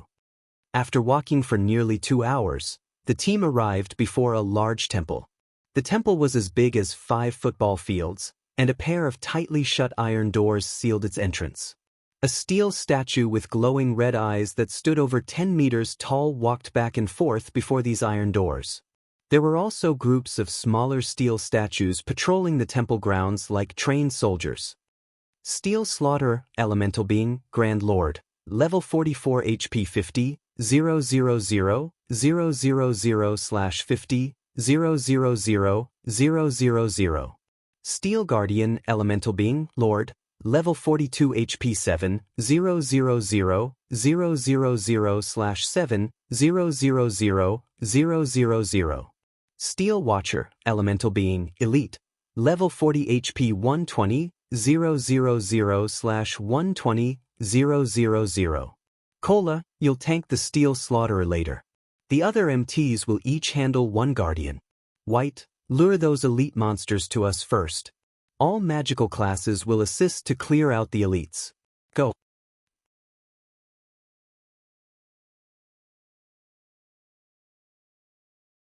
Chapter 920, Epic Shields Effects. Hellscythe _ Fluffy Goblin. Sister Yuan, should we go? Why is a Grand Lord here? It's stronger than any of the bosses we faced before. Trying to fight that is suicidal. Shifeng's commands had left Overwhelming Smiles members speechless. Although Shifeng's orders sounded simple, carrying them out would be very difficult. Monsters surrounded the temple. There were at least over 400 Steel Watchers. Moreover, there were as many as 6 Steel Guardians. Any 20-man elite team would struggle against a Lord-ranked monster. Just luring a fraction of the Steel Watchers would be a challenge. These monsters stood too close to each other. If they attacked one of these monsters, they would alarm them all. Over 400 Watchers would chase them down. Everyone, get ready. Yulan understood exactly what Shifeng was trying to do. However, while realizing this plan was difficult, she had committed to Shifeng's leadership. Since he had not voiced any concerns with his plan, they had to believe in him. A short moment later, everyone fell into formation and prepared. Now, they only had to wait for the Ranger White Knight to lure the monsters. White Knight did not rush in luring the elite monsters. Rather, he stood to one side and waited patiently for the patrolling Steel Watchers to move past before he attacked. However, White Knight did not attack the elite monsters directly. Instead, he set up a trap along the Steel Watchers' path. Rangers were not just adept at ranged attacks. The class was also capable of setting various kinds of traps. White Knight had set a poison trap. When a monster stumbled into it, it would suffer a poison debuff and lose some HP every 3 seconds for 15 seconds. Traps were not limited by range, but by time. Even if a player were 100 yards away from their trap, it would still trigger. After setting up a series of traps, White Knight distanced himself from the temple and waited for the patrol of Steel Watchers to return. After another few minutes, the Steel Watchers came back along their previous path. Without any suspense, one of the Steel Watchers triggered White Knight's trap, and its entire body took on a dark green hue. Although the remaining 19 Watchers noticed the abnormality, White Knight was outside of their perception range. Hence, the 19 Steel Watchers stood there ignorantly as they searched for the enemy. However, the Poison Steel Watcher was different. Not only had the trap inflicted damage, but it also now suffered a debuff. It charged towards White Knight immediately. Traps were like curses. When a monster fell into a trap, it would detect its target after a certain amount of time regardless of how far the target was from it. Only, this period wasn't long. After the time passed, the monster would similarly lose its target if the player were still outside its perception range. However, once the Poison Steel Watcher had moved 10 yards closer to White Knight and just before the allotted time passed, it triggered another poison trap. As a result, the Steel Watcher confirmed White Knight's whereabouts and continued to charge towards the Ranger. In such a way, the Steel Watcher triggered a series of 3 traps, the traps luring it roughly 30 yards away from its companions. When the other Steel Watchers saw this, they cautiously followed the Poison Watcher. Moreover, because of this Steel Watcher, 4 nearby patrol squads of Steel Watchers also began converging on White Knight's position. However, after a dozen or so yards, they abandoned their advance. After all, these monsters couldn't detect an enemy. Without a clear target, these Steel Watchers could not react properly. As for the Steel Guardians and Steel Slaughterer, they ignored the incident. Damn, that's possible? Minor Wind was stunned upon seeing this method. Minor Wind wasn't the only person present surprised. Yulan and the others also wore shocked expressions. With a single move, White Knight had lured the elite monsters away from the troublesome lords and Grand Lord. With this, they didn't have to fear pulling the boss's aggro while they wiped out the elite monsters. Dealing with the bosses afterward would be much easier. After moving into the Watcher's perception range, White Knight knocked his arrows and fired 3 frost arrows at the Poison Steel Watcher. The 3 arrows sped through the air and struck the poisoned elite. -6,618. -6,627. -13,216.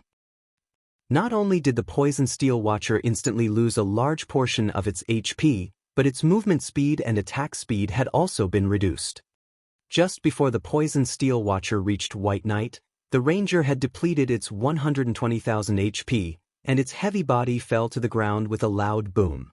As for the Steel Watchers following closely behind, at Shifeng's command, the team's ranged classes bombarded the monsters with AoE attack and control skills. After a moment, every Steel Watcher died without any need for an MT, granting everyone EXP.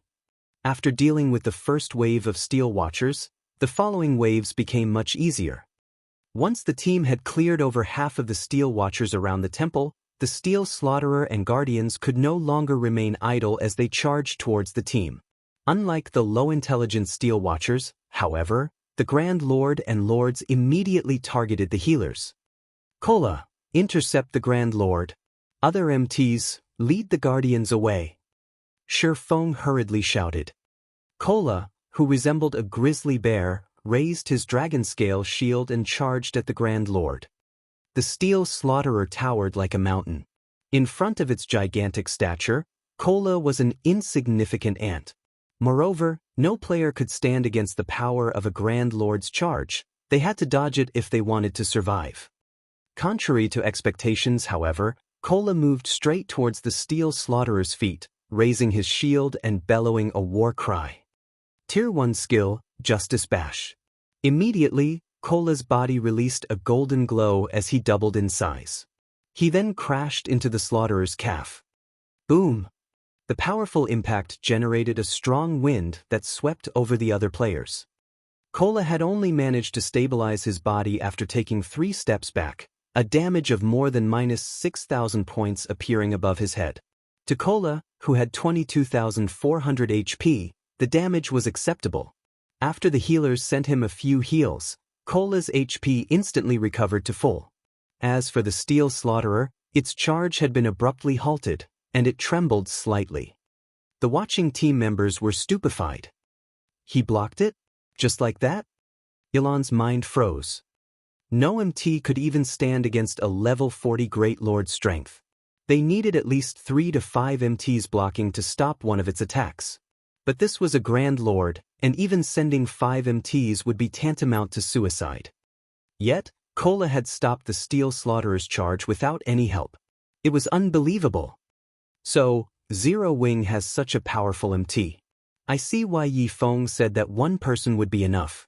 White Knight, Bloodsucker, and the others were similarly shocked. Although they had not tested the Steel Slaughterer's strength personally, they could make an educated guess. Most likely, no other MT on their team could replicate Cola's feat of tanking a Grand Lord by himself. This epic shield is the best. Cola was ecstatic as he looked at the shield in his hand. Initially, he had been prepared to be thrown when he charged at the Steel Slaughterer. In the end, however, he was only forced back by 3 steps. However, Cola quickly regained his focus and proceeded to use Shield of Vengeance against the Steel Slaughterer's calf, causing -3,475 damage. Shield of Vengeance came with a shock effect. Although its damage was not particularly high, the skill felt powerful to others and would draw a monster's attention to the skill's user. In the blink of an eye, the Steel Slaughterer switched focus to Cola.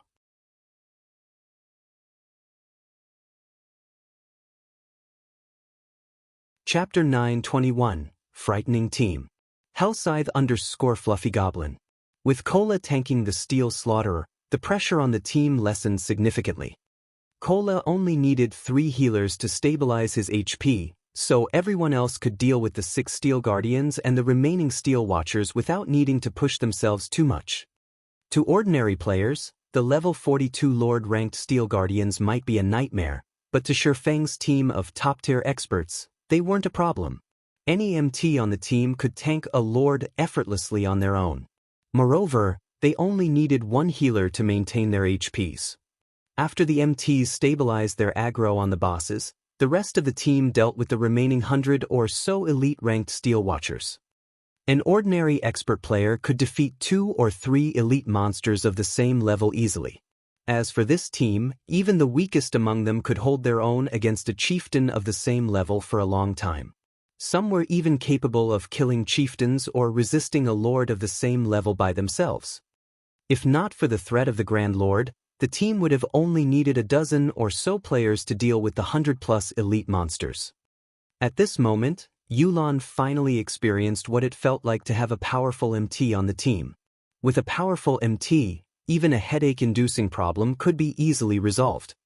Zero Wing's MT is amazing. Even without using a life-saving skill, he only took around -15,000 damage after the Slaughterer's skill hit him. Even Boss Wolf might have died instantly if he didn't activate a life-saving skill in time. How high is his defense? His HP is so high. It should be at least over 20,000. Many of Overwhelming Smile's members were stunned by Cola's performance. Although Zero Wing is much stronger than we had expected, Raven is more capable than this. Bloodsucker had no intention of letting Zero Wing continue to occupy the spotlight. After all, their goal in coming here was to show Shifeng their guild strength. Following which, Bloodsucker led his party to attack a Steel Guardian. Generally, dealing with a Lord-ranked monster required a 20-man team of the same level. However, now that Turtledove single-handedly pinned down the Steel Guardian, Bloodsucker and his group of damage dealers could launch their attacks without holding back. Bloodsucker instantly appeared behind the Steel Guardian and used Chop on the Lord, his spear thrusting into the Lord's leg joint. Fully displaying the boundless strength of Berserkers, Bloodsucker's attack forced the Steel Guardian to one knee, a damage of over minus 8,000 points appearing above the Lord's head. Bloodsucker's attack had put an end to the Steel Guardian's offensive. Following which, the Berserker used Whirlwind Slash, his spear striking the Steel Guardian's other leg joint, dealing over minus 6,000 damage and causing the Lord to fall, face first, to the ground. Suddenly, a black figure appeared above the Steel Guardian's head. This figure was none other than Raven's Kirin. Kirin's daggers rapidly sliced the Steel Guardian's head as he descended, leaving 6 deep cuts, each causing over minus 2,000 damage or over minus 4,000 damage with a critical hit. Once Kirin landed, he spun and used Absolute Strike on the back of the Lord's head. Instantly, a black streak of light pierced through the back of the Steel Guardian's head, exiting between its brows and devouring over 13,000 HP. The other Raven members joined the fray, bombarding the Steel Guardian with attacks. Overall, Raven's Steel Guardian lost HP far faster than the Steel Guardian that Overwhelming Smile dealt with. Moreover, Raven's members disabled the Guardian with every attack. As a result, Turtledove had an easy time tanking the Lord, so much so that she no longer required the help of a healer. However, Owl did not lag behind Raven in the least. The adventurer team's 14 members fought 2 Steel Guardians simultaneously. White Knight's Steel Guardian, in particular, lost HP faster than Raven's target. White Knight's normal arrow attacks could deal over minus 3,000 damage to the Steel Guardian. When he used skills such as Burst Arrow, his attacks easily dealt over minus 10,000 damage, over minus 20,000 damage if it were a critical hit. Moreover, his attack speed was on par with an assassin's. With Owl and Raven's members taking action, 3 Steel Guardians were dealt with. As for Zero Wings members, they focused on the Steel Slaughterer. The situation left Yulan speechless. Shifeng's side had dealt with 80% of the battle, leaving her side with very little room to display their strength. Her side only needed to deal with 3 Steel Guardians and the remaining Watchers. Yulan even began to suspect that, even if her team of 50 stood idle, Shifeng's side could finish the battle by themselves. In less than 10 minutes, all 6 Steel Guardians and the 100+ Steel Watchers were dead. In contrast, Shifeng's entire team was also alive and well. Now, only the Steel Slaughterer remained. As the team began to think that they would easily pass the stage, the Steel Slaughterer stomped its feet. With a loud boom, the ground shattered. The following impact sent everyone flying. Although the players only received between minus 1,000 and minus 4,000 damage, they were all thrown 50 yards away from the Grand Lord. The Steel Slaughterer then raised its hands. A gigantic, blue magic array formed in the sky, countless arcs of lightning gathering at the Slaughterer's hands. Anything these blue arcs touched instantly turned into ash. As if Armageddon had arrived, the team could feel a deathly aura loom over them. The boss is going to activate a team wipe skill. All MTs, stand at the forefront and activate your life-saving skills. Everyone else, stand behind the MTs. Drink a magic resistance potion. Guardian Knights, activate your magic resistance aura. Shifeng ordered, showing no signs of panic. After the monsters around the Steel Slaughterer died, the Grand Lord would activate a powerful AoE skill called Thunder Destruction. The skill's range covered the temple and its grounds, so it was impossible to dodge. Their only option was to survive it. On the other hand, if a team focused on the Steel Slaughterer without finishing off the other monsters, when the Grand Lord's HP fell below 70%, it would still use this move. After receiving this skill, the team would either be dead or crippled. Facing the Lords and Elites after that would only end with their deaths. Hearing Shifeng's command, everyone flew into action. All 10 MTs stood in front of the team and activated either Shield Wall or Protection Blessing. As for the clerics and oracles standing at the rear, they cast their respective shields on the MTs. Simultaneously, everyone drank a basic magic resistance potion. Although the potion did not provide much magic resistance, it was better than none at all. Suddenly, the Steel Slaughterer''s fists hammered the ground. Immediately, blue ripples spread out from the Grand Lord. The collision from a single blue ripple forced the MTs back by 5 or 6 steps, shattering the support barriers around them and dealing around -8,000 damage to each. As for the others, the attack sent them flying. However, they received much less damage, only around -4,000. "Quickly heal everyone," Shifeng shouted. The Steel Slaughterer's attack would only happen once, but multiple times. As soon as the healers finished casting the first wave of heals, the second shockwave struck, followed by the third, fourth, fifth, and sixth. Only after the sixth shockwave did the Slaughterer's attack end. However, because of this shockwave attack, nearly half of the team members had died. As for the MTs standing on the front line, only 5 of the 10 were still alive.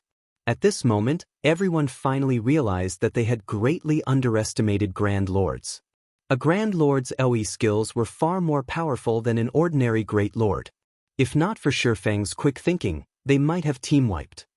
Suddenly, the Steel Slaughterer split into 2, transforming into a silvery white and a pitch-black Steel Slaughterer.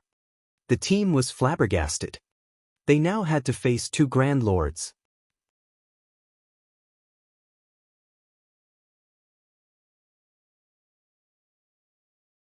Chapter 922, Splendid Cooperation. Hellscythe _ Fluffy That's a doppelganger skill. This will be tough. Bloodsucker frowned when the Steel Slaughterer split into 2. He had a bad feeling about this. One of the worst kinds of skills players could come across when fighting bosses were doppelganger skills, particularly doppelgangers like this that did not have weakened attributes.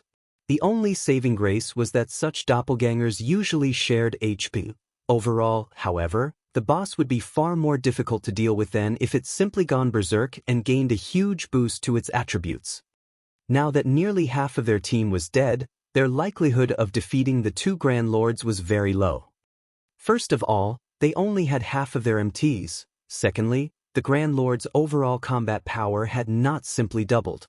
If the 2 Grand Lords superimposed their attacks, they would deal double the damage. Against such a powerful attack, even an MT like Cola would die without every healer focused on him.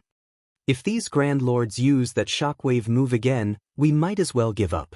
Yulan frowned, her willowy brows meeting, as she looked at the 2 Steel Slaughterers. She had never imagined that this Grand Lord would be so difficult to deal with. "Guild leader, what should we do? Should we activate our berserk skills?" Aqua Rose sent Shifeng a whisper. "Cola, tank the white one. Turtle Dove, you'll assist him. The other 3 MTs will be responsible for pinning down the black one. Keep them 50 yards away from each other. All healers, stand in a triangular position to the 2 bosses and stand as far away as you can to heal the MTs," Shifeng commanded calmly. The Steel Slaughterer was an important stage boss. The system would not allow players to clear the entrance trial so easily. Moreover, as Yulan had guessed, when the Steel Slaughterer's HP fell below 30%, both Grand Lords would still use Thunder Destruction again. The skill wouldn't be any weaker than the previous attack either. In the past, before players had discovered an appropriate countermeasure, many expert teams had fallen to this move. Although nobody knew the reason behind Shifeng's command, they moved according to his orders without hesitation. After all, it was only thanks to Shifeng's guidance that they had come this far. Very quickly, everyone fell into position. Cola still had a relatively easy time dealing with the White Steel Slaughterer, receiving only 5 or 6,000 damage from each of the Grand Lord's normal attacks. Even when a skill struck him, he only lost around 15,000 HP. When he had the buffs from Clerics and Oracle's shields when he received an attack, he received even less damage. On the Black Steel Slaughter's side, however, Moonlight Knight, the lead MT for that doppelganger, teetered between life and death. Moonlight Knight lost over 8,000 HP due to a normal attack. Unfortunately, the Guardian Knight only had slightly over 19,000 HP, that was close to 3,000 points less than Cola. If he received one of the Grand Lord's skills without any buffs, he would die instantly. Although Moonlight Knight relied on his techniques and positioning to evade the Black Steel Slaughterer's attacks, the Grand Lord's speed and strength was overwhelming. Moreover, the boss's attacks covered a wide area. It was very difficult to bridge the gap with techniques and positioning alone. After all, the Guardian Knight class did not boast high agility. It was mainly a meat shield.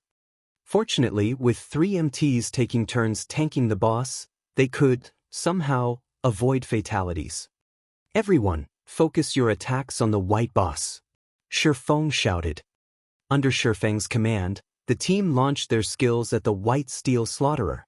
However, the Grand Lord's defense was quite high. Its innate magic resistance was also high due to it being an elemental being. The majority of the team members only dealt around -2,000 damage, -4,000 with critical hits. Even Bloodsucker and Kirin, powerful DPS players who wielded epic weapons, only dealt around -4,000 to -5,000 damage with their skills. As for White Knight, his overall damage was slightly higher than Bloodsucker. However, compared to White Knight and Bloodsucker, Shifeng's and Fire Dance's damages were shocking. Epic weapon wielders like White Knight and Bloodsucker already dealt awe-inspiring damage, yet Shifeng and Fire Dance surpassed them by a large margin. Upon arriving behind the Steel Slaughterer, Shifeng brandished Killing Ray. Immediately, damages of over -6,000 points appeared above the boss's head, one after another. Moreover, every hit was a critical normal attack. When Shifeng used a skill, his damage soared to 10 or 20,000.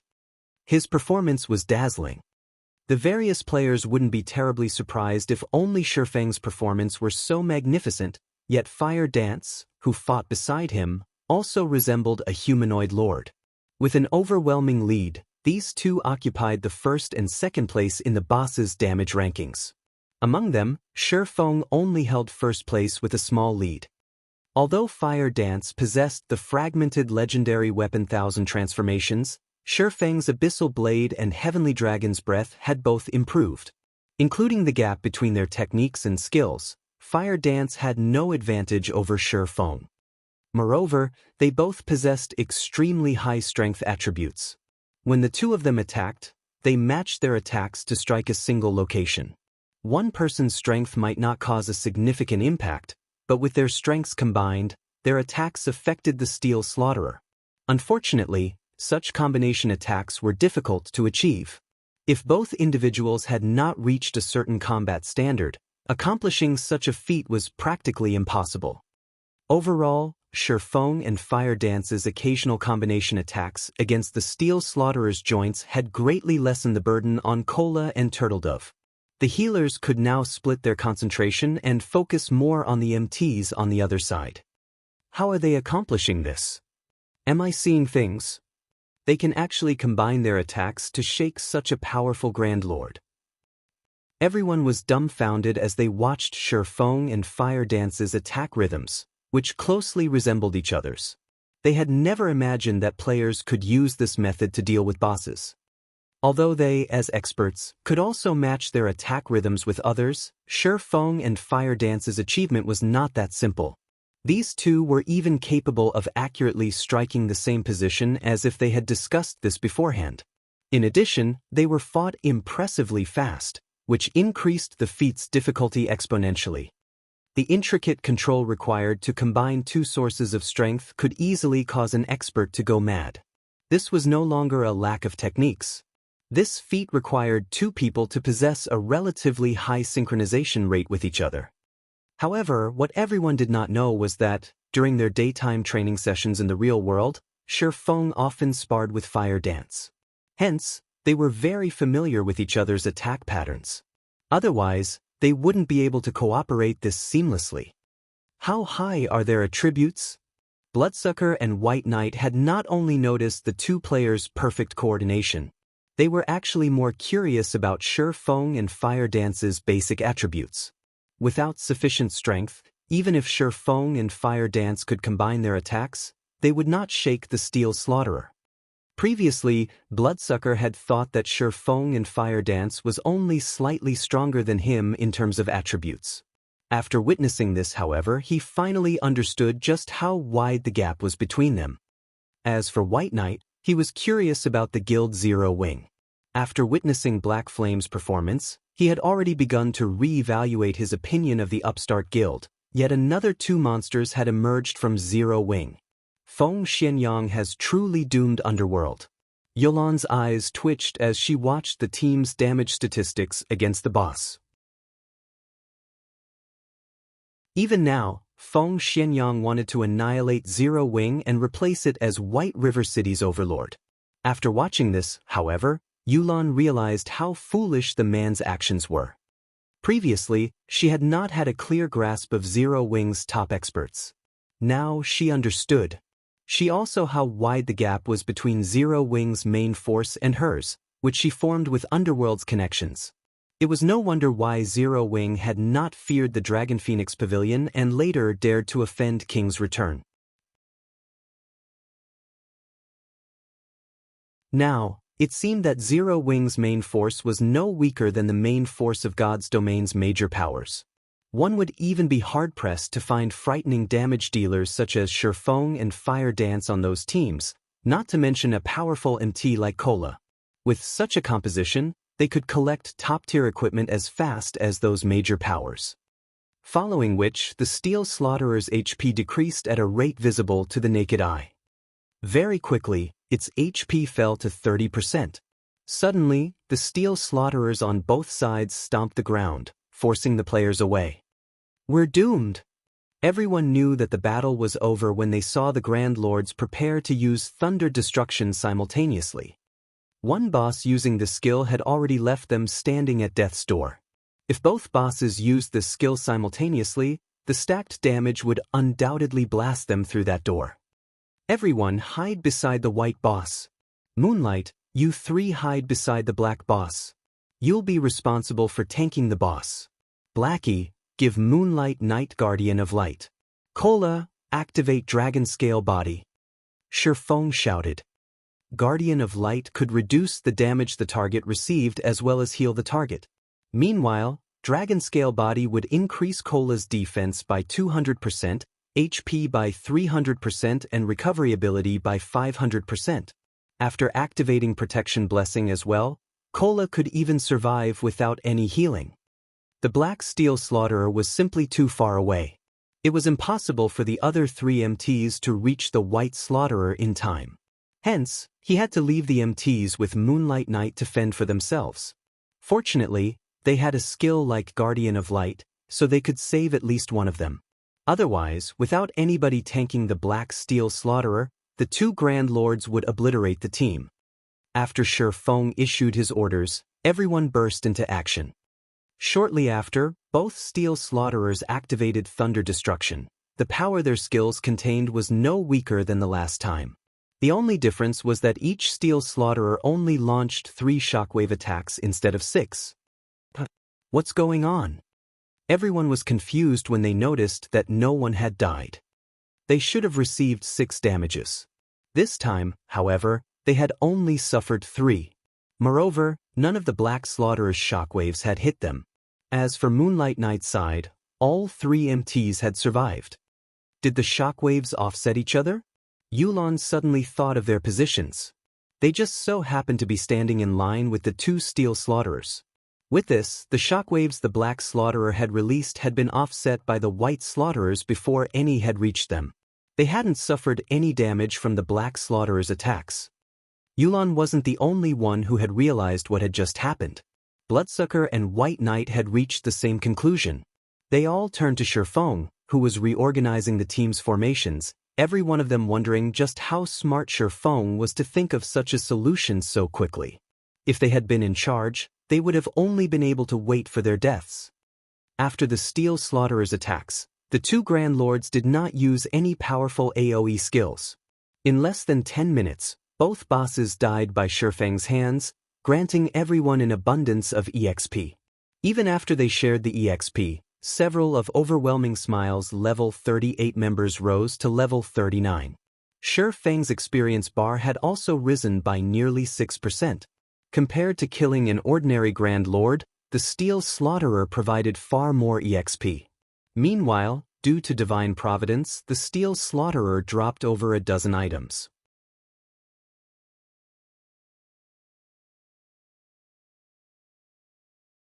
Chapter 923, Steel Crown.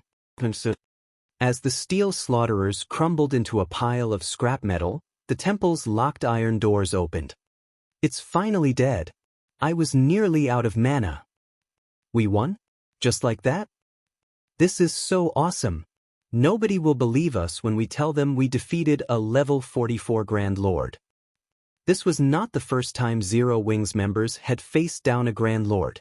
However, this was the first time for Overwhelming Smiles members. They had even shrunk back in fear even against a level 40 Grand Lord, not to mention a level 44 Grand Lord. Hence, how could they contain their excitement? Currently, very few teams in God's domain were capable of killing a Grand Lord. This is the first time I have killed a Grand Lord so easily. If we had to rely on Raven's main force, we would have lost at least 80% of the team. We might have even suffered multiple team wipes. Masked Angel sighed in amazement as he sat on the ground. Raven's other members nodded their agreement. Although they had killed Grand Lords before, they usually paid a high price to do so. Generally, they suffered multiple team wipes before finally succeeding. Moreover, their team usually only had around a dozen or so people alive at the end of the raid. This was the first time they had killed a great lord so easily. Bloodsucker's gaze drifted towards Shifeng, who was occupied with picking up the loot, and he smiled bitterly. Originally, he had wanted to prove Raven's strength to Zero Wing. In the end, he and Kirin were the only members of their guild to rank within the top 10 on the team's damage stats against the boss. He ranked 6th, while Kirin ranked 10th. As for everyone else in their party of 6, they ranked beyond the 20th place. It was difficult to boast about such results. With his DPS statistics, he could rank within the top 5 among Raven's main force, yet he only ranked 6th on this team, showing that there were 5 people stronger than himself. The most laughable aspect was the massive gap between 2nd and 3rd place. White Knight, who ranked 3rd among the team, had only dealt slightly over half of Fire Dance's total damage. Aside from them, Aqua Rose ranked 4th on the team, while one of Owl's female elementalists named Frozen Dream ranked 5th. With such an outcome, just how was he supposed to negotiate for a better deal with Shifeng? When fighting the next boss, drink an intermediate boiling blood potion and raise your damage ranks. I don't want to be at a disadvantage during out negotiations, Bloodsucker whispered to his party members. The intermediate blood boiling potion could increase a player's damage by 20% for 10 minutes. It was not available on the market and could only be obtained by killing certain special field bosses. It was extremely rare. Boss Blood, are you sure that you want to use such a precious potion here? Our guild only has a dozen or so of these potions, Kirin asked worriedly. This time, as a precaution, the guild had given each of them a bottle. Even when the guild had raided Grand Lords, they had refused to use it. Do you think we can top the damage charts if we don't use this potion? Bloodsucker retorted, smiling bitterly. Truthfully, he did not want to use the potion either. He had thought that he and Kirin would rank among the top 5 players in terms of damage, while the rest of his party would rank within the top 20, yet they had not, and now, their reputation was in ruins. As the healers revived the dead, Shifeng organized the loot he had collected. Leader, did they drop something good? Kola asked excitedly when he noticed Shifeng's smile. The other Zero Wing members turned to Shifeng as well. They all knew Shifeng's personality. Items that they considered top tier were ordinary in Shifeng's eyes. Items that could garner Shifeng's interest were precious first-class items. Not bad. The boss dropped a piece of growth-type equipment. Shifeng chuckled as he shared the equipment's attributes in the team chat. Steel crown, helmet, plate armor, bronze rank. Level 40, level 90. Defense plus 1374, level 40. Strength plus 31, endurance plus 30, agility plus 22. Additional passive skill 1 dash. Iron Wall, after receiving an attack, user has a 5% chance to trigger Iron Wall, having the next damage received. Additional passive skill 2 dash. King's Resolve, halves mental suppression suffered by wielder and decrease all control effects by 1/3. Additional active skill dash. Steel impact increases strength by 300%, speed by 100%, and causes a powerful impact to a maximum of 3 targets.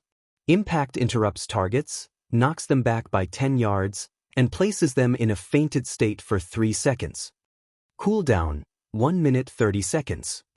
This crown was crafted by Titan craftsman Phyros. However, the crown's power has been severely weakened due to evil power pollution. To purify this evil power, one needs a large number of magic crystals and EXP. Can be purified 5 times. First purification requires 100 magic crystals and 200 million EXP. Every member of the team unconsciously gasped when they saw the steel crown's attributes. The crown was a treasure for MTs. The item's 2 passive skills could significantly reduce the burden on MTs when facing bosses. As for the steel impact skill, it could be useful during crucial moments to prolong or interrupt a boss's channeling before it executed a powerful skill. With a 300% strength increase, an MT could easily take on a Grand Lord of the same level for a few moments. Furthermore, as the steel crown was growth-type equipment, both the crown's basic attributes and the skills would improve as the crown was purified. This helmet can practically rival epic equipment. Masked Angel drooled as he gazed at the steel crown. The steel crown did not have a class restriction. Any plate-wearing class could use it. However, it was most suited for an MT. This item was fully capable of raising an MT's standards to a whole new level. The team's 10 MTs stared at the steel crown in Shifeng's hands. However, Shifeng had already discussed the matter of the boss's loot. Among Zero Wing's side, Raven's members had opted out of the loot. As for Owl's members, as they were returning a favor, Shifeng would pay them with coins. Beyond that, Shifeng and Yulan had agreed to take turns choosing items from the loot. The team with the highest damage would choose first. Now that Zero Wing's group had an absolute lead in terms of damage, Shifeng got the first pick. Overwhelming Smiles members could only watch on with envy. However, Yulan did not find this outcome unfair. After all, they had relied on Zero Wing to kill the Steel Slaughterer.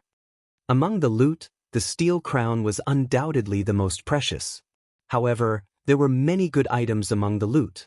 4 pieces of level 40 Dark Gold equipment had dropped. Currently, level 40 Dark Gold equipment was the best available outside of epic equipment. Tier 2 magic scrolls and rare potions also dropped. Even after splitting the loot, each side would reap a considerable harvest. Turtledove, wear this. Shifeng handed the steel crown to the female knight Turtledove. Me. Turtledove was somewhat hesitant. Among the guild's MTs, both Kola and Yi Wumian were stronger than her. Logically, one of them should have received the crown. She already wore a pair of epic-ranked boots. If she received another piece of growth-type equipment now, it would be somewhat unfair to Kola and Yi Wumian. Those two are using sets, so they can't wear the crown. Moreover, the steel crown is only bronze rank right now. Although your attributes will decrease slightly after equipping it, you will improve overall. You'll have an easier time dealing with the bosses later on, Shifeng said, chuckling. That's right. Turtledove, just take it. Both Kola and Yi Wumian nodded in agreement. In reality, Turtledove's techniques were already quite impressive. She was definitely the third-ranking MT in the guild. She just had slightly weaker equipment. If Turtledove improved her equipment, tanking bosses would become much easier. Alright then. After some thought, Turtledove accepted Shifeng's offer. She was moved as well, and she inwardly swore not to let anyone down.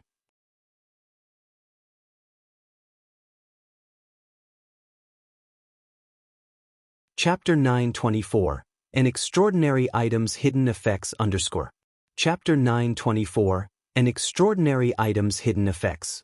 After Turtledove equipped the steel crown, although her basic attributes had decreased slightly, her aura instantly changed. 5 ocean blue gems adorned the silver crown, which gave Turtledove a royal air. Moreover, Turtledove appeared far more relaxed. Clearly, the mental suppression around the temple released its grip on Turtledove. This crown is amazing. Wearing it actually calmed me down. With this, I don't have to worry about mental suppression against a high-tiered boss anymore. After equipping the steel crown, Turtledove felt a pleasant sensation wash over her body, her mind becoming much clearer than before. However, the greatest change she sensed was her body's flexibility. Her previous helmet could not compare to the steel crown. Growth-type equipment is similar to an extraordinary item. Aside from providing a huge boost to one's basic attributes, it generally provides some hidden effects, Feng explained. God's Domain was a constantly evolving virtual reality game. During the game's initial stages, epic items were only slightly stronger than dark gold items in terms of attributes. However, as God's Domain evolved, epic items' true power would reveal itself, little by little. God's Domain had already undergone its fourth evolution. Certain epic items would start to display extraordinary hidden effects that would allow players to display more of their combat power. After the team rested, Feng led them into the temple. A long, narrow hallway, which led to a plaza, waited beyond the thick, iron doors. There were no intersections along the hallway. Various statues decorated the spacious plaza. The plaza also contained swarms of monsters. These monsters were covered in sharp, black scales. They had crescent-shaped heads and no eyes. However, rows of jagged, sharp teeth filled their mouths. Their four limbs looked more like daggers than actual limbs, and wherever these monsters passed, they left deep furrows in the ground. Silver versions of these pitch-black monsters also wandered the plaza. In terms of size, however, the silver monsters were nearly 3 times larger than their black brothers. Clearly, they would be more difficult to deal with than their smaller counterparts. Corrosive Beast, Dark Creature, Elite. Level 42 HP 150,000. Corrosive Beast King, Dark Creature, Lord. Level 43 HP 8,000/8,000,000. The plaza seemed to be these corrosive beasts' nest. There were more than 10,000 monsters wandering around. Just looking at them sent a chill down one's spine. Meanwhile, a gigantic teleportation magic array occupied the plaza's center. If they wanted to proceed through the trial, the teleportation array was their only option. Why are there so many monsters? Do we have to clear all of them? Yulan frowned as she watched the disgusting corrosive beasts. With a rough glance, she could see over 10,000 monsters in the plaza. Among them, several hundred were silver corrosive beast kings. Taking out these monsters would be a massive undertaking. Yulan wasn't the only one who with a headache. Everyone was dumbfounded. This was the first time they had seen so many lords in one place.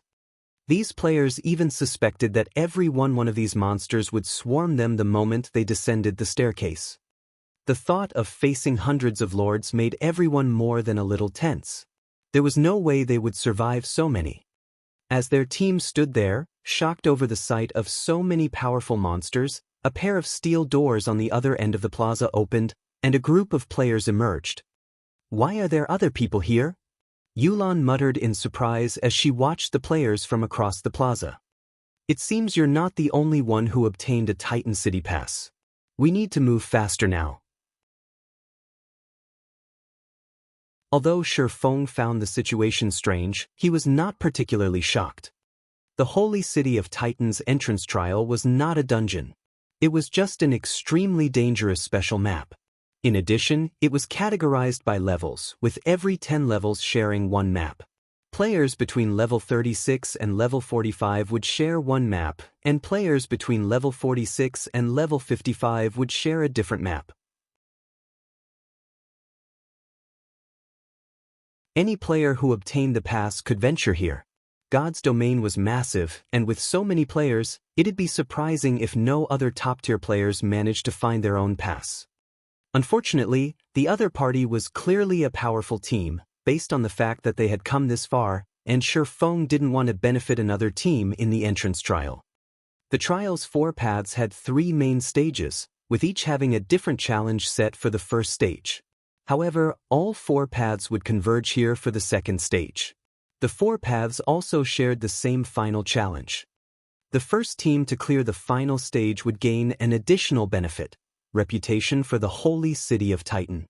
It was usually extremely difficult to raise one's Titan City reputation, so this was a massive benefit for the first team that cleared the trial. At the same time as Shifeng and the others discovered those players, that group of players had also discovered Shifeng's group.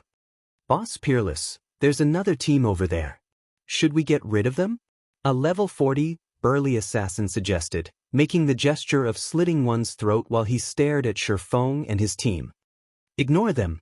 We'll decide what to do after we pass through this area. It won't be too late to get rid of them if we meet them later," Peerless, the group's leader, said as he waved his hand at the assassin. "Get ready. We need to clear this area quickly." "Understood." As if this were not their first time here, the team burst into action. "Leader, the other team is making its move." Aqua Rose asked softly, "Should we watch them for a moment first?" Naturally, Shifeng understood Aqua Rose's concern. With their team strength, taking on 7 or 8 lords at once might be easy, but against several hundred lords, even Shifeng felt powerless. Hence, their best option was to observe the other group as they cleared this stage. This way, they would increase their chances of clearing the stage as well. However, Shifeng had no intentions of letting the other side get ahead of him. Titan City's reputation was on the line, and he must have it. Although there were a lot of monsters in the plaza, their numbers weren't the largest cause for his headache. The corrosive beasts had an extremely abominable ability which could rapidly deplete players' durability. With this ability, it was impossible to defeat them all before their equipment broke. "MTs and plate armor classes, gather around me," Shifeng said. He then revealed a large number of strengthening devices. "Each of you, take 2 of these strengthening devices. After using them, 30 of you will form a protective circle while the other melees will serve as replacements when needed. All ranged DPS and healers will stand in the middle. We'll charge for the teleportation array." As soon as Shifeng said so, everyone understood his plan. They didn't actually need to kill all of these monsters. Rather, they needed to reach the teleportation magic array. Unfortunately, while this task might be easy for MTs, it was very difficult for melee classes. There were also countless corrosive beasts. They were all bound to receive some damage. If the healers only had to focus on a few MTs, they could bear it. However, they had to keep as many as 30 people alive. There was also a fairly long distance between the staircase and the plaza center. If their healing failed to keep up with the damage the melee classes received, everyone would die before reaching the teleportation array. Shifeng's decision was definitely risky. However, Yulan and the others could not think of a better plan. Hence, they had to put their faith in Shifeng once more. Moreover, 2 groups of players were charging into the plaza.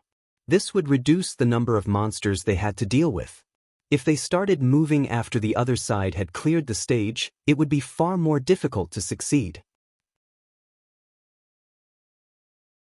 By the time everyone finished preparing, Shifeng had noticed that the other team had begun to move. Immediately, he shouted, "Move out!"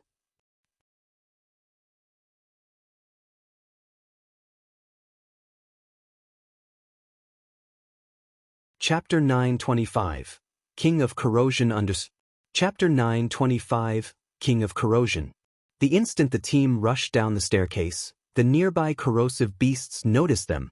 The monsters turned their heads towards Shifeng's group one after another, and quickly, they swarmed towards the group like a tidal wave. The corrosive beasts were different from ordinary elite monsters. A layer of corrosive fluid coated their bodies. The corrosive fluid would reduce the durability of anything that touched it, whether it be weapons or equipment. If the equipment were secret silver rank or below, it would be rendered useless after receiving a few of the corrosive beast's hits. Even fine gold equipment would only last a few more hits, and only dark gold rank items could last any length of time. Now that they had entered the plaza, there was no turning back. Against the tidal wave of corrosive beasts, the team's only option was to reach the teleportation array within the shortest time possible. Shortly after the team met the corrosive beast army, although the elite monsters did not break through the team's defensive formation, after several bouts, everyone wore grim expressions. "My weapon! My equipment! What are these monsters?" Many of the players cried out in shock when they noticed their equipment and weapons' durability. Even after a brief moment of contact with the corrosive beasts, their dark gold weapons' durability had instantly decreased by 1 point. An ordinary dark gold weapon only had around 120 or so durability. Their dark gold equipment fared even worse. After receiving a few hits, their strengthening devices' durability decreased by 1 point as well. It was obvious that, without the protection of the strengthening devices, their equipment would only last for a short time. "Leader, look at that team.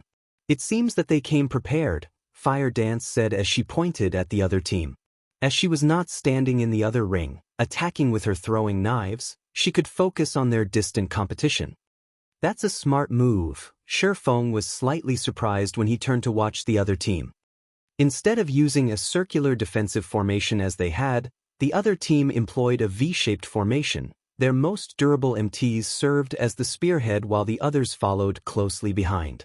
When the other team attacked, they would try to push the corrosive beasts standing before them away, forcing these monsters into the corrosive beasts behind them and buying some time. During this short period, the team pulled away from these monsters, with neither side having the opportunity to clash. In addition, the magical classes in the middle of the formation used one Tier 2 magic scroll after another. The magic scrolls they used all contained AoE spells. Whenever a corrosive beast king charged at the team, these magical classes used a series of magic scrolls to knock back the oncoming corrosive beasts and beast kings, allowing the team to move faster. Despite both sides starting towards the teleportation magic array at the same time, the other team was much faster. "Boss Peerless, your method is really effective. We'll reach the teleportation array in half the time of our previous attempt." "That's right. Boss Peerless is the best. We'll definitely clear the entrance trial." "That team is pretty stupid. At this rate, we won't have to worry about them." "Ha! I hope they can clear this stage though. The fact that they reached this stage shows that their weapons and equipment are excellent. We might be able to earn some top-tier equipment." Everyone on Peerless' team chatted cheerfully among themselves. As both teams were fairly far apart, they couldn't tell who the other team was. However, as they had experienced the first stage's difficulty personal, they knew that the other team must possess high-quality weapons and equipment. Otherwise, reaching the second stage would have been impossible. "Team leader Yifeng, we can't continue like this. These corrosive beasts are wearing out our equipment too quickly," Yulan said anxiously after examining the team's situation. "Why don't we start using magic scrolls as well?" The monster's corrosive ability was much stronger than she had expected. If not for the strengthening devices, their equipment would have long since broken. However, there was still a long distance to the teleportation array. Moreover, more corrosive beast kings approached. In the beginning, they only had to deal with 1 or 2 at a time. Now, over a dozen attacked simultaneously. They weren't even a third of the way, yet so many lords bombarded their team. Soon, they may have to face dozens of corrosive beast kings. The corrosive beast kings were many times stronger than the corrosive beasts. Not only were they stronger in terms of attributes, but their corrosive abilities were also stronger by a large margin. Even Kola, who used an epic shield, was having a difficult time against these lords. Currently, their only way to break through was to utilize the same method as the other team, which employed AoE magic scrolls.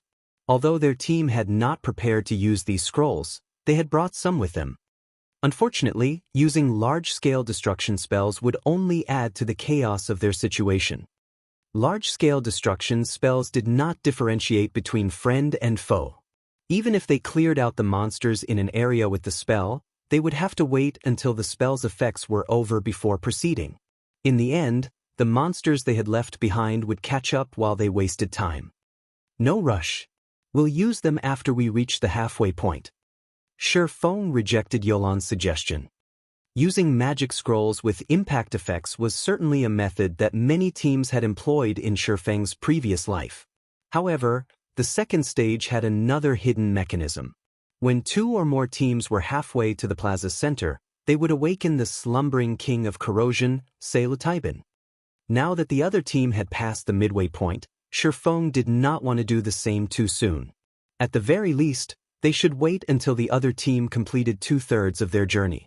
This way, the king of corrosion would target that team rather than theirs, which had just entered the king's domain. Hearing Shifeng's rejection, Yulan was momentarily speechless. However, since Shifeng's leadership had already proven successful, it would not be wise to oppose his commands now.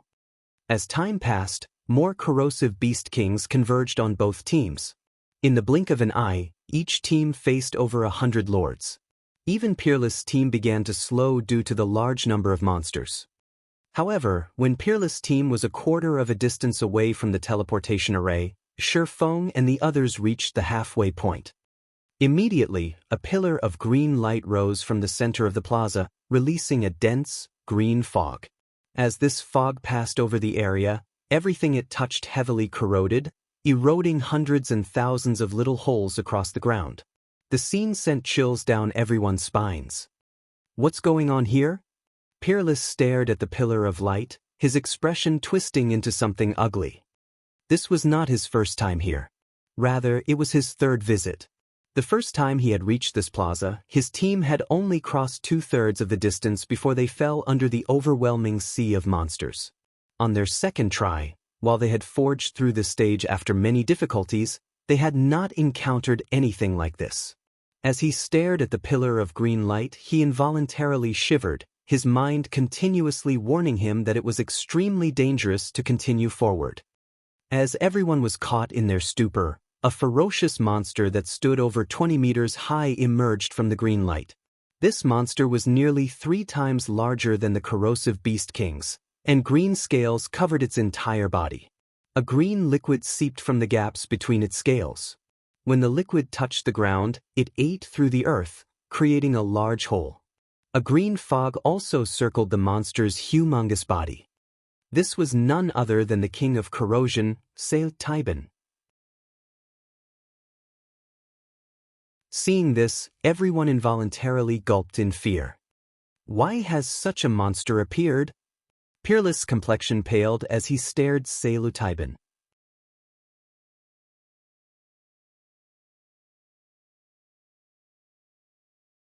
Chapter 926, Archaic Species und Chapter 926, Archaic Species. The King of Corrosion's sudden appearance cast a dark cloud over the two teams. Damn it! We must have triggered this monster because there are 2 teams here. Rage flared in Peerless' eyes as he turned to Zero Wing's team on the other side of the plaza, killing intent welling within him. However, it was too late to change anything. He had thought of taking care of Shifeng and his team after they had reached the 3rd stage, earning some weapons and equipment. However, he now regretted his decision to delay. The King of Corrosion did not give the players any time to consider their situation. After examining its surroundings, it charged towards Peerless' team like a Mack truck. The ground trembled with each of Xianxia's steps. As it moved, the corrosive fluid from its body ate large craters in the ground. Seeing these craters sent shivers down everyone's spines. Xianxia, King of Corrosion, Dark Creature, Grand Lord, Level 45 HP 80, 000, 000/80, 000, 000. Xianxia's massive frame spoke of its immense power. However, after witnessing its exact strength, everyone was shocked. Xianxia's attributes were far higher than the first stage's boss. No matter how they looked at it, the King of Corrosion possessed higher attributes than what any level 45 Grand Lord should have. Leader, what should we do? Should we continue forward? Aqua Rose began to despair after seeing the massive King of Corrosion. Xianxia was just too strong. It was definitely the strongest boss within the level 40 range that she had ever seen. Is this a joke? Why does this stage have such a powerful boss? Bloodsucker's expression was particularly grim. Among the team, only White Knight and the other members of OWL remained relatively calm. After all, they had faced a dragon not long ago. The King of Corrosion was slightly weaker than the Tier 2 mutated dragon had been. However, they had only defeated the mutated dragon thanks to a monster like Black Flame. Without such a monster, defeating this boss was unlikely. At this time, Shifeng issued his commands in the team chat. Fire Dance, use the frost grenades to stop the corrosive beasts. Blackie, use stars of light to clear a path ahead. Everyone else, if you have AoE attack or control skills, now is the time to use them. While psilocybin might not be a dragon, it was an archaic species. To put it simply, it was the descendant of ferocious beasts. Ferocious beasts were from the same life order as dragons, capable of killing gods. Although the blood of ferocious beasts flowing through psilocybin's veins had been diluted over several generations, making the Grand Lord far weaker than a ferocious beast, ordinary monsters couldn't compete with its power. Tier 1 players could not take this boss down. At the very least, they needed Tier 2 players to have any chance against psilocybin. Fortunately, defeating psilocybin wasn't necessary to proceed to the next stage. Under Shifeng's command, the team began to move like a well-oiled machine. Fire Dance and the other melee classes who were not fighting in the defensive ring threw one intermediate grenade after another, freezing the distant lords and elites before them. Blackie then used Stars of Light while Shifeng used Firestorm. Yulan contributed as well as she used Thunder Beast's Descent. When the three large-scale destruction spells struck, light, flame, and lightning descended upon the plaza, looking as if doomsday were upon them. For a time, damages in the tens of thousands appeared above the frozen monsters' heads. In a few short seconds, over 1,000 corrosive beasts died, and a clearing appeared before Shifeng's team. Everyone's experience bar soared rapidly, a few of the team's level 38 players reaching level 39. Some of Zero Wing's level 39 players rose level 40 as well. Due to the frost grenade's freezing effect, the monsters that were fortunate enough to be outside the AoE spell's range remained frozen. For a short time, no other corrosive beasts could fill the new clearing, which allowed Shifeng and the others to proceed any resistance. Shortly after, the magical class players began to use magic scrolls to repel the incoming corrosive beasts. Not only did this speed up the team's advance, but it also significantly reduced their weapons and equipment's durability consumption. As Shifeng's team began to spring, the other team grew desperate. Everyone, prepare for battle. Blade, get ready to use that Tier 3 magic scroll. No matter what, don't let that monster near us. Peerless knew that there was no point in regret now. He needed to deal with the problem before them quickly. If they could hold on until they reached the teleportation array, victory would be theirs. Boss, we had prepared that magic scroll for the third stage. If we use it now, a summoner in his mid-20s voiced his concern. Just use it. Fortunately, it isn't our only trump card for the third stage, Peerless growled as he gnashed his teeth. He didn't want to use the Tier 3 magic scroll, either. Just before psilocybin reached their team, the summoner named Blade used the Tier 3 magic scroll he held. Suddenly, a golden magic array appeared above them. A gigantic beast then descended from the array, knocking away the surrounding corrosive beasts. Blade, use the golden lion to lure the boss away. Peerless ordered. The king of corrosion was simply too dangerous. Even if it simply stood still and did nothing, the corrosive mist around it could claim their lives. They could only rely on the Tier 3 Great Lord they had summoned to hold it off. The golden lion, which stood over 10 meters tall, then pounced on psilocybin. However, before it crashed into the king of corrosion, psilocybin swiped its claws at the lion. Ping! The attack sent the lion flying, its massive frame crashing into a crowd of corrosive beasts. What? Everyone's jaws dropped. A single hit had sent a level 55, Tier 3 Great Lord flying. The golden lion was actually 10 levels higher than psilocybin. Even if it weren't a match for the level 45 Grand Lord's strength, there should not be too much of a difference. Yet, the one attack had thrown the golden lion over 30 yards. This was unbelievable. Fortunately, the golden lion had attracted psilocybin's attention. Rather than stomping towards Peerless' team, the king of corrosion approached the fallen lion, one step at a time. Seeing the boss change targets, Peerless and his team released a sigh of relief. Taking this opportunity, they made a mad dash for the teleportation array. Unfortunately, the golden lion wasn't doing well as the king of corrosion trampled upon its body, its HP decreasing at a rate visible to the naked eye. Peerless and his companions shuddered in fear as they watched. As the golden lion's HP plummeted, Peerless' team sped towards the teleportation array. When the golden lion had less than 10% of its HP remaining, Peerless and the others were finally inside the teleportation array. Damn it. Damn this thing. It made me waste a Tier 3 summoning scroll. A cold glint flashed in Peerless' eyes as he glared at the golden lion, which was on its last breath. He had hoped to take the lion with them through the second stage. However, that was no longer possible. This had severely disrupted his plans. He shouted sternly, "Blade, remove the summoning. I want those people to die." Understood. The summoner understood Peerless' intentions. While it was no longer possible to leave with the golden lion, that did not mean they should let others take advantage of it. Immediately, he cancelled the summoning. Shifeng's team still had to cross another quarter of a distance or so to reach the teleportation array. With the King of Corrosion's strength, that was more than enough time to annihilate the team. Sure enough, the moment the golden lion vanished, Sailatiban's gaze shifted to Shifeng and his players.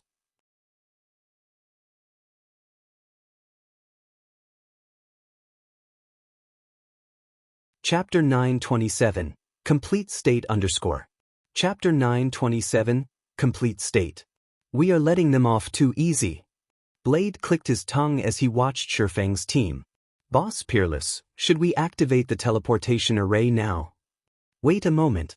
I want to watch the King of Corrosion kill them. Peerless shook his head.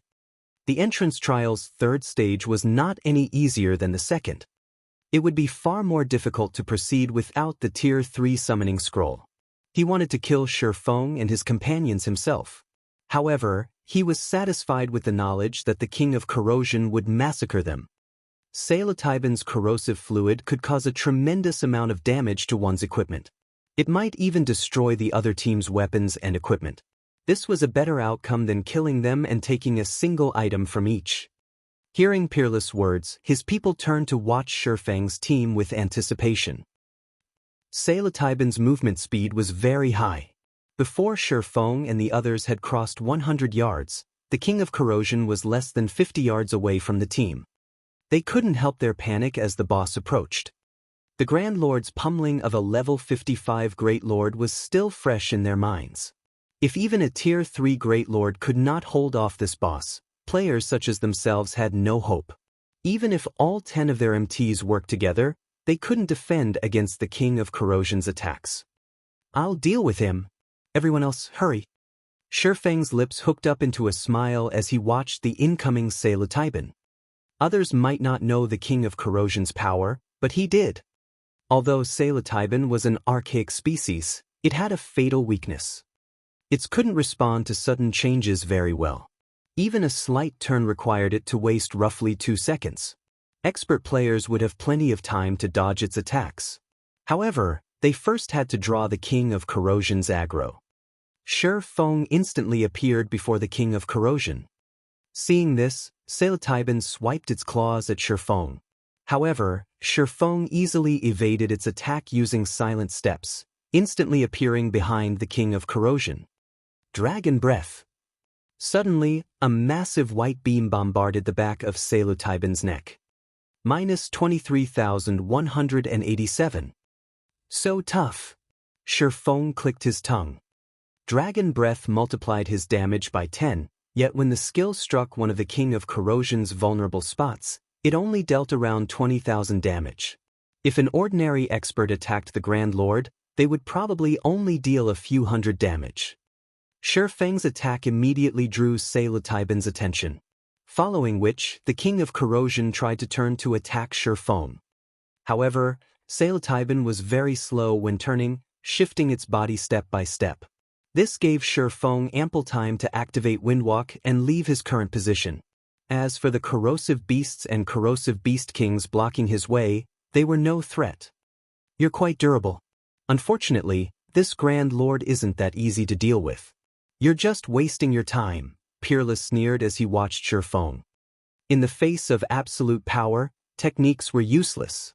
Even if Shifeng bought his team some time, it wouldn't be enough to reach the teleportation array. Roar! Cultivation roared his fury as it chased Shifeng.